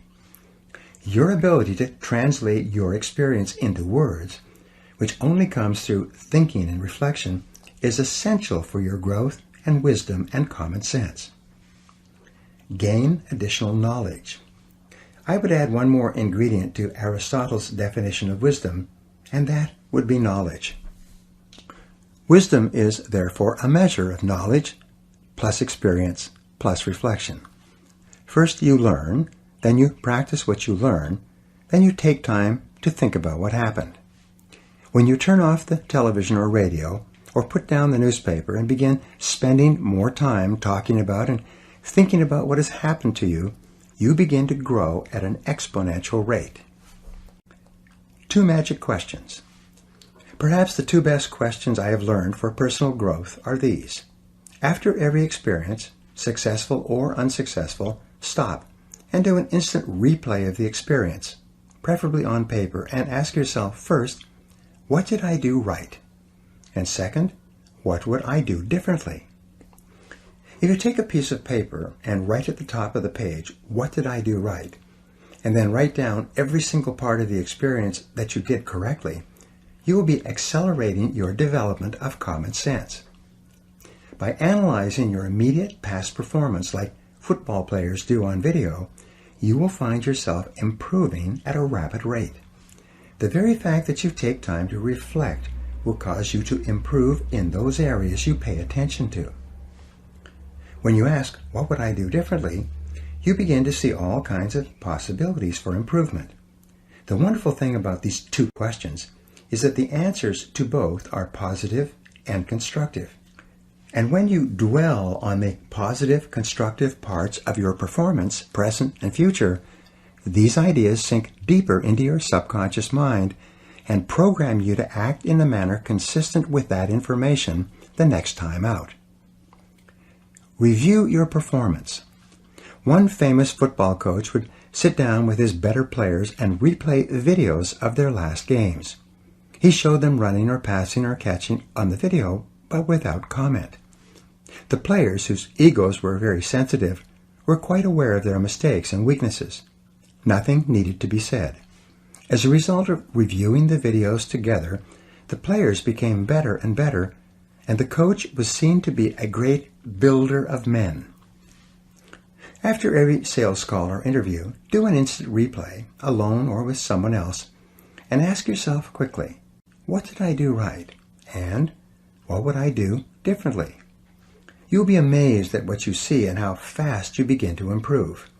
This simple method will probably assure that you make more progress in 1 month than the average person makes in a year or even 2 years. Just try it for 1 day or 1 experience and prove it to yourself. Be good at what you do. The second quality for success and self-confidence that came out of the study was that of expertise. I talked about this at great length in part 3. Most successful, happy men and women are very good at what they do, and they know they are very good. They have learned and practiced and reflected and gotten better and better until they are recognized by their peers as being among the very best in their fields. And this feeling of being the best is an absolute prerequisite for deep and lasting self-confidence. Self-reliance. The third quality identified in the study was that of self-reliance. Men and women who are respected by others tend to look primarily to themselves for the answers to their questions and for the solutions to their problems. They are highly self-responsible. They do not blame others or make excuses when things go wrong. They look upon themselves as the primary creative forces in their own lives. They volunteer for tough assignments, and they are willing to take charge when something needs to be done. Intelligence is more than IQ. The fourth success quality identified was that of intelligence. Intelligence seems to be a key requirement for success and self-confidence in any field. But when they looked at this subject, they found that intelligence was not necessarily measured in terms of IQ. Many of the most notable men and women alive today had done poorly in school. They had gotten low grades or no grades, and many of them had not completed university or even high school. One gentleman in the study could not even read or write, and yet he had gotten all the way through university by covering it up and getting others to do his assignments for him. Income and IQ. In a recent survey in New York, they selected 1,000 adults at random and tested them for IQ. They found that between the person having the highest IQ and the person having the lowest IQ, there was a difference of only 2.5 times. But between the person earning the greatest amount of money and the person earning the least amount of money, there was a difference of more than 100 times the income. And the person earning the most was by no means the person with the highest IQ. How is intelligence defined? If intelligence is not necessarily IQ or grades or years of schooling, what is it? In my estimation, intelligence is really a way of acting. If you act intelligently, you are intelligent. And if you act stupidly, you are stupid, irrespective of your IQ or your education. Smart people take the actions necessary to get the results they want. They are effective in whatever situation they find themselves in. Intelligence is more a matter of doing the right things rather than doing things right. Intelligence defined. What then is an intelligent way of acting? Here's the answer. An intelligent way of acting is acting in a manner that is consistent with the achievement of your own self-professed goals. Whenever you do something that moves you toward achieving a goal that is important to you, you are behaving intelligently. You are smart. But whenever you engage in a behavior that moves you away from one of your own goals, you're behaving stupidly. The world is full of people who are behaving stupidly, hour by hour and day by day, because they are doing things that are guaranteed to bring them the opposite results of what they say they really want. Make your actions congruent. If one of your goals is to live to be 80 or 90 years old and have a happy, healthy life, then everything that you do today in terms of your eating, drinking, exercise, rest, and especially avoiding unhealthy behaviors is smart. However, if you don't exercise, if you eat the wrong foods or smoke cigarettes and neglect your health in any way, you are behaving stupidly by your own definition. If you are in sales or business and you learn how to manage your time well so that you get a lot done in the course of your working day, you are acting intelligently. If you do things that undermine your productivity or move you away from your goals, you are acting foolishly in terms of your own goals. Here's a key insight. Everything you do is either moving you toward one of your goals or moving you away from it. Nothing is neutral. Everything counts. Each act you engage in is either a positive act that goes on the positive side of your personal balance sheet, or it is a negative act that goes on the negative side of your personal balance sheet. A great life is simply a life that has far more marks on the positive side than it does on the negative side. This means that an intelligent person is one who does far more things that move him or her toward the things that he or she wants to be and have and do than an unintelligent person does. Avoid self-delusion. Don't fall into the trap of deluding yourself into believing that only what you want to count counts. Many people think that if they don't count it, it doesn't have any effect on them.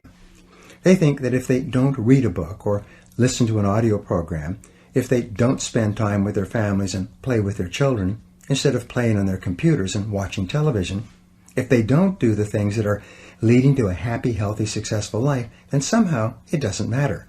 They will get a pass. It won't count. But the fact is that everything counts. Nothing is neutral.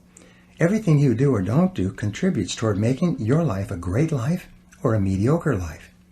Everything counts.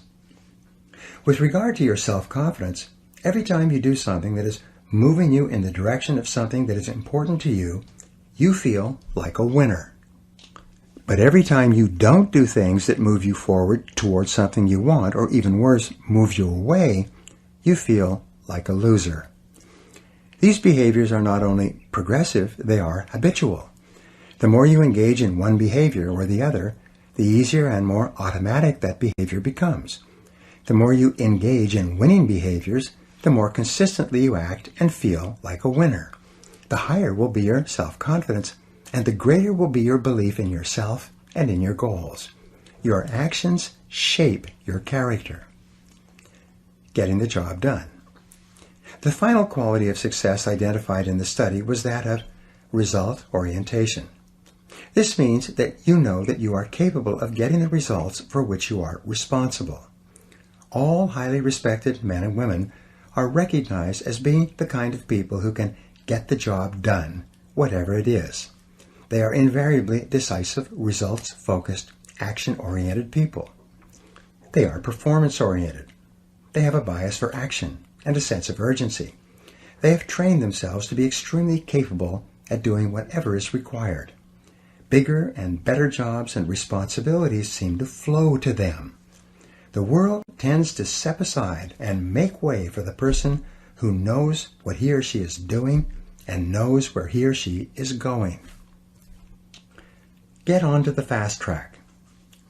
One of the most intelligent things that you can do is to get better at the most important things you do to get the results that determine your success.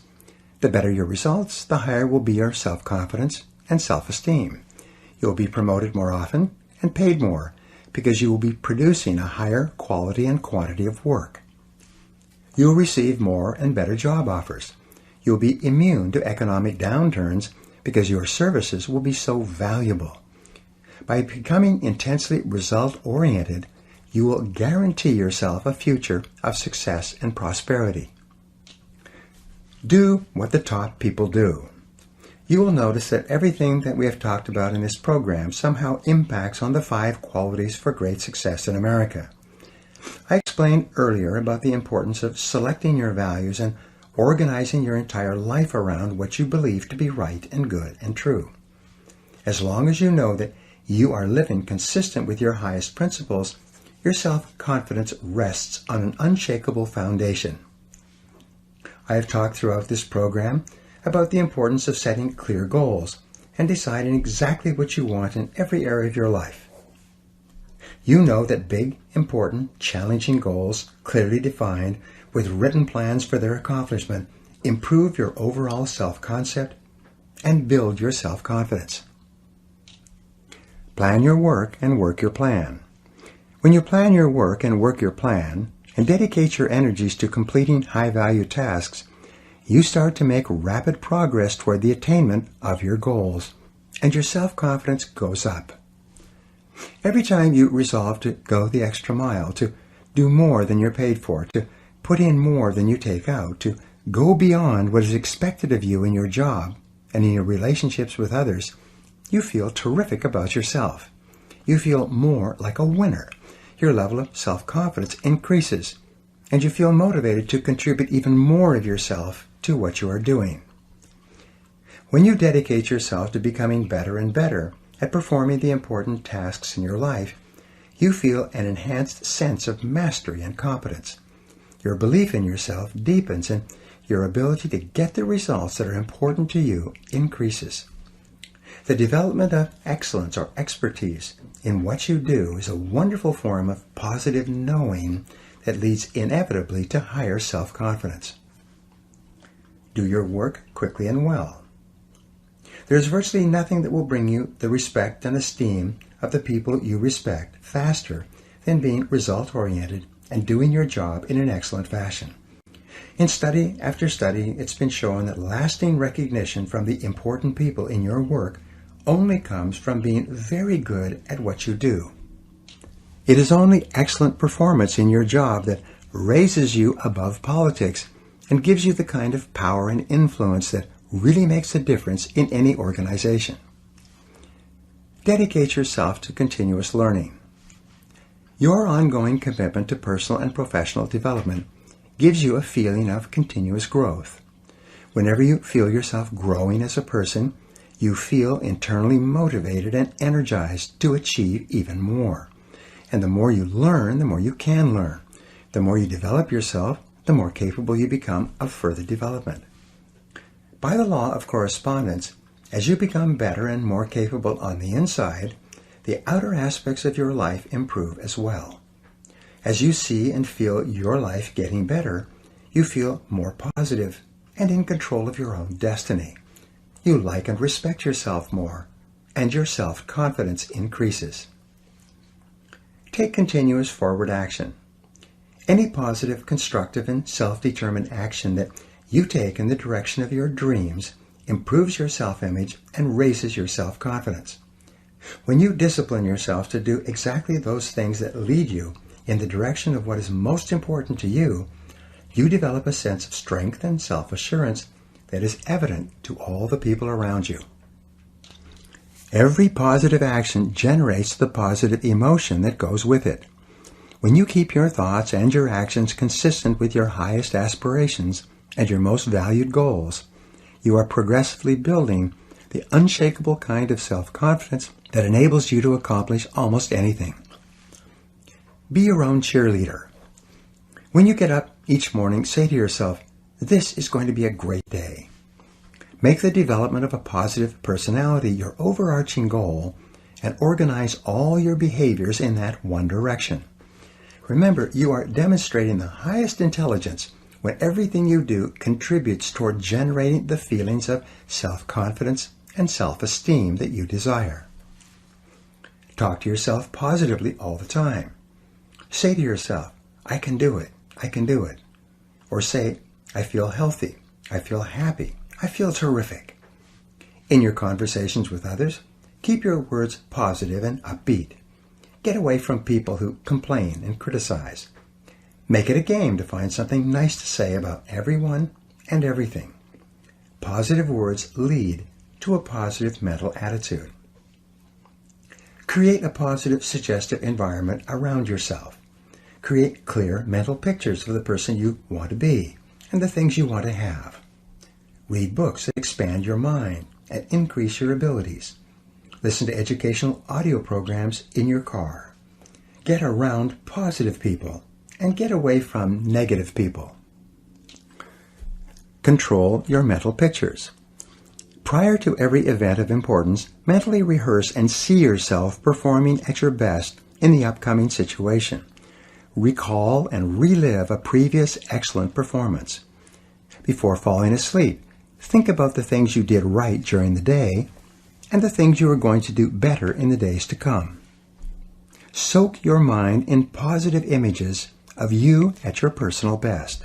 What you see is what you get. Whenever something happens that throws you off balance, stabilize yourself by thinking about your goals. Because of the law of substitution, you can only think one thought at a time, and if you think about your goals, your mind will instantly become positive again. Make a game of rising above the petty frustrations of people and traffic and unexpected setbacks. Say to yourself, what can't be cured must be endured. And get back to thinking about your goals and about what you can do right now to move toward them. Develop discipline and courage. Whenever you have the choice of doing what is fun and easy rather than what is hard and necessary, force yourself out of your comfort zone in the direction of your dreams. Consciously resist the temptation to go easy on yourself. Remember that the comfort zone is the greatest enemy of human performance and human potential. It is only in the area of challenge and risk where you force yourself just beyond what is comfortable and easy for you that the possibilities of success await. Each act of courage and boldness on your part not only builds additional courage and boldness, but it also builds your self-confidence. The more often you dare to go forward, even in the face of uncertainty, the more likely it is that this type of courageous behavior will become a habit for you. You can gradually act yourself into feeling unafraid in almost all situations. There will be very little that you won't risk or try. You will develop such confidence in yourself that you absolutely believe in your ability to succeed, even against difficult odds. And because success is based on the law of averages, you will ultimately succeed and succeed greatly. Take excellent care of yourself. Be sure to take good care of yourself physically every hour and every day. Eat the right foods, drink lots of fluids, get lots of sleep, and exercise regularly. If you're not happy with your physical appearance, go to work to improve it. Set a series of goals to be at your perfect weight, to wear the ideal clothes for you, and to be perfectly groomed in every respect. Your self-confidence is strongly affected by your self-image. Your self-image, on the other hand, is largely determined by the way you think that other people see you. When you work hard on yourself and take the time to produce an image that you know that is attractive to other people, you feel wonderful about yourself and your self-confidence goes straight up. And it doesn't matter where you're starting from. Your main job is to decide where it is you want to go and then make a plan to get there. Speak up with confidence and clarity. In your conversations with others, be sure to speak up clearly and express yourself openly and honestly. In one-on-one conversations, in meetings, or with groups, the more competent you are at speaking out, the more competent and more confident you will feel. If shyness is a problem for you, set it as a goal to get over it. Take a Dale Carnegie course on human relationships, or join Toastmasters and learn to speak on your feet. Either one or both will make you a far more positive, outgoing, and self-confident person. Practice no-limit thinking. You can develop unshakable self-confidence if you really want to and if you put your mind to it. You can develop within yourself any personality characteristic that you really want. You're always free to choose. Everything you are and everything you become is under your own control.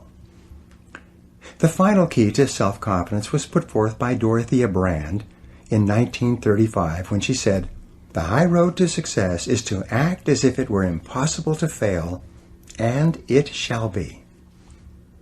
The real difference between the winners and losers in life is the difference between taking action and making excuses. It is between the people who do and the people who talk about doing. It's between the movers and shakers on the one hand and those who just watch the world go by on the other. Perhaps your greatest responsibility to yourself is to become a person of action, to act yourself into feeling the emotions that are consistent with high performance. Your primary job is to make any effort, overcome any obstacle, and scale any height to become the dynamic, unstoppable, irresistibly self-confident person that you are capable of becoming. And when you have developed in yourself this unshakable, irresistible quality of self-confidence, everything else will be possible for you. Now here are some action exercises to put these final ideas to work in your life. 1. Resolve today to act as if you had all the self-confidence in the world. Say what you think, ask for what you want, and persist until you succeed. Number 2. Write down your 3 most important goals in life right now. Then, write down 3 steps you could take to achieve each of these goals and take immediate action on at least one step. 3. Identify the 3 most important results you achieve in your work and resolve today to work on those activities most of the time. 4. Create a clear mental picture of yourself performing at your best, calm, confident, and optimistic, and replay this picture over and over throughout the day. 5. Dedicate yourself to continuous personal and professional improvement, getting better every day. 6. Accept 100% responsibility for everything you are today and for everything you become in the future. Refuse to blame anyone for anything. And number 7, resolve today that you will never give up, that you will persist over all obstacles until you succeed in creating the wonderful life that is possible for you. Thank you very much for listening, and good luck to you.